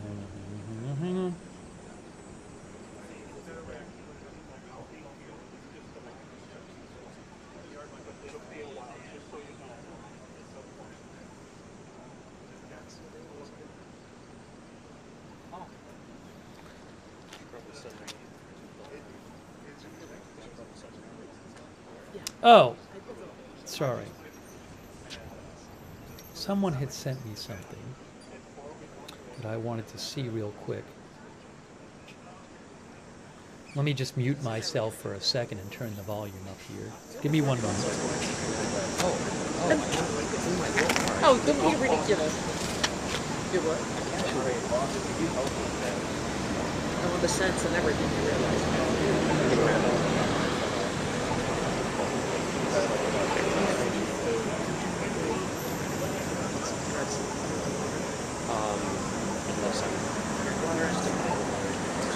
Gatorade? Let me see what they say. Okay, I got this.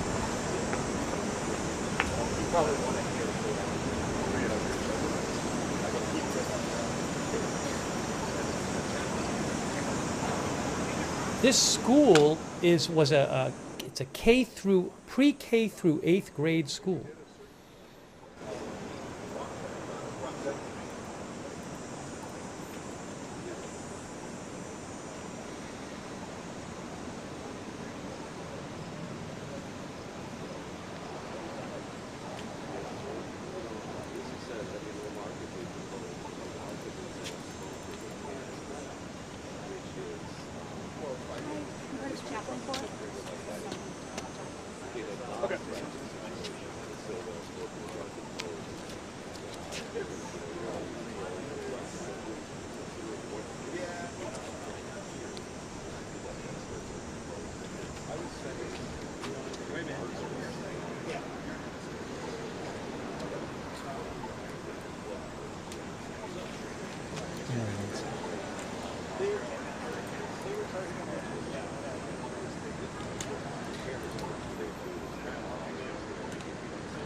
President Trump has ordered that the flag of the U.S.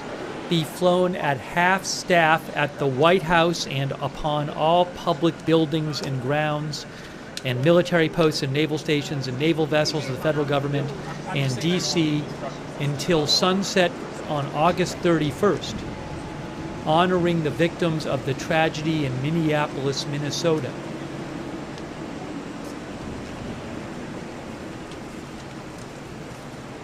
Again, that is from the White House. President Trump has ordered flags being flown at half-staff.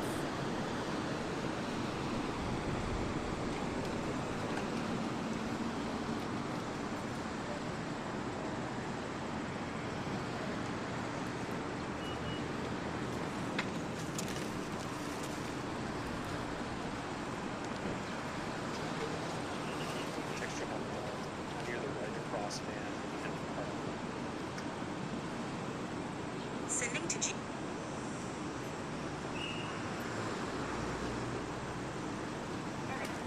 I got you. I also, because I disregard the instruction, have to install. But you want, you can take the bag. You want both tuna salads?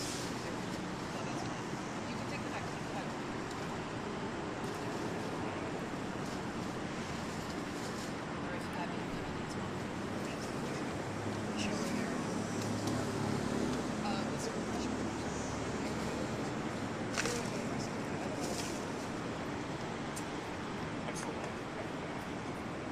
Thank you.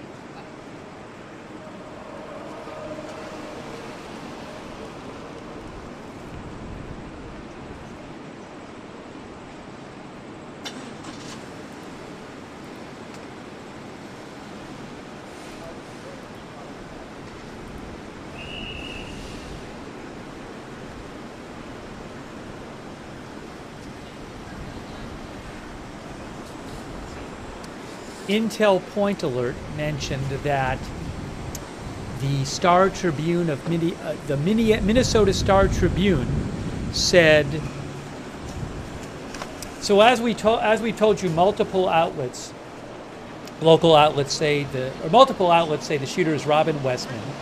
Multiple outlets say the shooter was born as Robert Westman, and the shooter applied.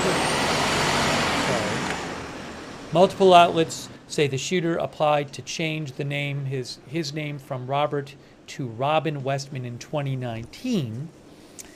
And the Minnesota Star Tribune says that on the application, Westman said she identifies as female and wants her name to reflect that identification. And also the Star Tribune says because Westman was a minor at the time, her mother had to sign off on the change. That's from the Minnesota Star Tribune.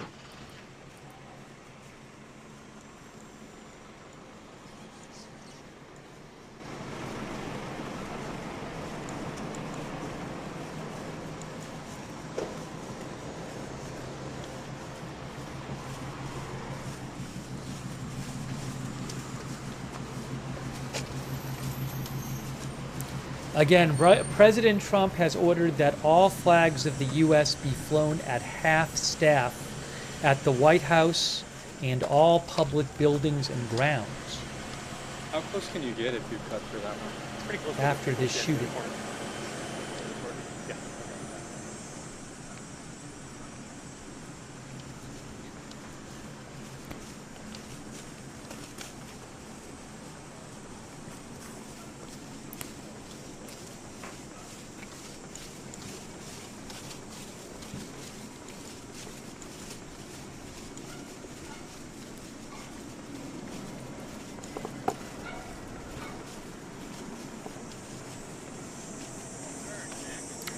Oh, there's supposed to be a press conference, guys.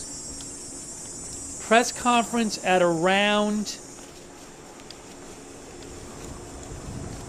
or in about a half an hour. AP, I heard from AP that there's a press conference in around a half an hour.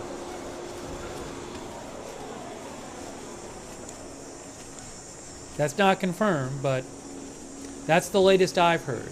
Maybe the camera is relocating for the press conference. I would not be surprised about that. Good work by the camera. I don't know if he is.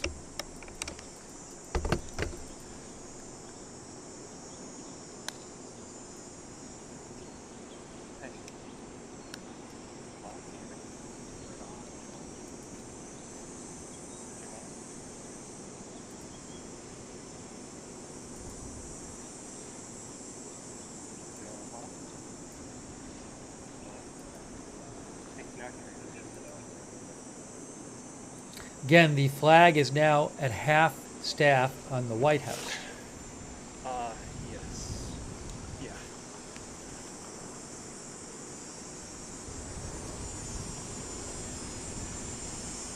Yeah. Yeah. Walk towards like where the porta potty. Yeah. Normal. Yep.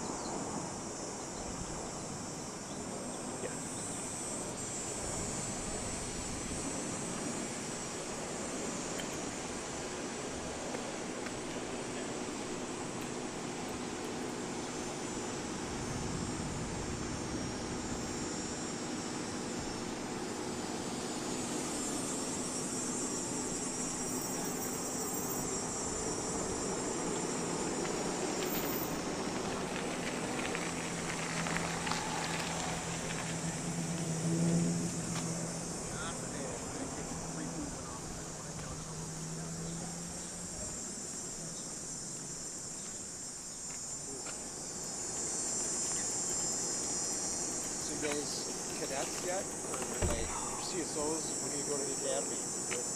When do you do the academy stuff? Is that you start in school? Okay, cool. I've got 5 months ago. What branch?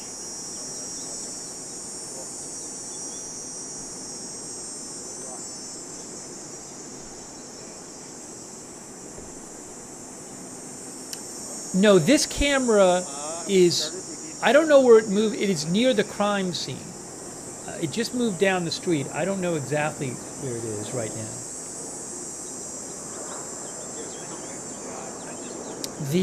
Again, I just saw a report that there will be a press conference in 29 minutes. Well, look on the sidewalk. Are you on the sidewalk?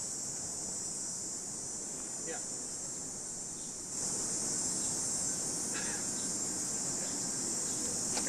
Okay. Yes. No worries. Bye.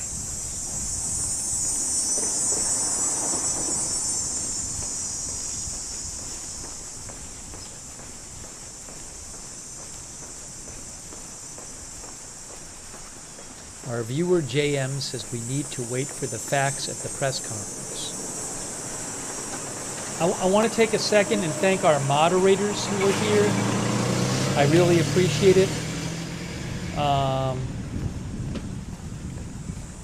Roberts May Queen and Beth Mythical on YouTube, thank you so much for moderating over there. On Twitch, 13 Alamo, Bastion Girl, Big Ball of Yarn, Hi. David Green, I Got That Fire, Matthew Kohai 3, Papa Bear, and Tariag. Thanks for moderating.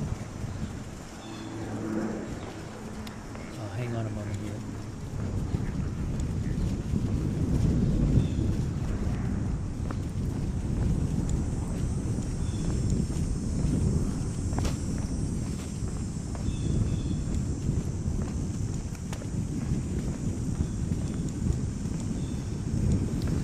Also, you live on this street?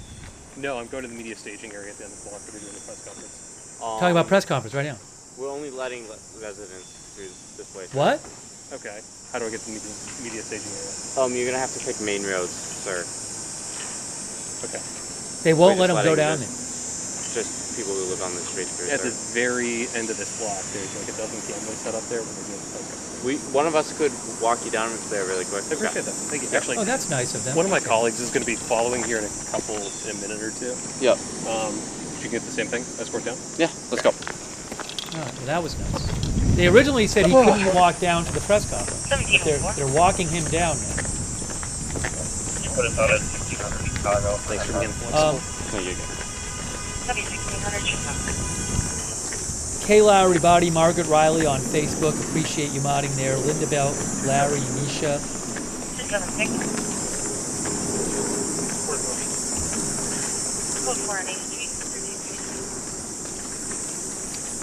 Quick thanks to Mario, Ayala, Chuck Mosca, and Melissa Yakobaki, a few of our subscribers over on Facebook.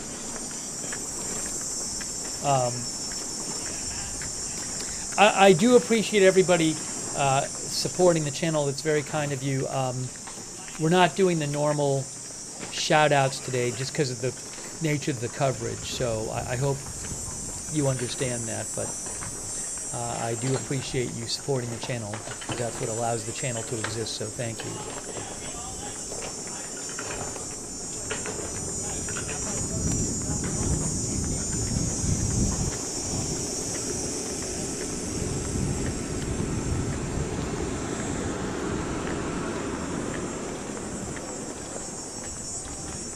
So this camera is walking towards the press conference. Press conference coming up, I believe, in 25 minutes.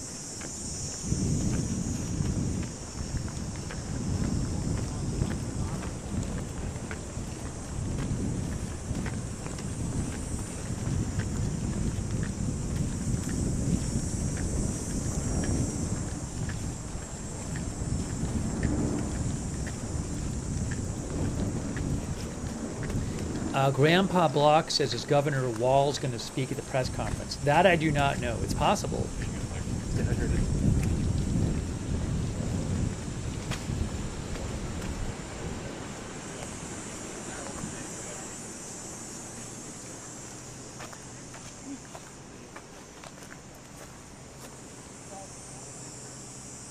All right, so he's at the press area now. There's the church right there.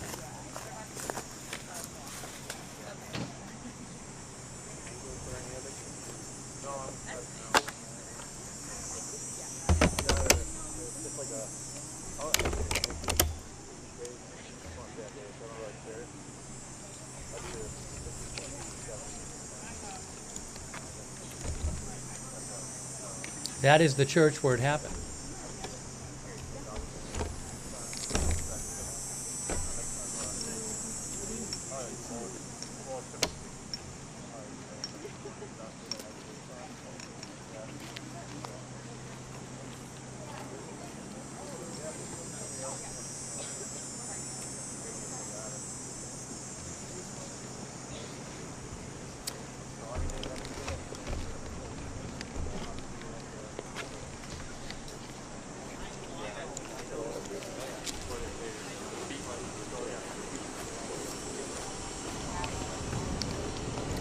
The New York Post is also reporting that the mother of the shooter worked at the school.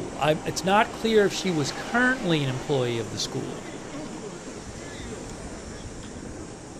because it appears that she retired from the church in 2021. So she may have worked currently at the school, I'm not sure.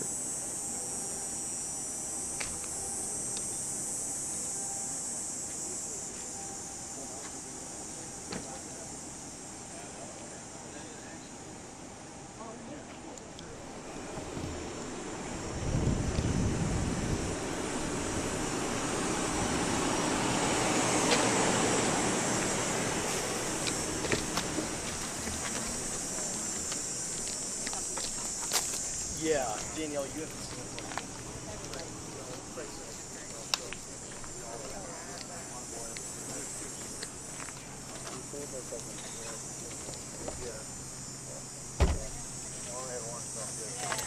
ABC News says that law enforcement is investigating social media accounts believed to be associated with the shooter, specifically a video posted today to YouTube showing the person flipping through notes, a drawing of the church, for example. There's two different videos. One of that I have seen. One showing what appears to be a manifesto. One showing weapons with writings on them. I have reposted those videos posted by other people on my X account. I cannot show them here. I have my X account linked in the chat, pinned at the top, so you can see those reposted on my X account if you go to my X account, which is linked in the chat. I am at Lookner, at Lookner.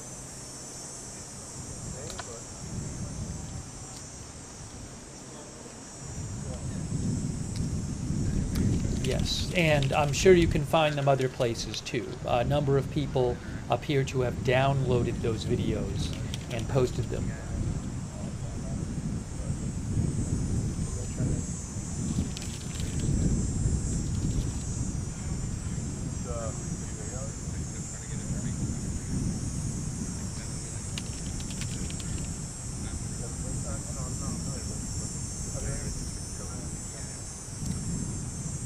The latest I have heard, I don't know if it's true, is that there will be a briefing in 20 minutes.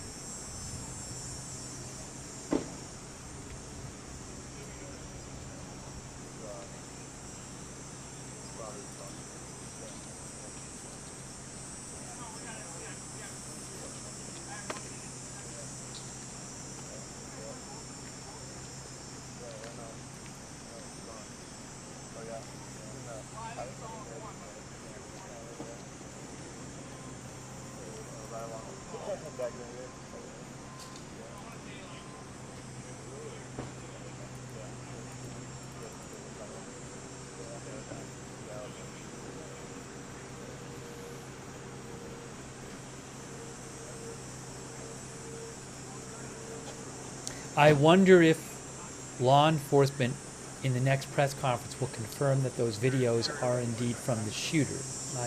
My guess certainly is that they are. At this point, I'd be pretty surprised if it turned out those videos were not from the shooter.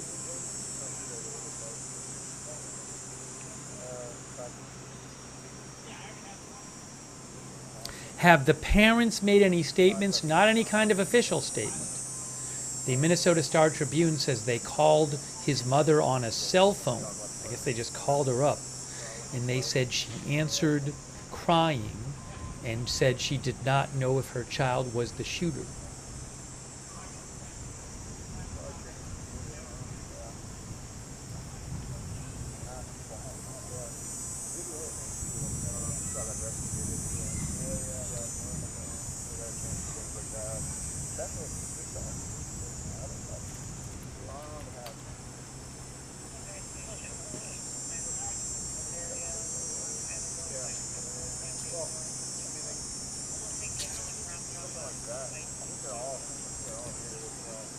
Again, the shooter, that's the church right there.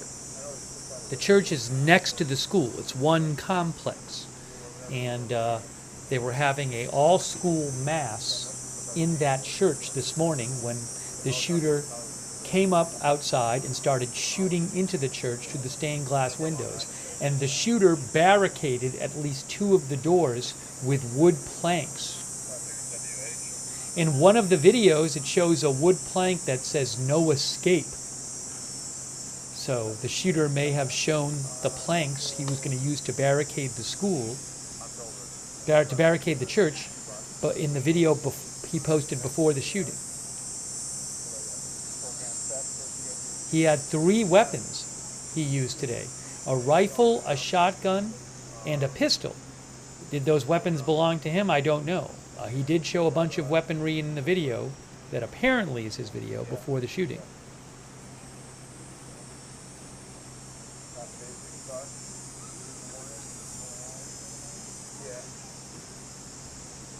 Seven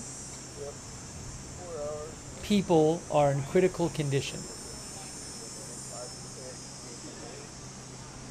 That's what I've heard so far. 7 of the 11 were taken to one hospital. They're in critical condition. I haven't heard about the conditions of the other people.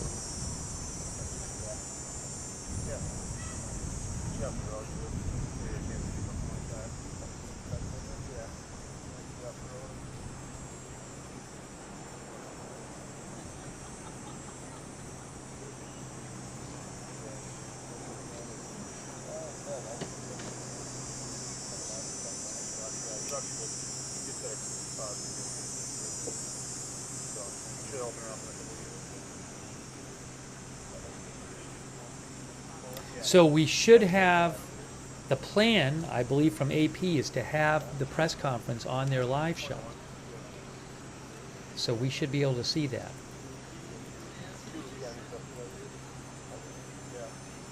It's really horrible. I mean, when you see, I mean, there's an interview floating around with one of the kids from the school, a 5th grader, and I've seen the Instagram of the school. I mean, these are a lot of little kids. It's really horrific. I mean, it's basically an elementary school, right? It's kind of an elementary school and junior high, but a lot of the kids are elementary school age. It's pre-K through 8th grade.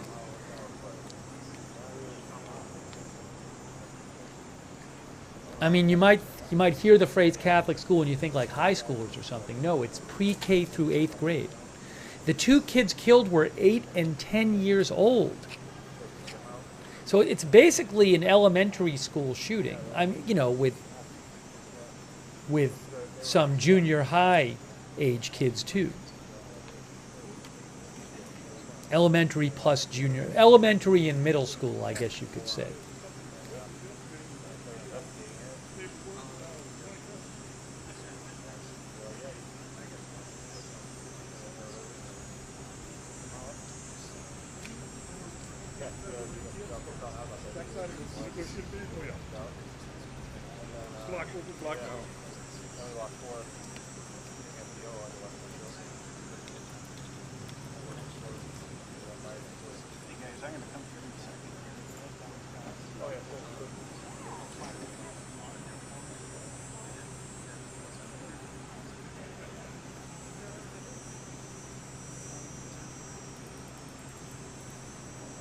Now, also, the shooter did not get killed by police. The shooter took his own life. I mean, even more people could have been shot, I would think. I don't know, unless he had didn't have enough ammo or something. I don't know. It seemed like he had a lot of ammo in the video that I saw, if that's his video. So, it's really horrific.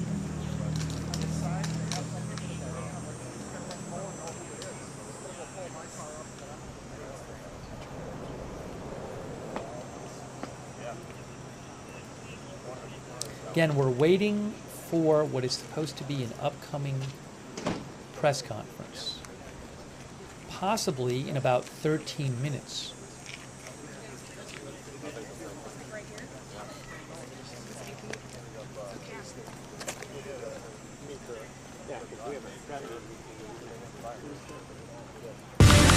Welcome to the 10th annual Transact. Sorry. Welcome to the 10th. Sorry about that.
Oh, by the way, I had mentioned before there was reporting that a grand jury had failed to indict the man who threw a sub sandwich at a member of the National Guard. So an update for that. Fox 5 DC's Katie Barlow reports that the man who threw the sandwich at the member of the National Guard will be charged with a misdemeanor, not a felony, a misdemeanor. A felony does not have to go through a grand jury, she says.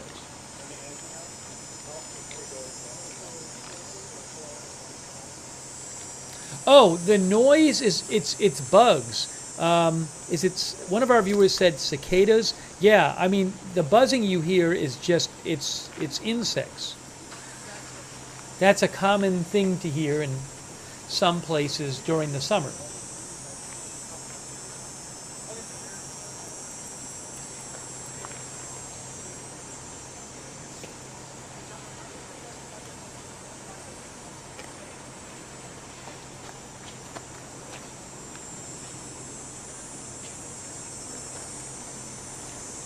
Yeah, it's cicada. A number of our viewers are saying it's cicadas.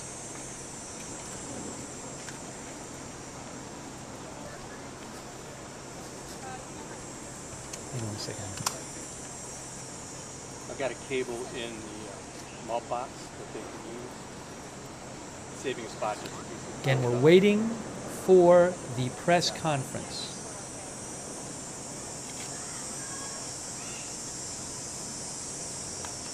Okay, I have an update on the press conference time.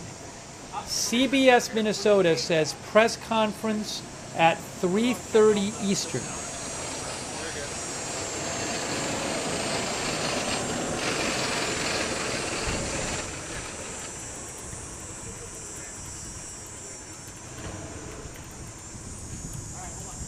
Press conference at 3:30 Eastern, 2:30 Central.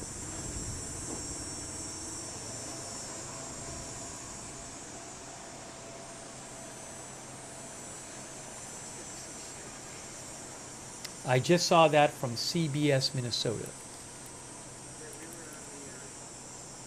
So we'll certainly cover that.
Guys, I just need 1 minute here. Give me 1 minute.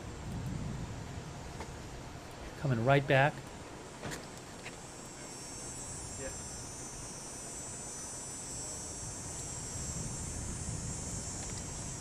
All right, give me 1 minute. We'll be back with more. I'll be back with more live coverage.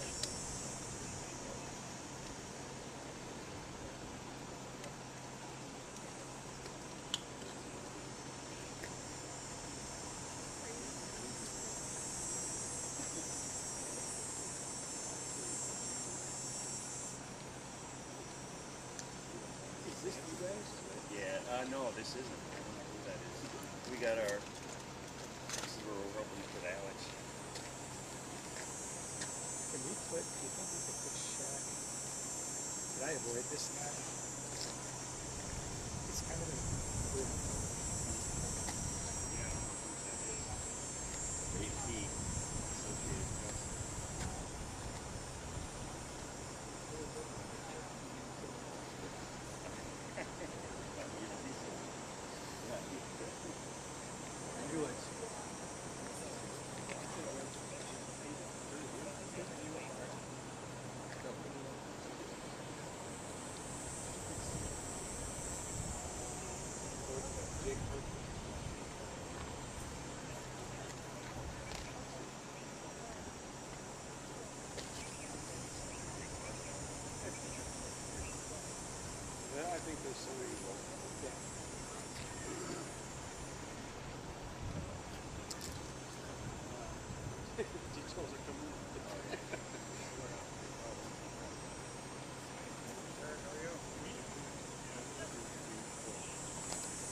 Hey guys, you know what I'm going to do?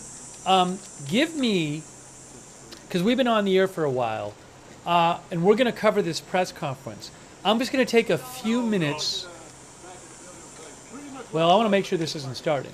But, yeah, there's an update coming at in 35 minutes. I'm just going to take a few minutes and just grab a snack real quick and then come back. Okay? And we are going to cover the press conference. So what I'm going to do is say,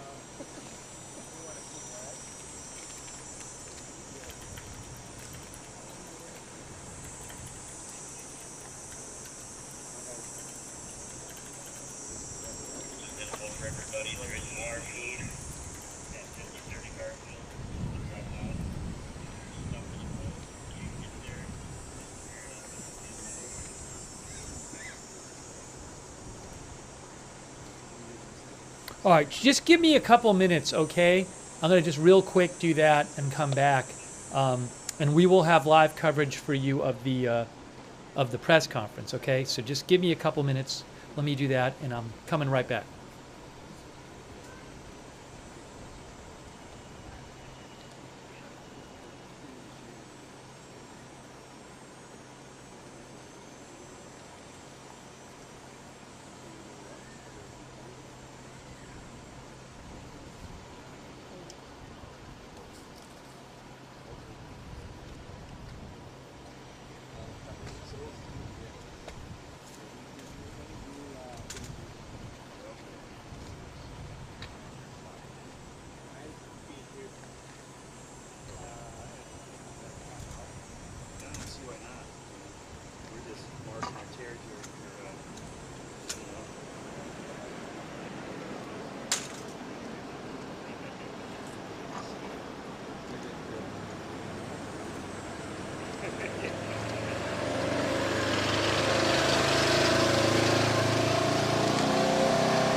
still in mail.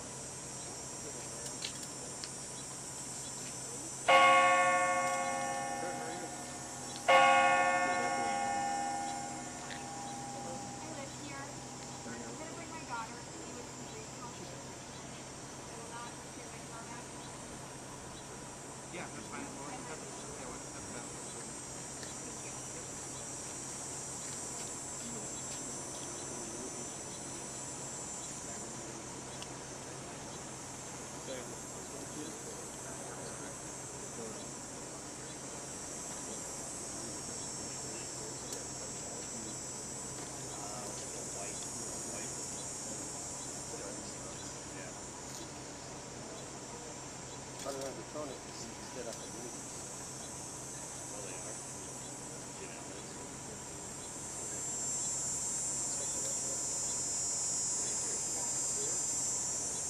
Sure, as long as you're behind the table. I'm fine with that. Thank you for asking.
got the USB one that you were talking about.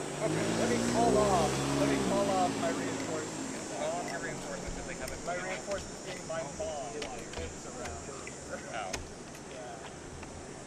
The schools and colleges in the US have been returning to campus this week at the start of the new academic year. There have been a number of lockdowns fearing just such an attack. For the most part, they've been false alarms. So, Chandler from KAL, I think after I We can call off the troops. Go get try out.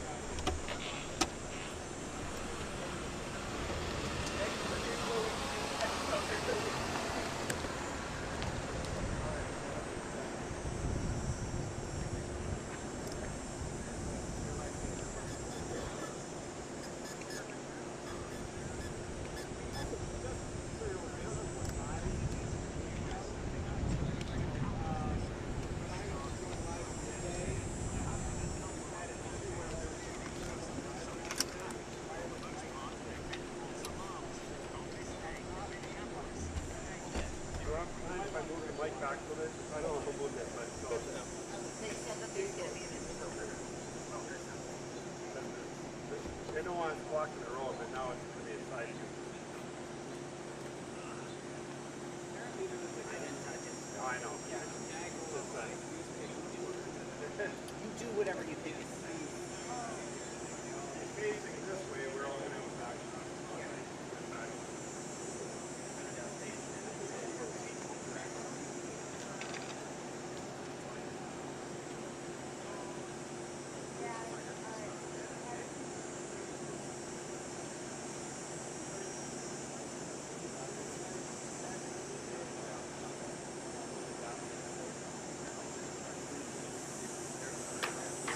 We're all set up. No, this way, and we can all kind of see them a little bit better than a side view. Yeah. Is that okay with you guys, do you think? Yeah. It's good? I think that's better. Otherwise, you can be looking that way, and we'll all be over here. Thank you.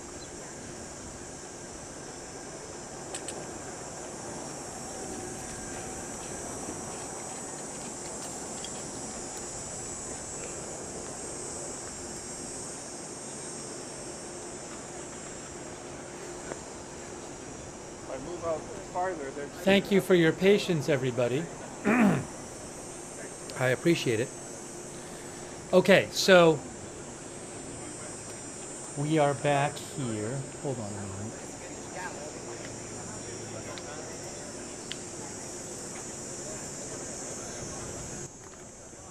Okay, so we're waiting for this press conference, which is coming up. An update is coming up in 21 minutes. 21 minutes. And we have been covering this horrible shooting at a Catholic school, which was in a all-school mass this morning at a church, which is part of the school complex in Minneapolis. And a man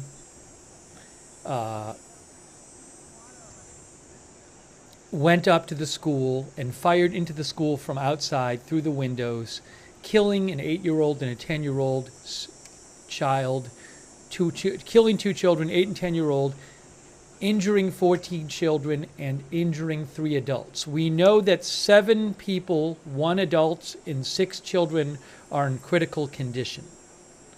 One hospital is treating 10 people and said 7 of them are in critical condition. I don't know about the others.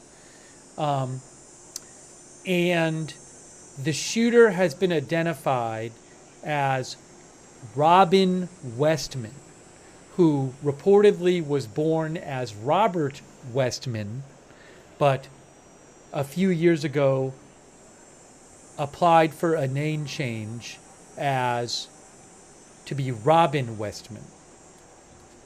And according to the Minnesota Star Tribune, on the application, Robin Westman said she identified as a she. So anyways, I'm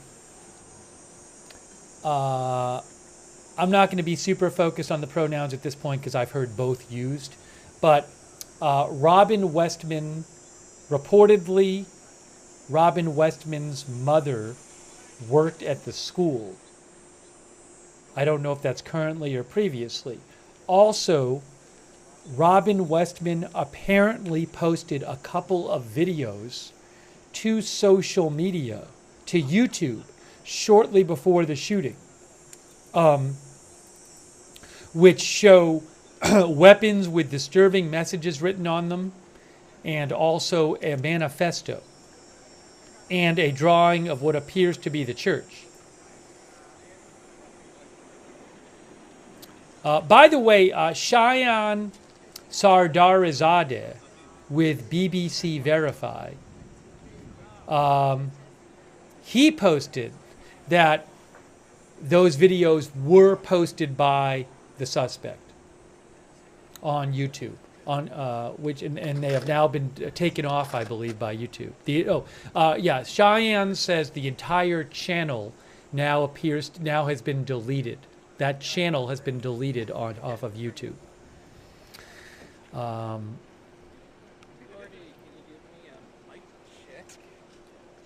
He says, Cheyenne Sardarizadeh, that he believes the video is a clear attempt to replicate the actions of previous mass shooters in Christchurch and Buffalo, who also wrote derogatory terms on their rifles.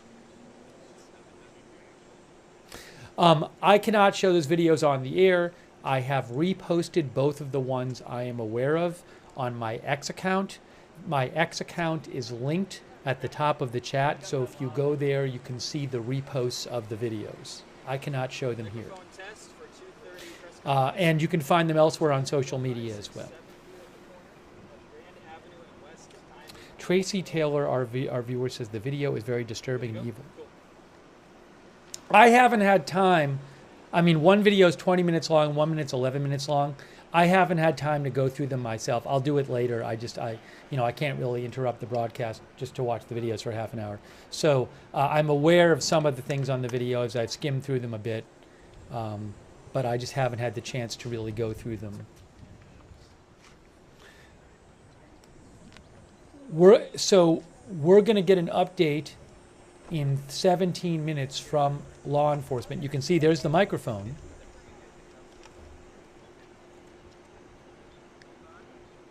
Bella, our viewer, said the videos are extremely disturbing. By the way, so sometimes when we cover something, I have multiple feeds available, and sometimes I have to switch between them to get you the best audio and video. So it might start, and then I switch, and for a moment you hear two audio tracks, and then lots of people yell at me in the chat. Well, the reason that's happening is because I'm getting you guys the best possible audio and video, and I don't know in advance what it will be. So sometimes I just have to switch between the two shots. But the whole point is to get you the best audio and video.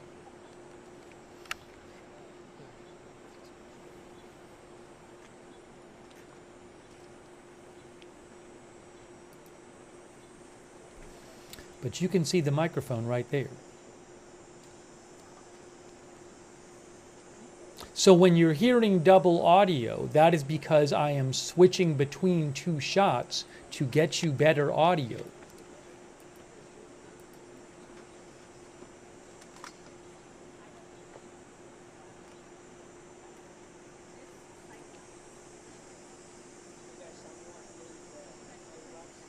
Oh. I missed this, guys. Intel Point Alert mentioned this. The New York Times says that Robin Westman, the shooter, is believed to be a former student at the school. Are you rolling? Okay, the New York Times is reporting, thanks to Intel Point Alert for catching this. The New York Times is reporting that the shooter is believed to be a former student at the school.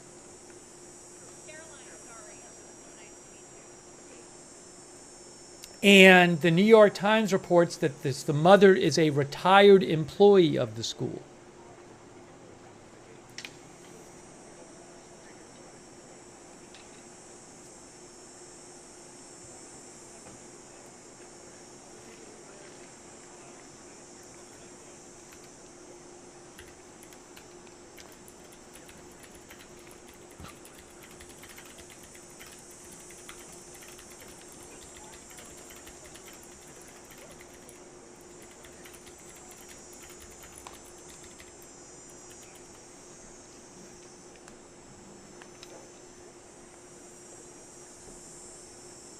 So that is the first report I've heard that he was a student. And I'm not going to really focus on the pronouns as it says in the scroll there.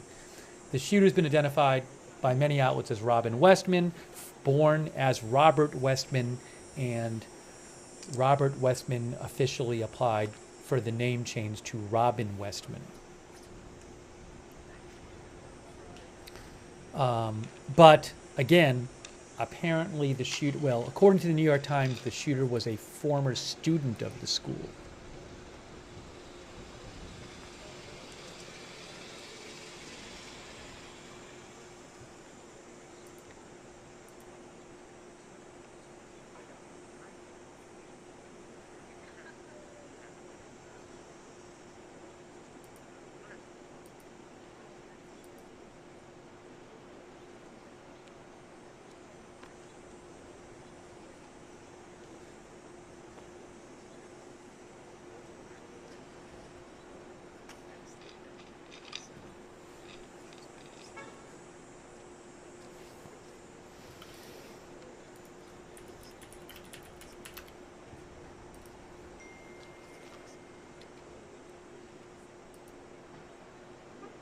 You know, I just thought, I believe that the shooter had written Adam Lanza's name on one of the weapons or the ammunition in one of the videos that he purportedly posted before the shooting.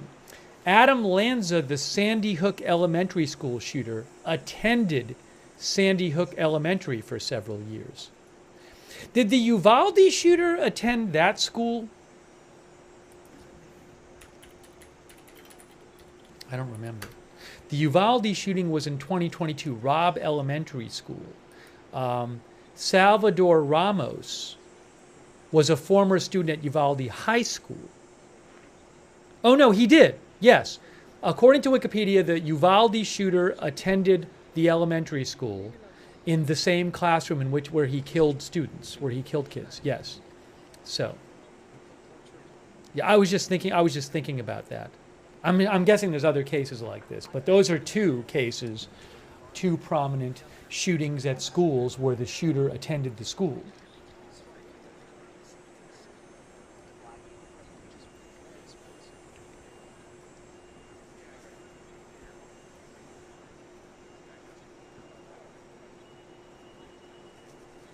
Press conference in about 10 minutes.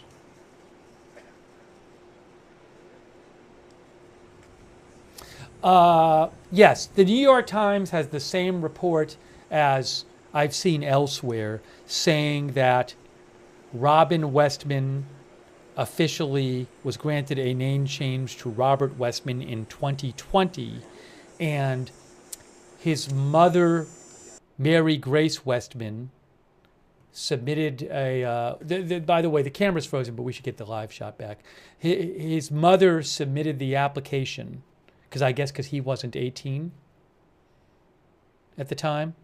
And the application said minor child identifies as a female and wants her name to reflect that identification.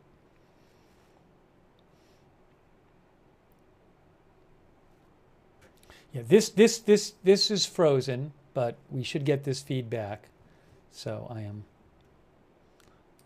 I know they are planning on covering the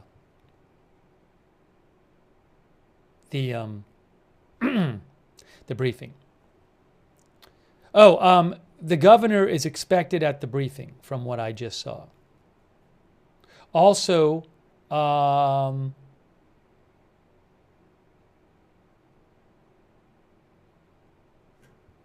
on a second here.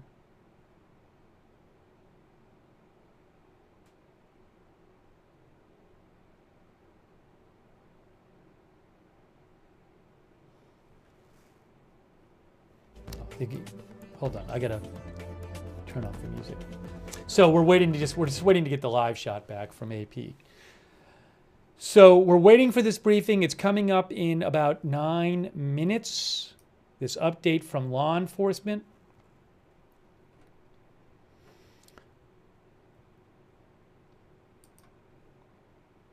And for those of you who haven't seen, while I have a second, here is what it looks like. Here's the layout of things. It's from Google Maps here. So that is the church right there. And then that's the school. That's Annunciation School. And then there's Annunciation Church. And it's like a complex because you can see that there's a walkway between them. There's it looks like a common parking lot. So there's the church and the school. And the school, which had just started school this week, was having a mass in the church. And the shooter went up to the church and fired through the stained glass windows. And also barricaded, I got the live shot back, barricaded multiple doors of the church. I mean, that's just this really just extra awful detail that the shooter barricaded multiple doors of the church.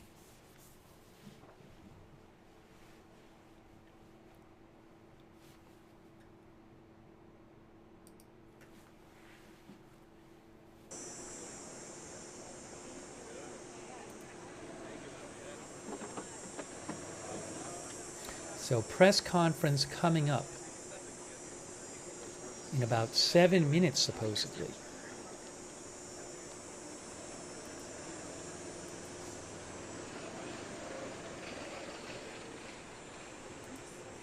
There was also a smoke bomb found there. Oh, breaking news. FBI Director Kash Patel has just posted an update, which I'm going to post on the screen right now. This is from FBI Director Kash Patel. He says, the FBI is investigating the shooting as an act of domestic terrorism and hate crime targeting Catholics. There were 2 fatalities, an 8 and 10-year-old. In addition, 14 children and 3 adults were injured. The shooter has been identified as Robin Westman, a male born as Robert Westman. The FBI will continue to provide updates on our ongoing investigation with the public as we are able.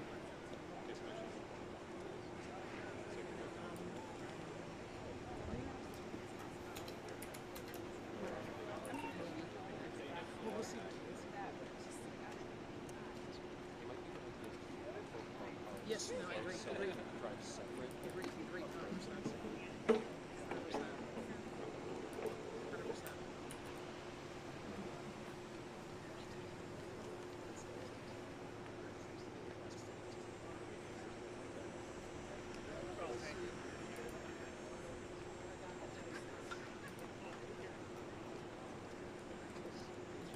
Ooh, bananas.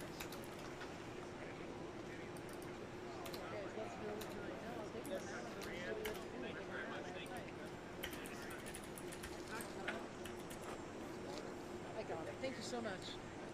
Thank you.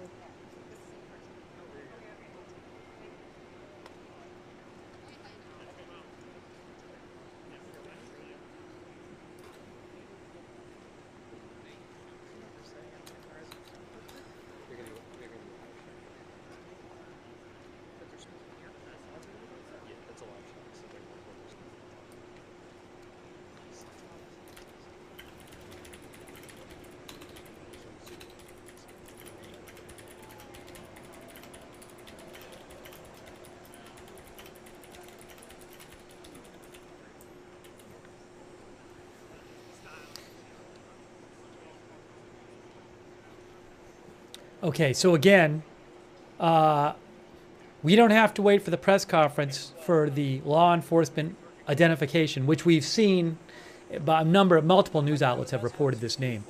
FBI Director Kash Patel says the FBI is investigating this shooting as an act of domestic terrorism and hate crime targeting Catholics. No problem. There were 2 fatalities, an 8-year-old and a 10-year-old. In addition, 14 children and 3 adults were injured. The shooter has been identified as Robin Westman, a male born as Robert Westman. The FBI will continue to provide updates on our ongoing investigation with the public as we are able.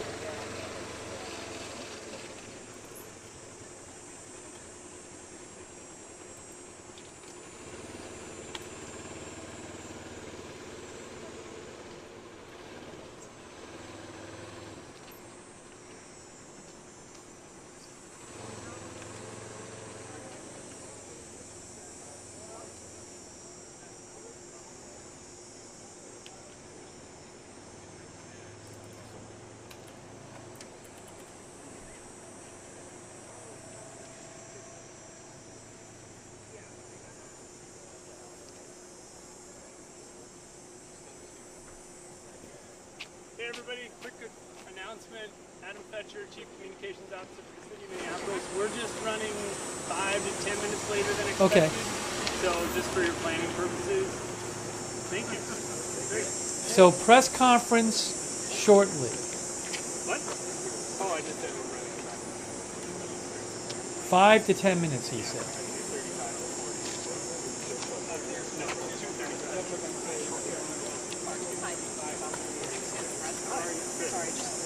Yeah, no, we're good. Now you're thinking doors open. You can move my cable out. I believe that.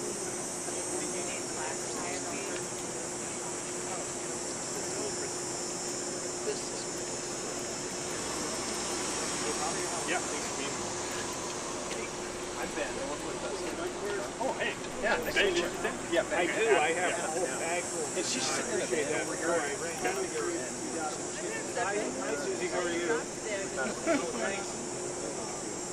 Oops. They said they're running 5 to 10 minutes late. So the decision that's been made, you can tell me a little bit more about this conversation that just happened, but what's that, we're really advising, the principle has been very clear. They don't want a lot of money standing or speaking. So, certainly I talked to Grace there. Yeah. She realized that too. Yeah, I didn't have all my food here. I don't know if that was necessary. I thought it was going to be fine. So, I mean, I can talk to Oh, yeah. We got somebody coming. And we're also having to just chill here. Yeah, hey, chill with me. I can certainly hear that busy, but Allie is with the parents. Yeah, can you do that? That'd be great. The latest I heard when I spoke with Grace is that the message that was delivered to you. Yeah. I get how these have been on all but all right, well, appreciate you. Thank you. Okay, thanks for staying here. Sorry. Are we going to be present? I don't think we're going to be. I think they'll be staying. Thank you for getting the insurance. Yeah.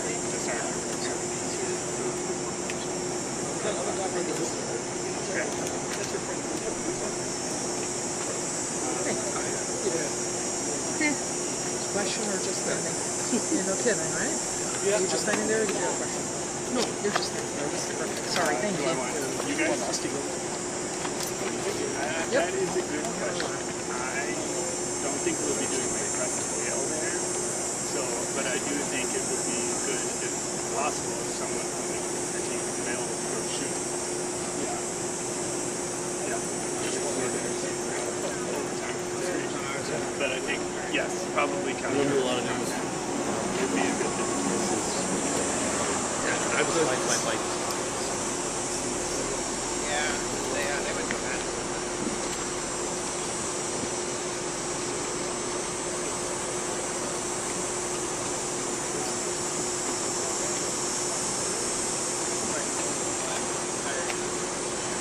So, again, just in a couple minutes, we're going to be getting a live update from the authorities, a press conference.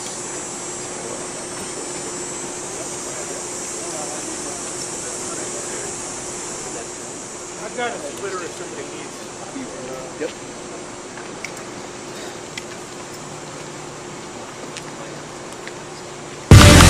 Welcome Why is that? I'm sorry. What that is? Welcome to the 10th Annual Trans Equity Summit, everybody. This is really a gathering.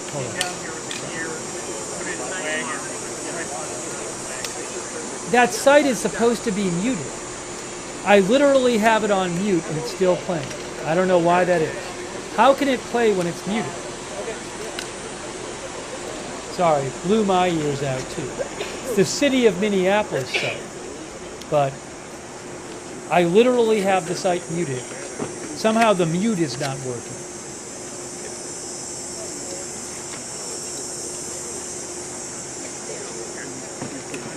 Yeah.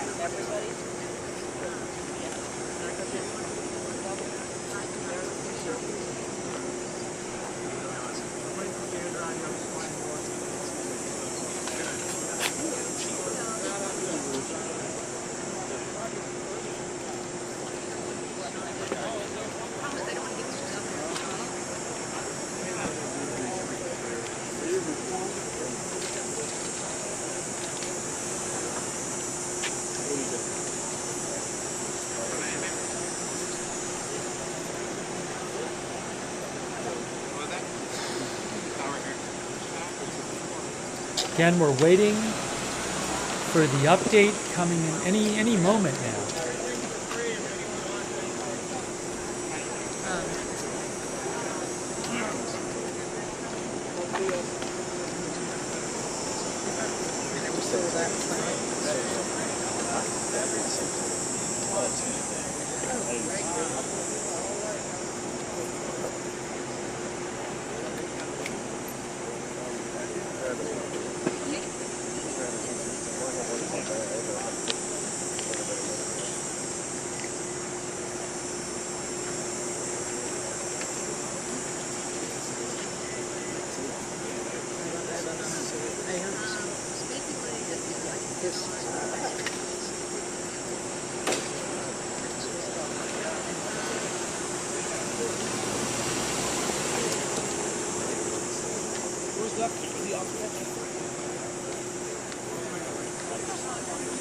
Oh, sorry, that's right side. Oh, I'm sorry.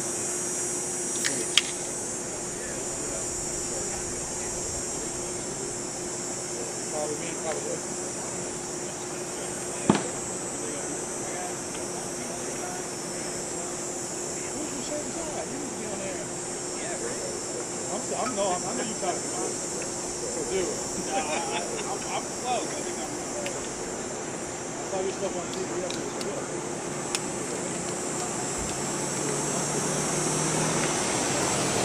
In case you missed it, the FBI says they are investigating the shooting as an act of domestic terrorism and hate crime targeting Catholics.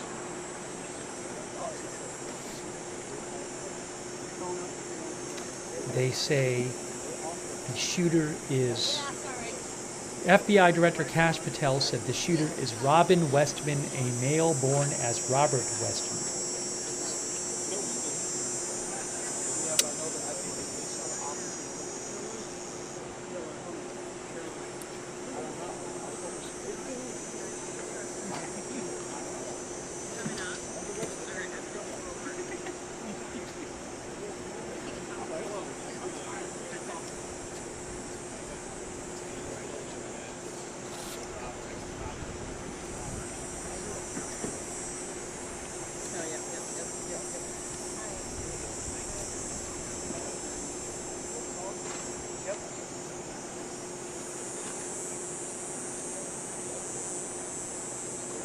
Yep.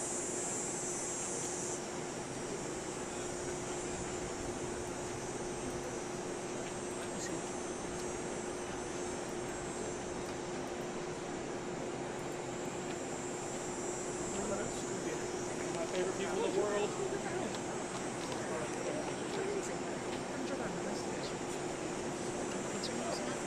Bruce, nice to meet you. Sorry, man. Sorry. You know how it is. You know how it is. And today, too. I hear it. I feel it. I know.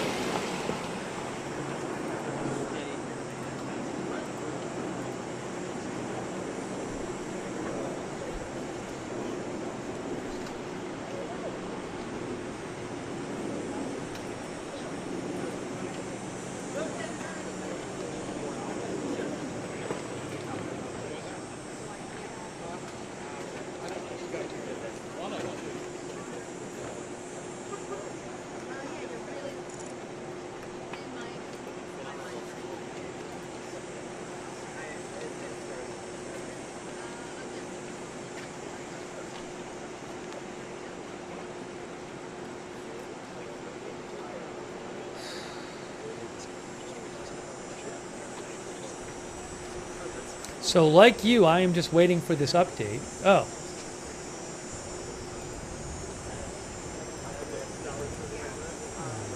Any moment.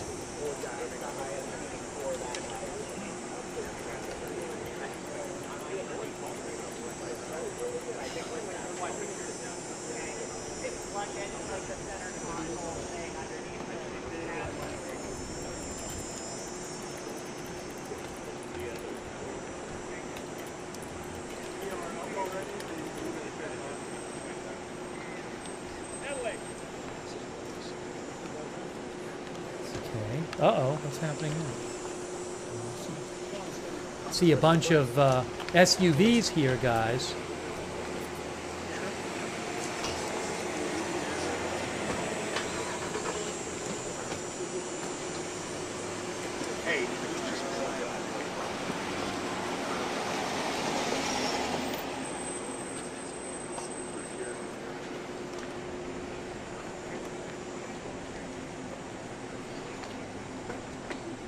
That is the church right back there behind the police car is the church.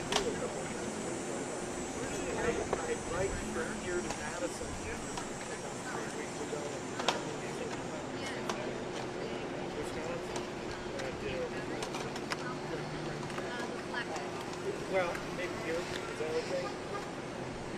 Okay.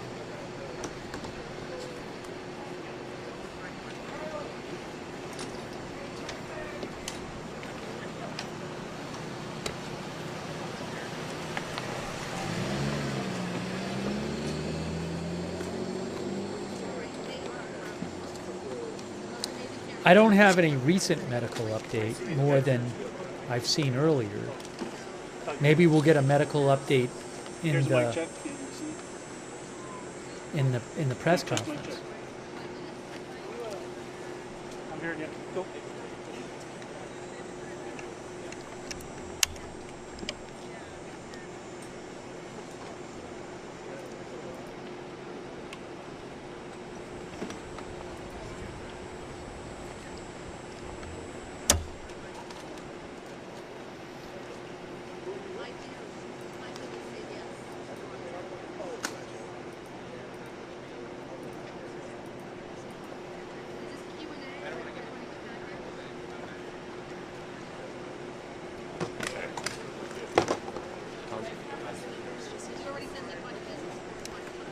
KARE's Danny Spewak says Senator Amy Klobuchar from Minnesota said that one of her former staffers had 3 kids in the room this morning and watched classmates get shot.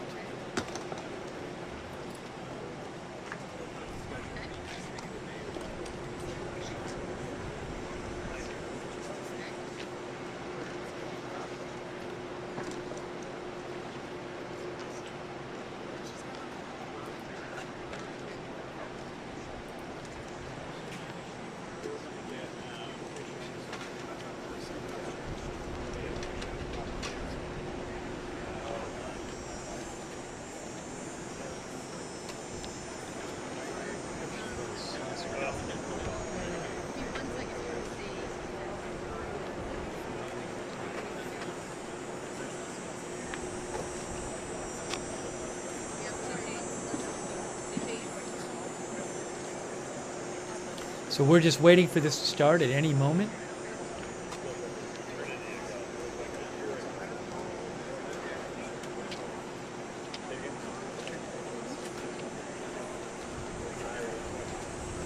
Okay, folks, as you can see, folks speaking are walking down, so we'll start in just a minute or two. Said start in just a minute or two. Start in just a minute or two.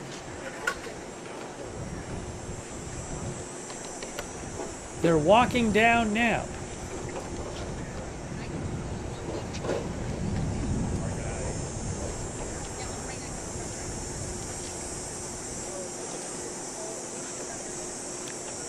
I don't plan on switching shots, but if there's an audio or video problem, I can switch to a second shot. But I'm planning on sticking with this shot. But please bear with me. If I have to switch early on, I'll switch to the other shot if it has better audio, but hopefully this is fine. But if you hear 2 audios for a second, it's because I'm making it better for you.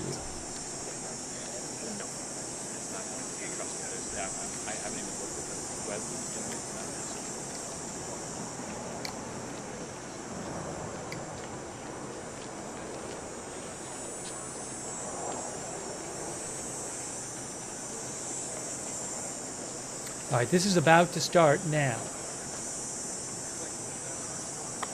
Get ready.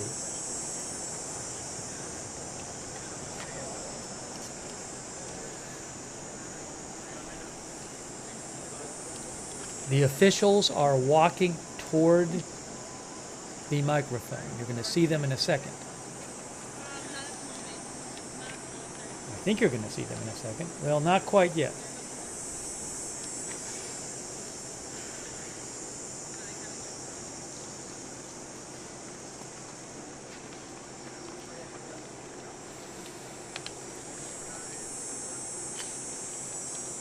I believe Governor Walz is going to be there.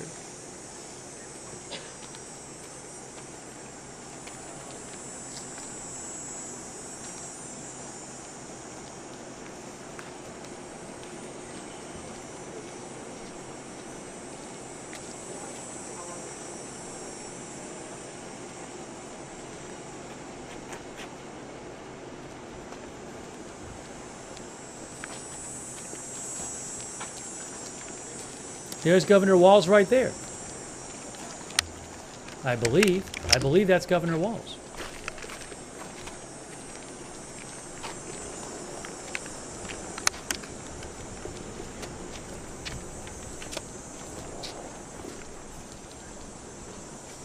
Nope, that's the governor right there.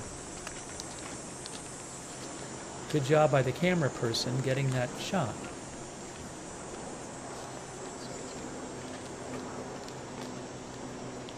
Is that Amy Klobuchar? Senator Klobuchar is there as well, if I'm correct. Let's get out. Here we go. Camera's moving again. Camera going back to original position.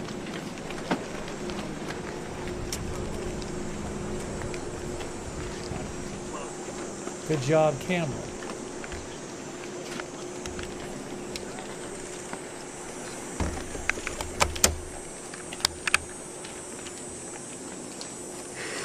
All right, here we go.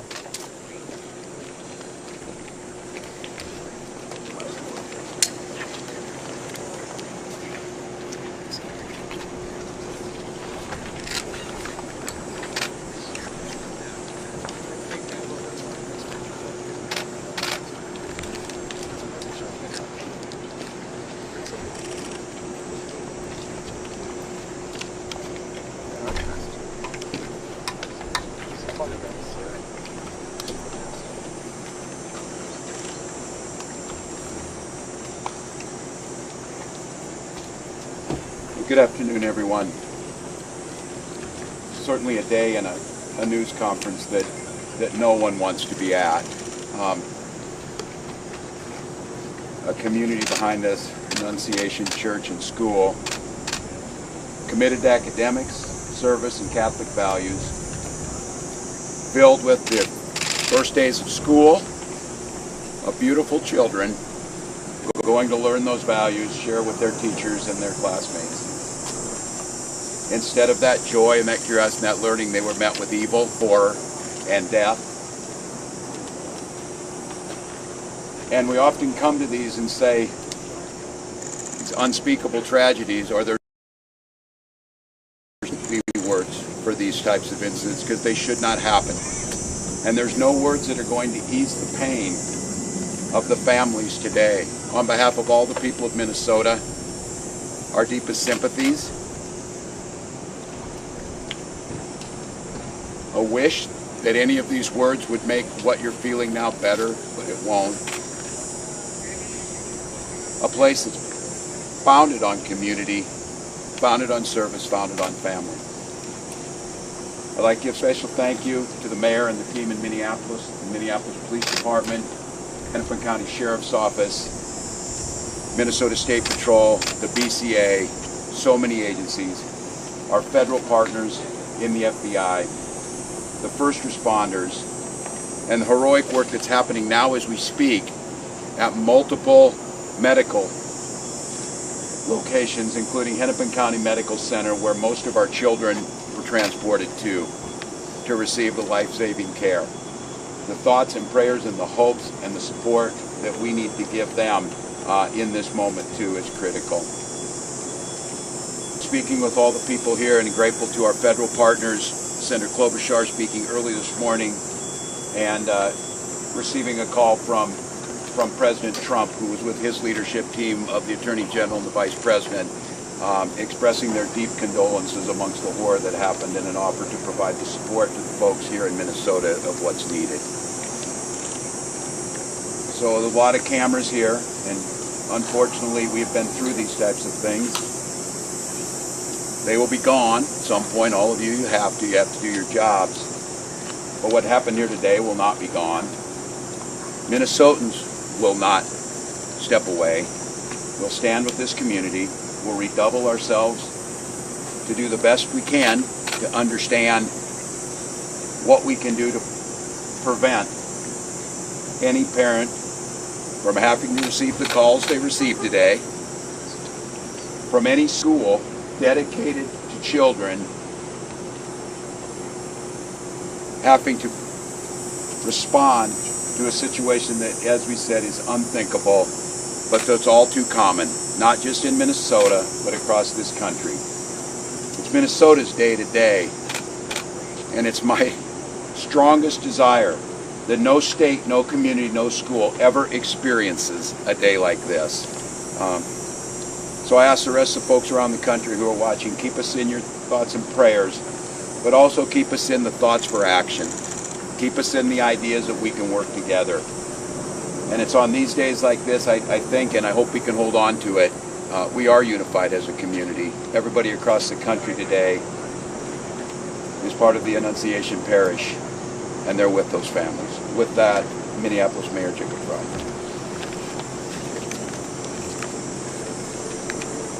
Thank you, Governor.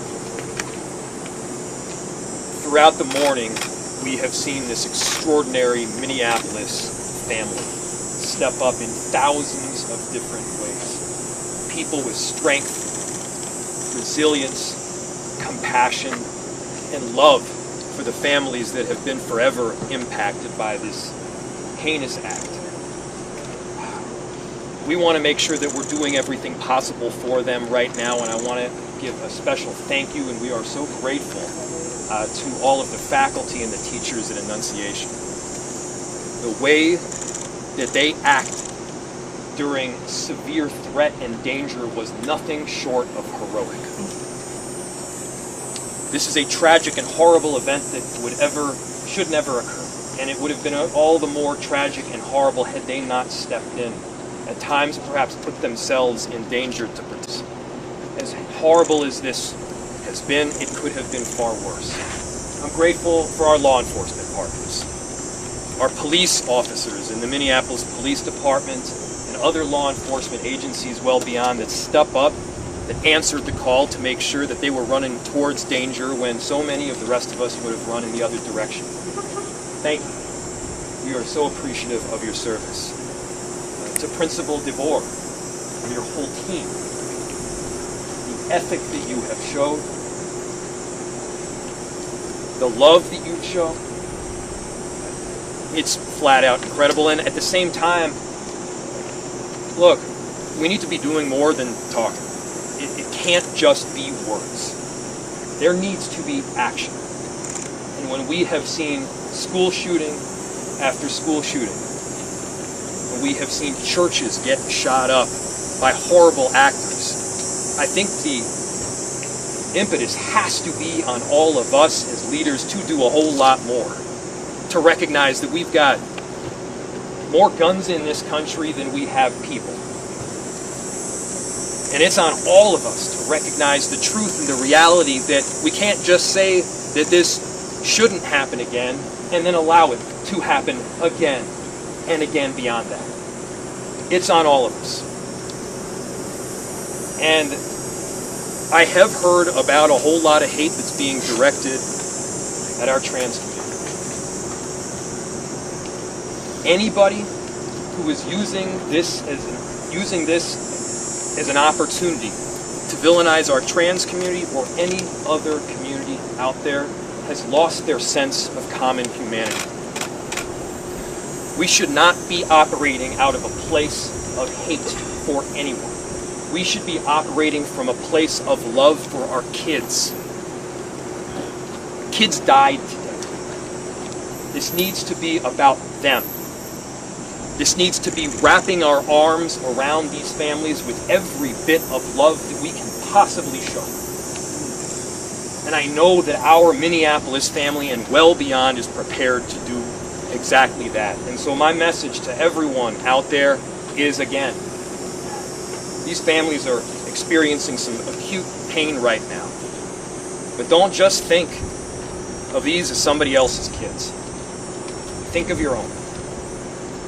Let's make sure that we're acting now to not just say it's never happening again, but ensure it doesn't.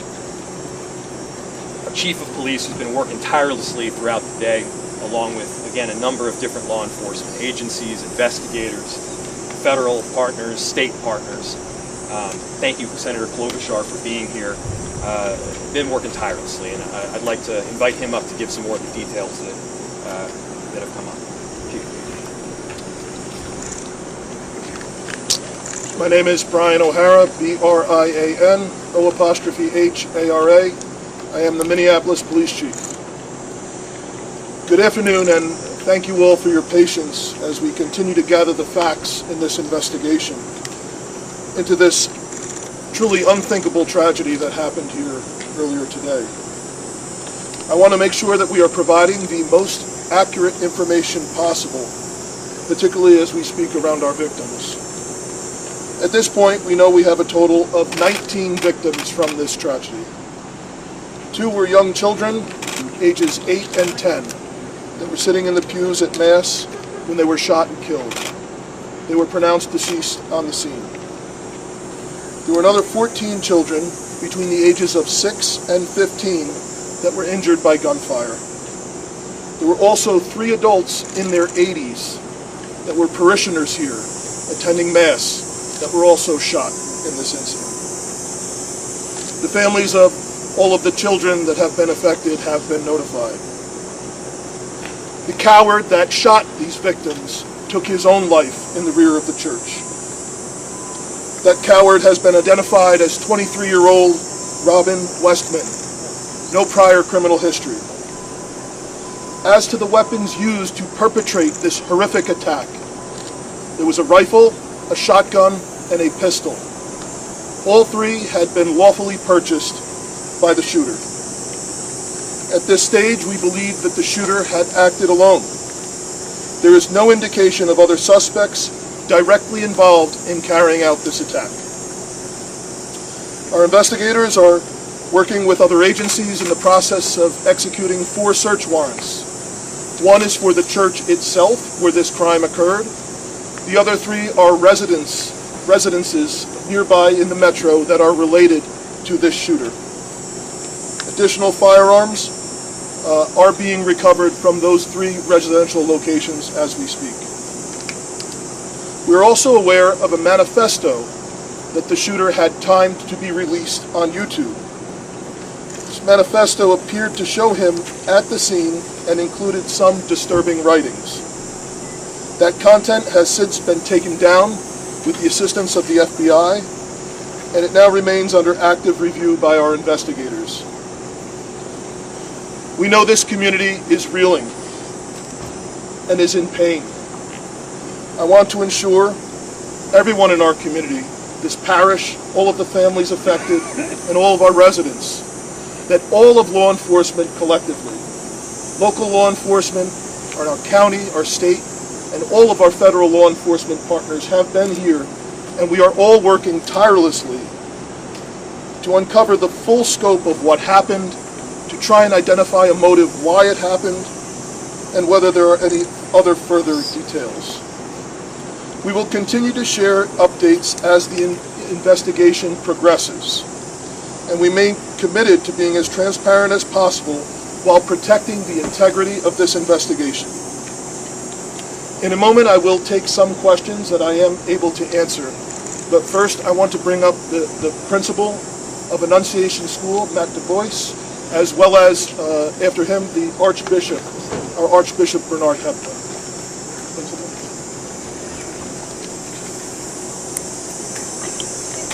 Good afternoon, everyone. To any of our students, families, and staff watching right now, I love you. You're so brave, and I'm so sorry this happened to us today.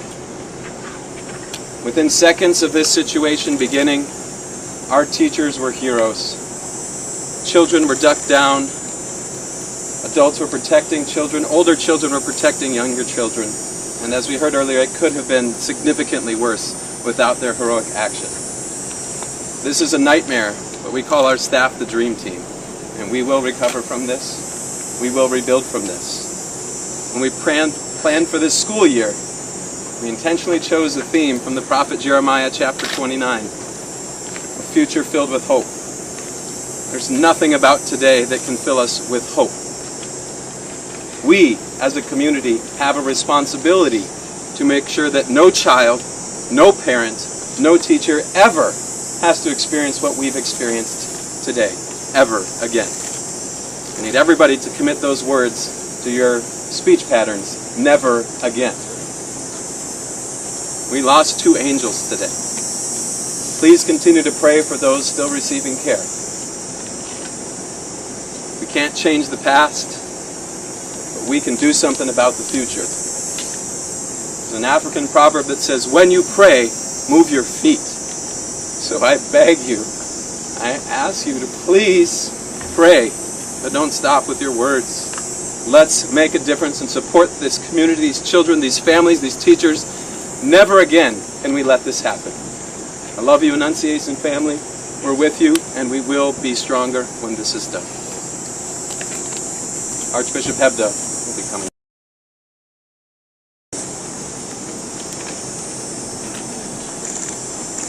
Thank you, Principal DeBoer. I'm so grateful that Mayor Fry and the Chief both mentioned how were. I'm so grateful to the pastor here at Annunciation, Father Dennis Darren, for the deacon. So they're having a bit of an issue with their video. Both videos are having issues, not just theirs. It's theirs and the city's, so hopefully they'll get it back.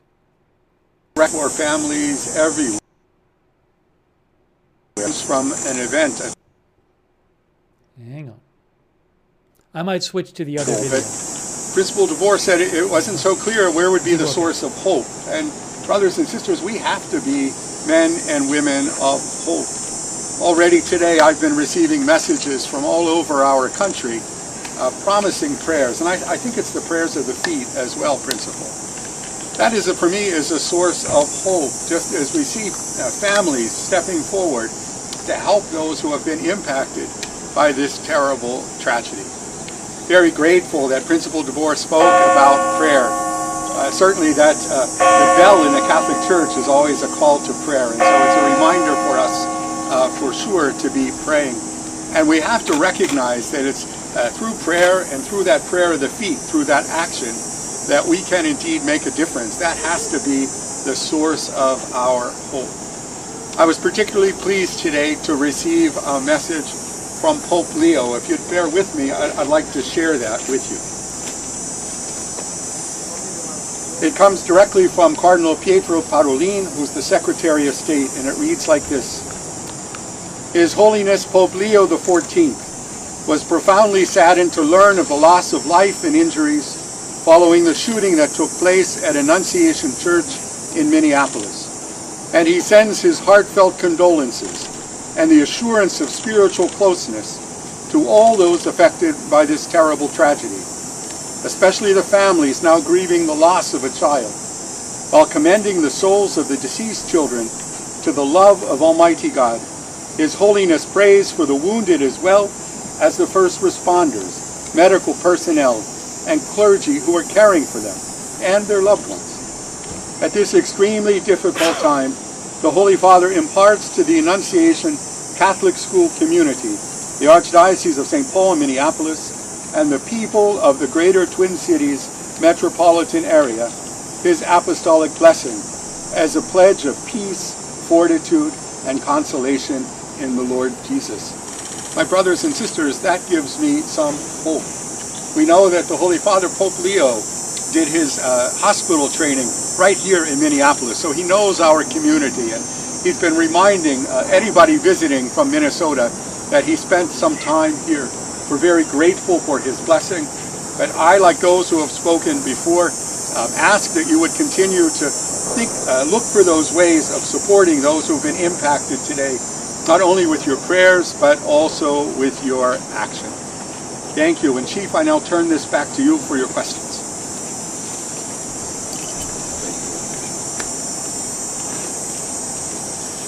Thank you, Archbishop. As I mentioned, obviously the investigation continues in its preliminary stages. I'll take some questions now, and additionally, we will let you know when we can provide some updated information. How are the injured students doing? What are their conditions at this point?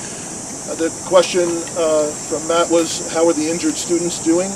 I believe all of them have their parents with them now, and they are all expected to survive. All of the remaining victims are expected to survive. There is a range of injuries, however. Chief, you said the weapons were acquired legally. Do we know when and where they were acquired? I can tell you they were purchased recently. Chief, can you tell us anything more about a possible motive here? We've also heard reports that the suspected shooter's mother was employed here at some point. Can you confirm that as well? So the question was on a possible motive and a relationship to the church or to the school. I have no information to share on a motive other than saying again that there was some sort of manifesto that was timed to come out on YouTube. It's been taken down and our investigators are going through that to try and develop a motive from that. Additionally, there are these 3 search warrants happening in residential locations, and we may very well, find more information or writings that could give some sense to that, but we don't have that now. And I cannot confirm a relationship between the suspect or his family and this church at this time, but that's obviously something we're looking very closely at. Chief, about the manifesto, can you confirm at this point whether it was in fact by the suspect, or do you believe at this point that it is in fact from him? And second question, sorry. What was by the suspect? The manifesto that you've been talking about. Yep. So the question was about the manifesto. We do believe it was by the suspect, yes. And we understand that we've seen some documents about the name change that somebody with the same name as the suspect has filed for a few years ago. Do you believe this to be the same person, that Robin Westman was in fact born with a different name at this point? And can you speak a little bit more about the identity? Yep. So the question was about the suspect, and he had a name change at some point in the past. I cannot confirm that other than confirming the identity, the name that I gave you, the age. That is the suspect. That's the person that we believe has caused this. Chief, you mentioned these videos posted on YouTube, seemingly scheduled to be posted right after the shooting. Is there anything that the suspect posted days prior, months prior, that could shed any light on their mindset? Yep. So the question was, we mentioned that the YouTube videos were scheduled to be posted. Is there anything else in social media that may shed some light into this? We do not have information on that at this time that I'm able to share. However, our investigators and our law enforcement partners are definitely looking at that. About how many children and parishioners were in the church when this happened? So the question was how many children and parishioners were in the church when this happened. This was towards the beginning of Mass, so some of the children were already filed into the church and were seated. Others were coming in. I've heard estimates, but we will release a more definitive number. Chief, Minneapolis police officers have had a tough couple of days. I know we're talking about the children in this incident, but there were several shootings yesterday. How is the resource thing going for you? Are you getting help from the places to help? Yep. So Sue's question was resources for Minneapolis police due to the other challenges we've had the last 24 hours. Obviously, this has been the most difficult. Dozens of officers that responded to this scene. Many of them are deeply traumatized by what they saw, as are obviously all of the children, all of the staff members, Father Dennis, everyone who was at Mass this morning. So obviously that has been our number one priority, is to care for the health and wellness of the officers that responded here. Additionally, obviously, we have responded to other challenging situations and other acts of violence. I can say, in regard to the shooting that happened outside of the high school yesterday, we have arrested 2 people for assisting in that shooting. We have not gotten the shooter yet, but we believe we have 2 people under arrest that were present with the shooter when that happened, and we're making significant progress. There was an additional arrest at a homicide last night that happened on the 2700 block of 3rd Avenue South. That person has not been booked specifically for being responsible for that murder, but we believe that is the person who caused that. Is this the first time you've ever had to deal with a mass shooting? No, unfortunately not. Chief, a lot of the top politicians here, and principal and others, have said that this can never happen again. I'm just wondering if you would have a suggestion for where we start to make sure that it doesn't ever happen again. Yeah, so the question was, where do we start to make sure this doesn't happen again? I don't have an answer for that at this time. Chief, we understand from the federals that there is an idea that this might be investigated, maybe it already is, I'm not sure of my information, as a hate crime against Catholics. I'm asking you, perhaps Archbishop Hebda, is this a line of investigation that you have open? Can you comment on that? So the question is this an investigation into a hate crime against Catholics? We don't have a motive at this time. Obviously, we're open to any possibilities at all, but we don't have a motive or anything to suggest. Do you know if there is any more safety, any more protective measures that are implemented at other Catholic schools throughout the Twin Cities or churches? I'm sure there are masses going around right now this afternoon. It's just a week out from, or a few days before the start of school here. So the question is the concern for other churches, other schools around the metro. Unfortunately, this is something that our community has been dealing with for some time. The threat of active shooters, the threat of hate crimes at houses of worship, unfortunately is not something new here. And of course, our precinct inspectors, our crime prevention specialists are available to work with both houses of worship, churches, and schools that do reach out to assist in any additional security measures or advice that we can. One last question about that to follow up. Are you aware if this is the first time that actually a Catholic Mass has been targeted and there have been victims inside a Catholic church during Mass? In the Twin Cities, not in the world. In the Twin Cities? I'm unaware of any others. Yeah, from the the question was, is this the first time that there's been attack of Catholics at Mass in the Twin Cities area? The Archbishop is unaware of any other attack. The FBI director is saying that this is being investigated as domestic terrorism. Are you also tracking this? That's our last question. The question was, is it being investigated by the FBI? The FBI director is saying this is domestic terrorism. Is that what you're tracking?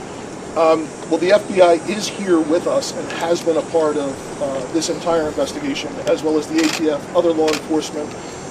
It's being led right now by the Minneapolis Police Department, and we are looking at, obviously, any possibilities from wherever the evidence will lead us from what we recovered. Absolutely. Thank you all again so much for your time today, for your support. Yes, I think there's probably two names you would like spelling for. Principal Matt DeBoer, D-E-M-A-T-T-D-E-B-O-E-R. David Edward Boy, Ocean Edward Robert. And that's Archbishop Bernard, B-E-R-N-A-R-D, Hebda, H-E-B-B-A.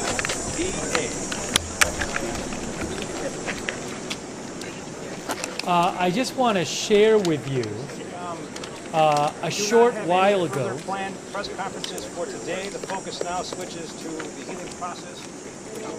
Tonight, we're encouraging people to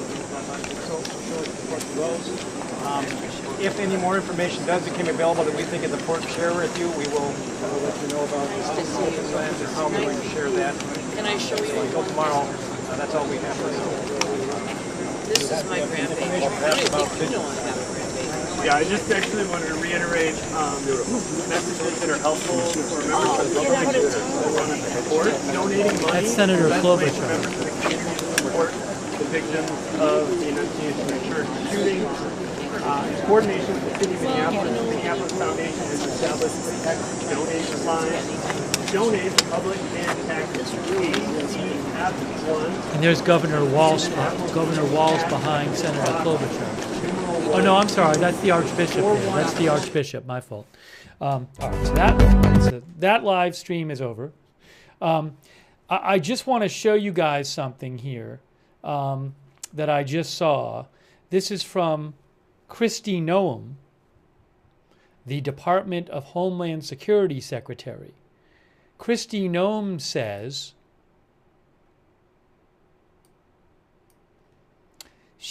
we have confirmation that the shooter at Annunciation Catholic School in Minneapolis, Minnesota, was a 22-year-old man claiming to be transgender, she says. She says, this deranged monster targeted our most vulnerable young children praying in their first morning mass of the school year. This deeply sick murderer scrawled the words for the children in Where's Your God and killed Donald Trump on a rifle magazine. This level of violence is unthinkable, she says.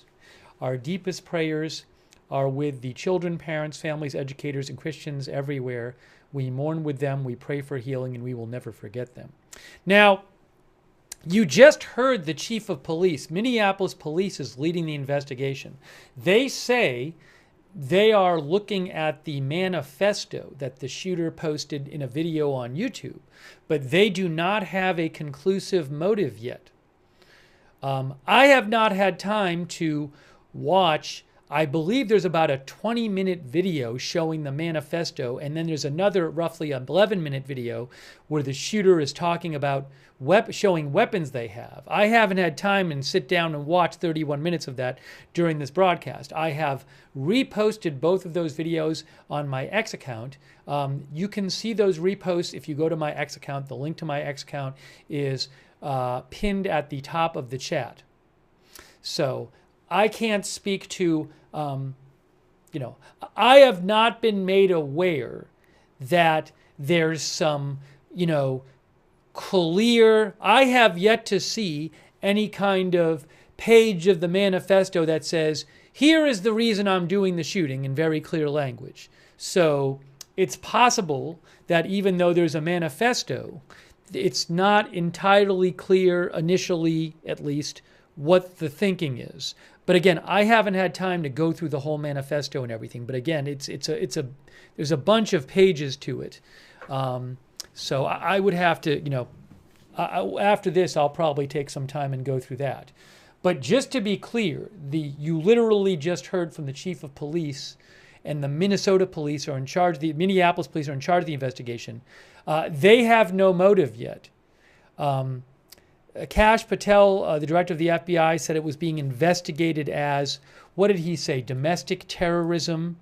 Investigated as domestic terrorism and hate crime targeting Catholics. But that is, nobody's been charged. That is not an official pronouncement that that's the official determination of law enforcement that that was the motive. So we'll have to see what we hear from law enforcement as they proceed with the investigation. I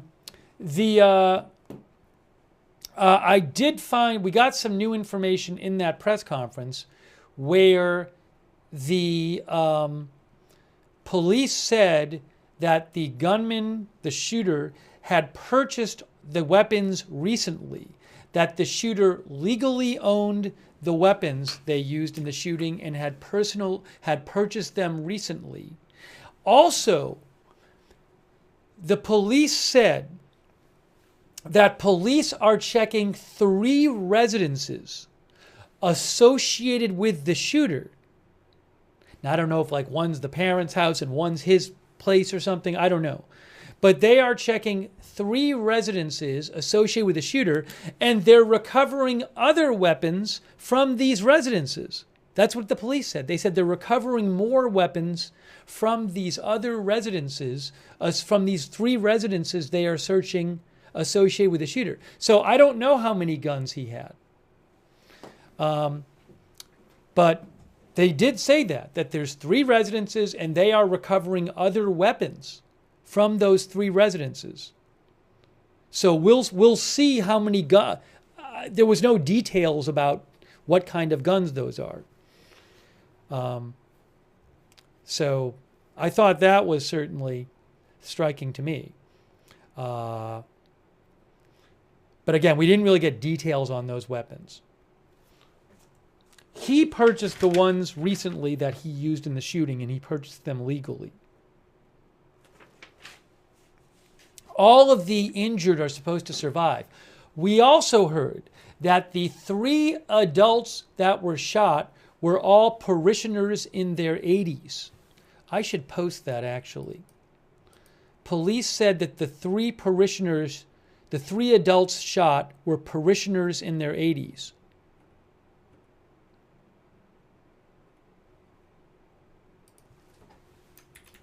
The 3 adults shot at the Minneapolis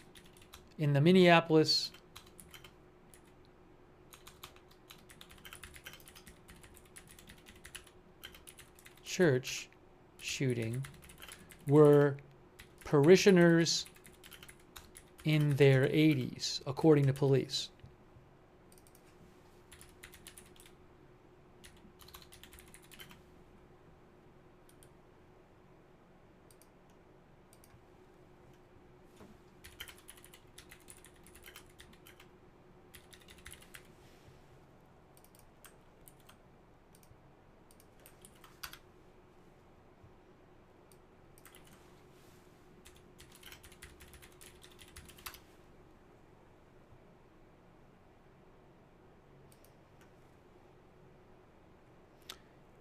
Hold on a second here.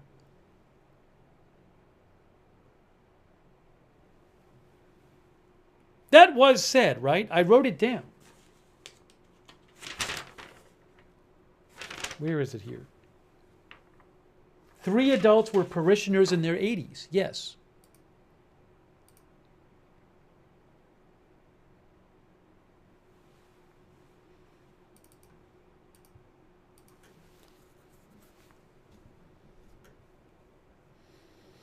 Okay, I want to take some comments from you guys on that. I want to make sure I'm not missing any other updates here either.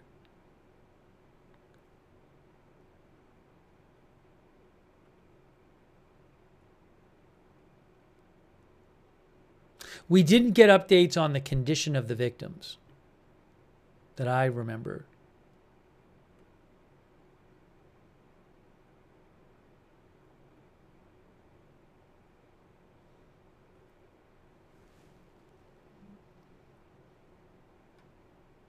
Yeah, I can't show a mass shooter's manifesto video on the air.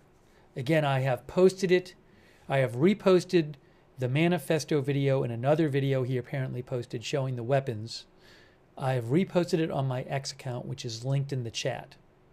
You know, another thing that the chief of police said is that a number of police officers were deeply traumatized by what they saw at the scene of the shooting. Just terrible.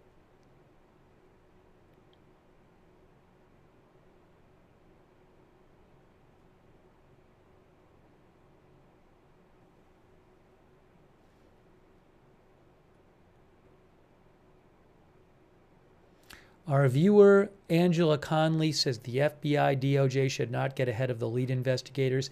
There did seem to be a bit of a difference there. Again, Kash Patel of the FBI said that it was being investigated as an act of they're investigating it as an act of domestic terrorism and hate crime targeting Catholics.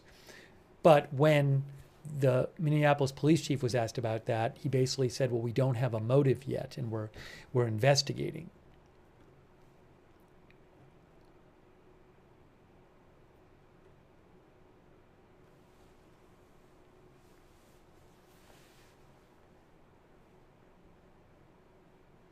Our viewer Ass Sequest thinks it feels almost like Christchurch copycatting. The shooter wrote messages on the weapons.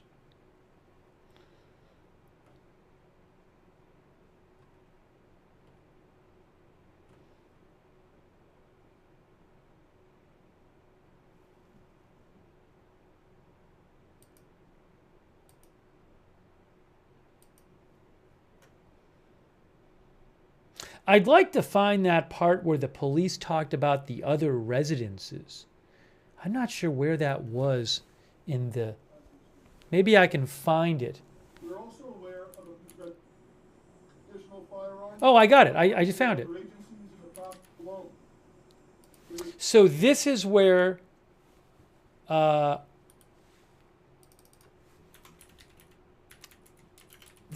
police talked about the other residences with they are searching. They're finding and they're recovering other firearms. All right, hang on. Let me just play this. No indication of other suspects directly involved in carrying out this attack. Our investigators are working with other agencies in the process of executing 4 search warrants. One sec. For some reason, the audio and video are a little off. So give me 1 second here. Let me fix that. See if I can get that fixed for you, because they're clearly off.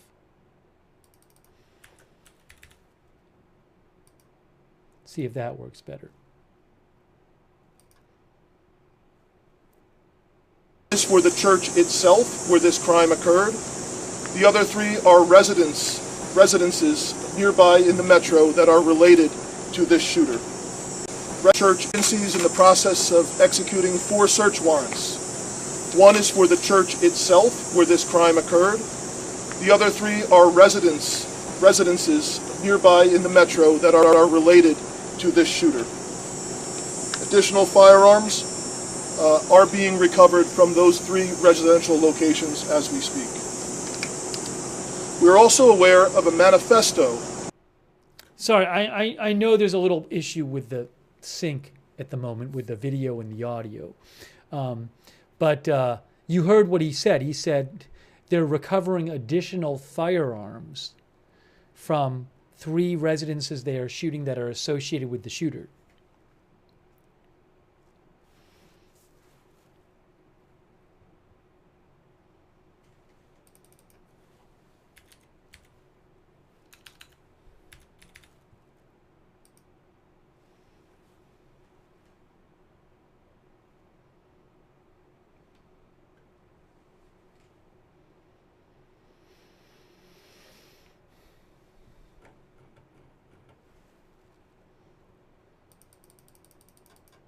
The shooter took his own life behind the church. I mean, it's weird to say anything is fortunate here, but honestly, it seems fortunate that the shooter didn't keep shooting, because the shooter took his own life. So it seems like, in theory, he could have even shot more people.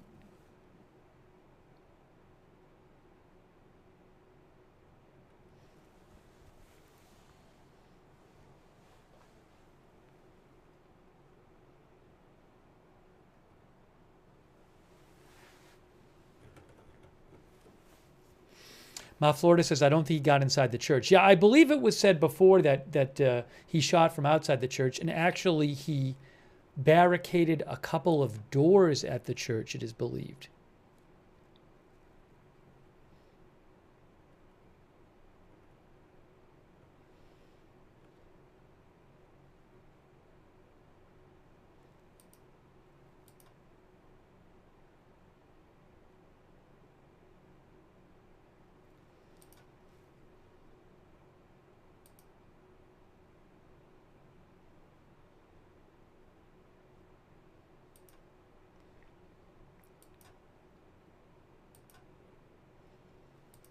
Yeah, I'm not going to get all into on this broadcast like a detailed analysis of his manifesto and stuff. Again, it's not really hard to find.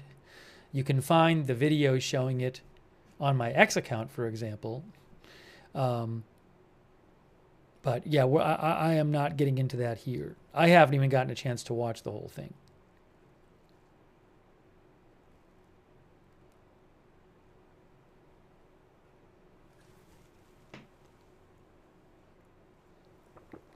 You know, I was thinking also, Minnesota is where the, I remember I was like, didn't Governor Walz just do a press conference about the shooting? And then it was like, yeah, because the shooting where the person shot lawmakers,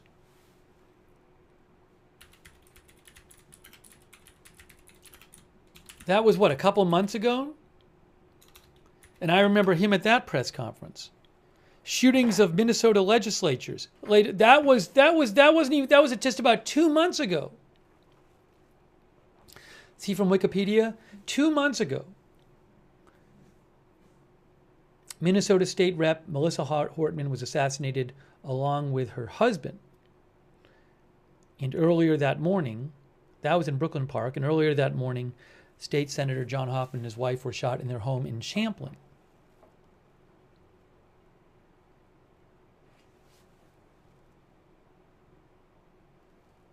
And I mean, that was 2 months ago, same state. And I remember Governor Walz doing that press conference.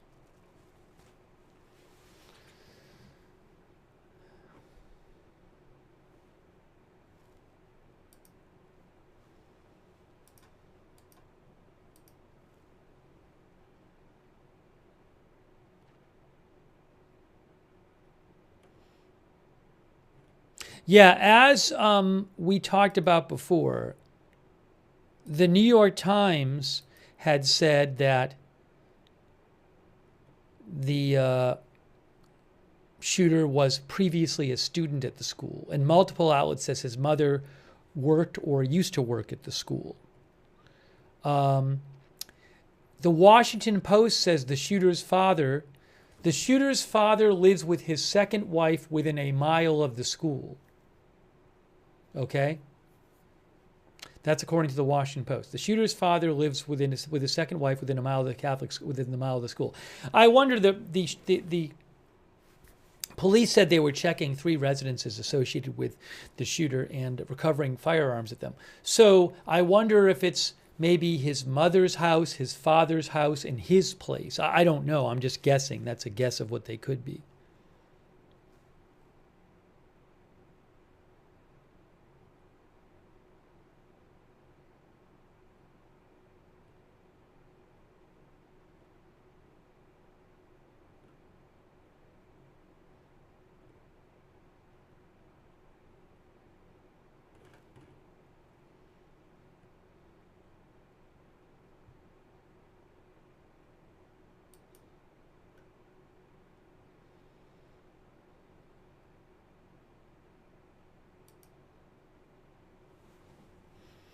Oh, I have a little breaking news update about something else.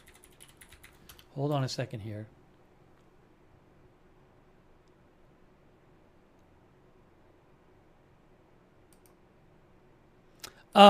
Just a little update here. This just came out. The Washington Post is reporting that the newly installed director of the CDC, Susan Monarez, is being ousted weeks after she was confirmed to lead the CDC. This is a different story, but again,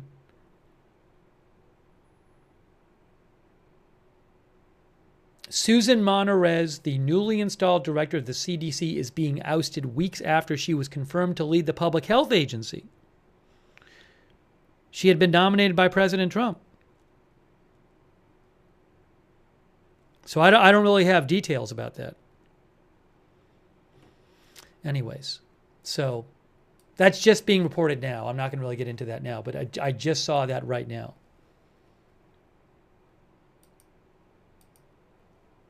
I didn't see a reason in the Washington Post report.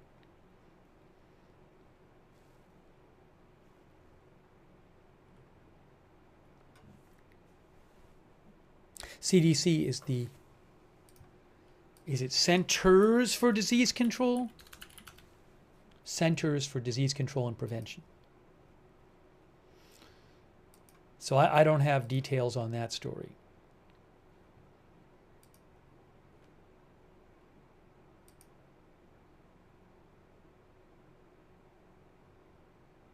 I'm just checking here to see if I have any other updates about the shooting besides what we just heard.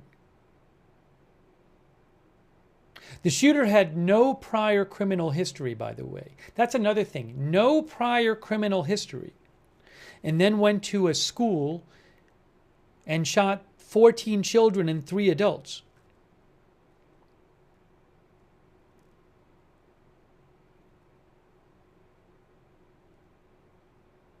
And the shooter shot himself and killed himself afterwards.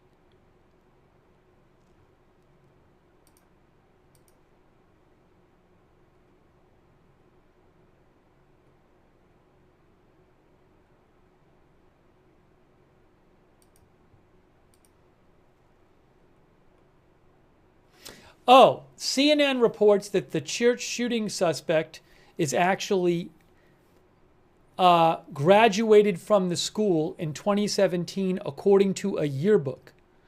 Okay. And his mother worked at the school from 2016 to 2021. Okay.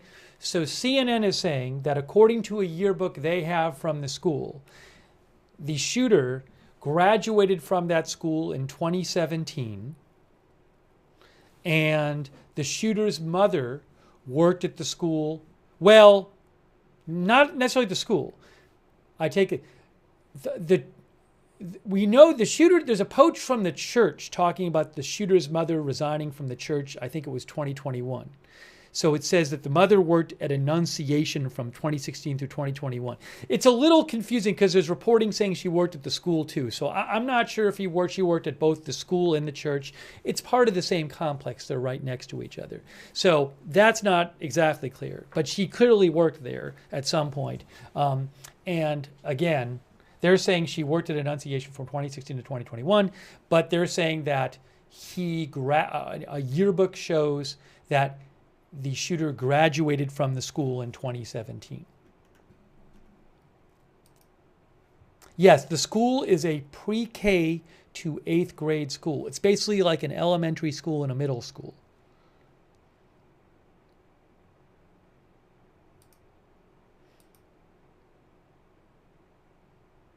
Oh, hey guys.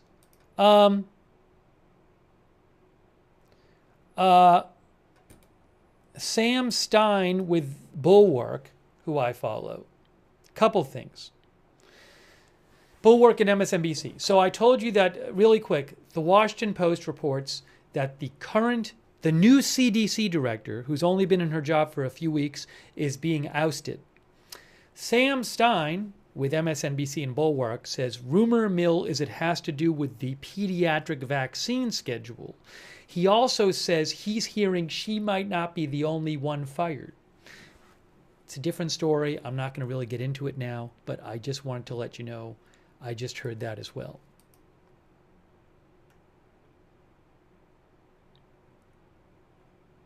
He didn't say he was sure of those details. He's saying the rumor is about the motive, but we haven't heard anything conclusive about that.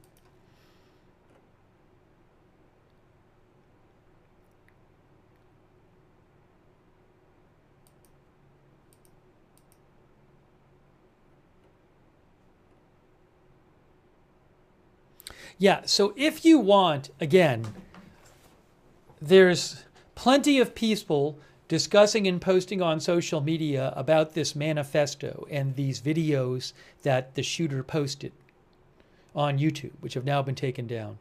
As I mentioned, you can find them lots of places on social media. I have the videos reposted on my X account, which is @Lookner.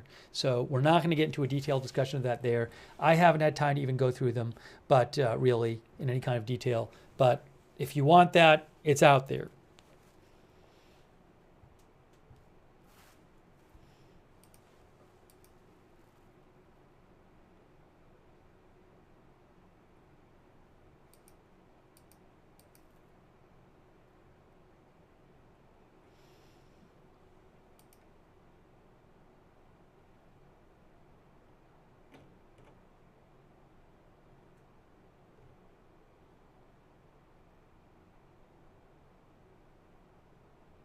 Austin Batman says the shooter knew they could blow the stained glass windows out and have open access to the pews. I mean, it certainly sounds like the shooter was familiar with the area. And again, apparently the shooter went to the school. So certainly knew well, very well, might have known the schedule. The shooting happened while people were still filing into the church for the school mass in the church.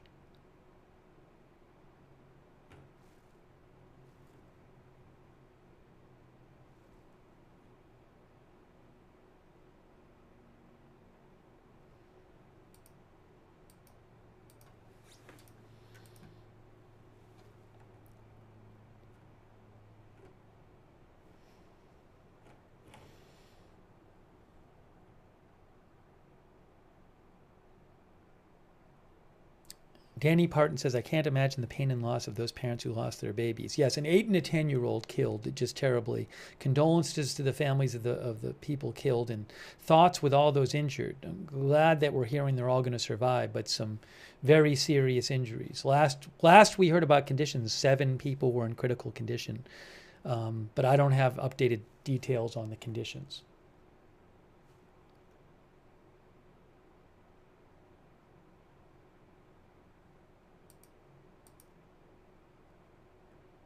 Also, there was a witness who said that the shooting went on for several minutes.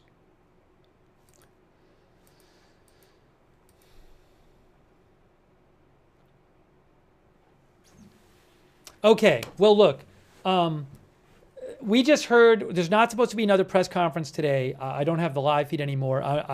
Again, there might be some more updates coming out from reporting tonight, but we're not supposed to get another press conference. I think at this point I'm going to start wrapping up this live stream. If I get updates tonight, I'll probably post them on my X account, which is @Lookner on X, which is linked in the chat. And again, if you want to, I have reposted the 2 videos that I have seen from the shooter there.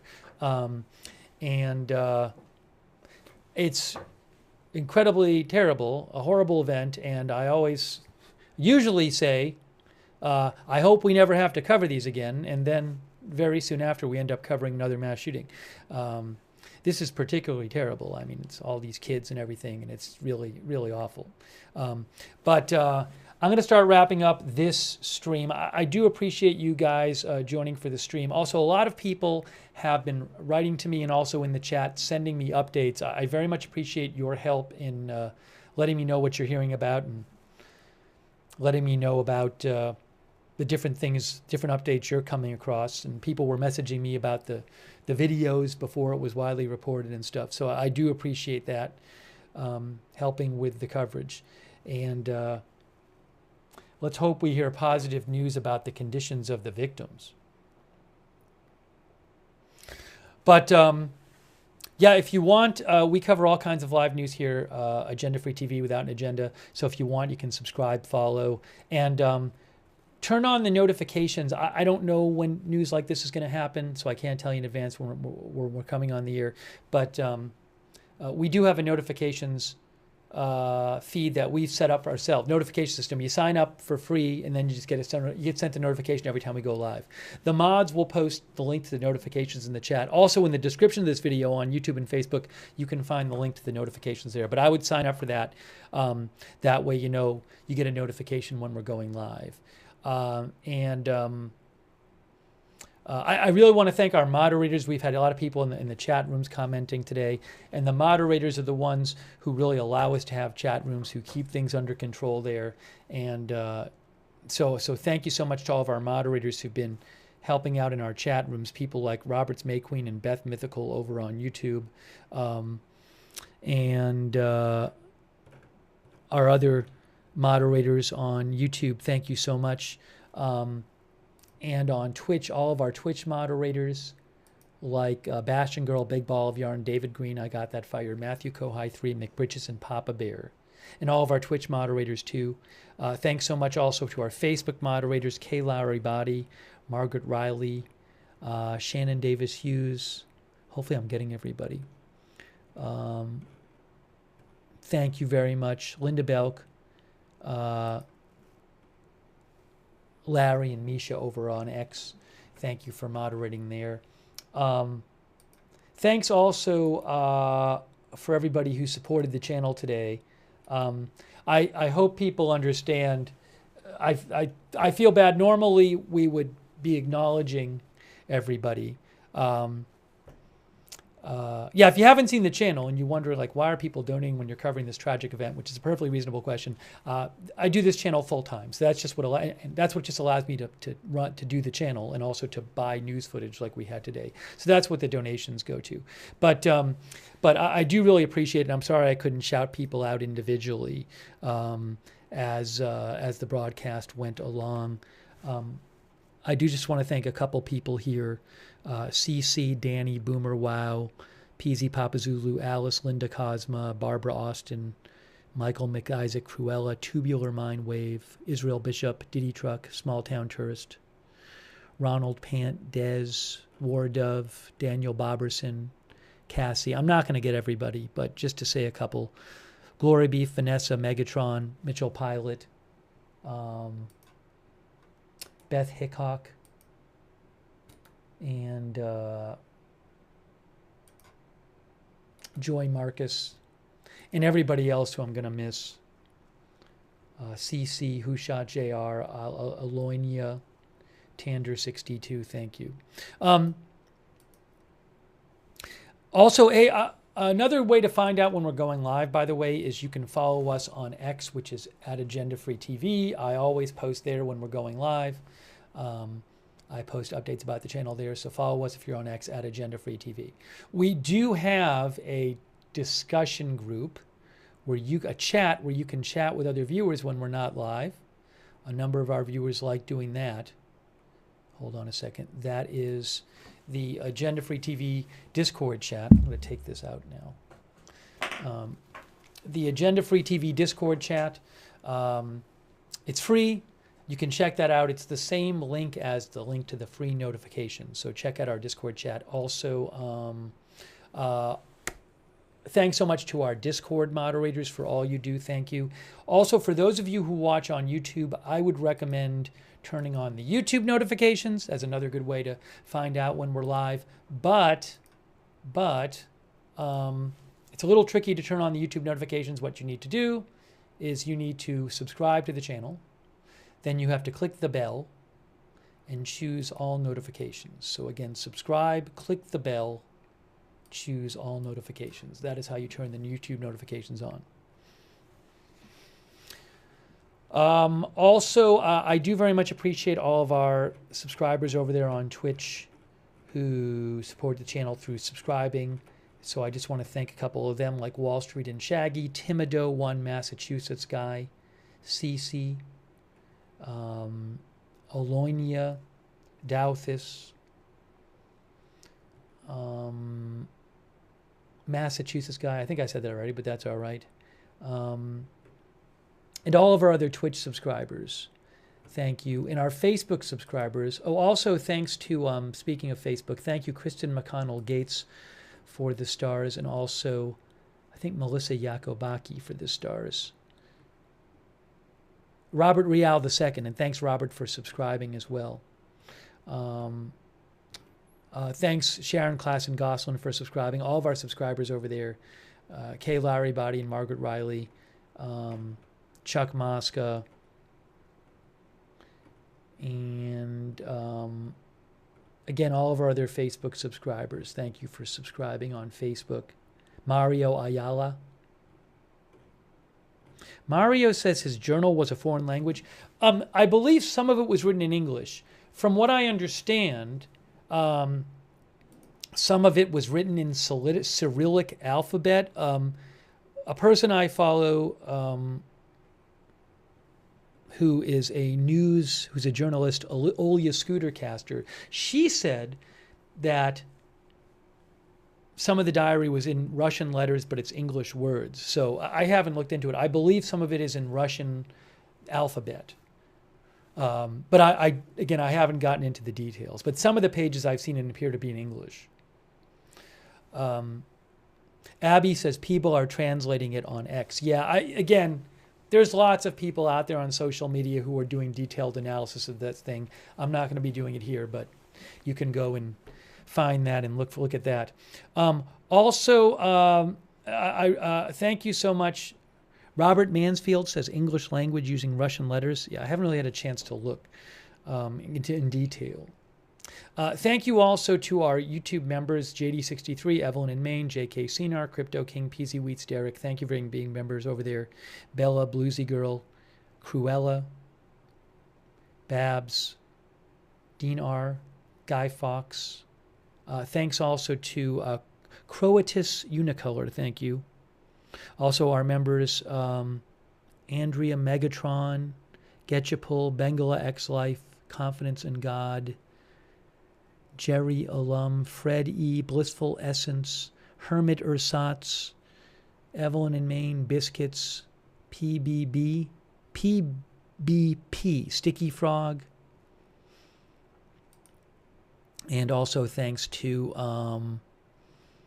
Alice S.E.K., Girl with the Pearl, Purple Oryx, Pickled Witch, Jeff Mills, Des, Richard, Debbie James, Corey Falcon, Temmie Dank, Mulan's Mom, Skid Row Bach, Joanna Crompton. Sorry for people I didn't get to. All right, so we're going to wrap up this live stream. I will post updates on my X account. Oh, and I know there's photos floating around of the shooter. And the last I checked, I didn't have one I had the rights to, but I will check. I'm sorry I haven't shown that before, but I've been checking and I didn't. I have to have the rights to anything I show. It's possible I have one now. I mean, the police have not released an official photo. Yeah, I don't see one that I have the rights to. I mean, I have reposted. If you go to my X account, I've posted there. I posted a photo over there.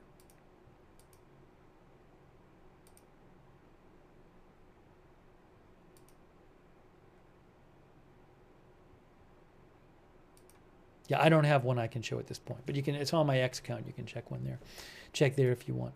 All right. So, again, I do appreciate you being here for the stream, and thanks for everybody for sending in your updates and posting your messages. Thank you, Blissful Essence, by the way. Thank you. So, again, thoughts with that community in Minneapolis. And very sadly, an 8-year-old and a 10-year-old were killed and 14 children injured, and then 3 parishioners in their 80s were injured when the shooter went up to the church and just started firing into the church from outside. Really horrible. Oh, Sam Stamos said KSTP posted the manifesto. Would they post a link? Hold on.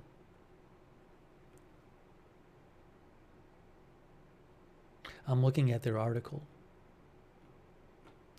I'm sure, again, it's not... Where is it here? Yeah, KSTP has an article with a number of pages of the manifesto. And part of it is a letter he wrote to, part of it is written to his family and friends. So you can go to KSTP and see it. But again, you can just, there's a video showing you like the whole thing, I think. But KSTP has a video showing several pages of the manifesto. Okay. So that is it for now.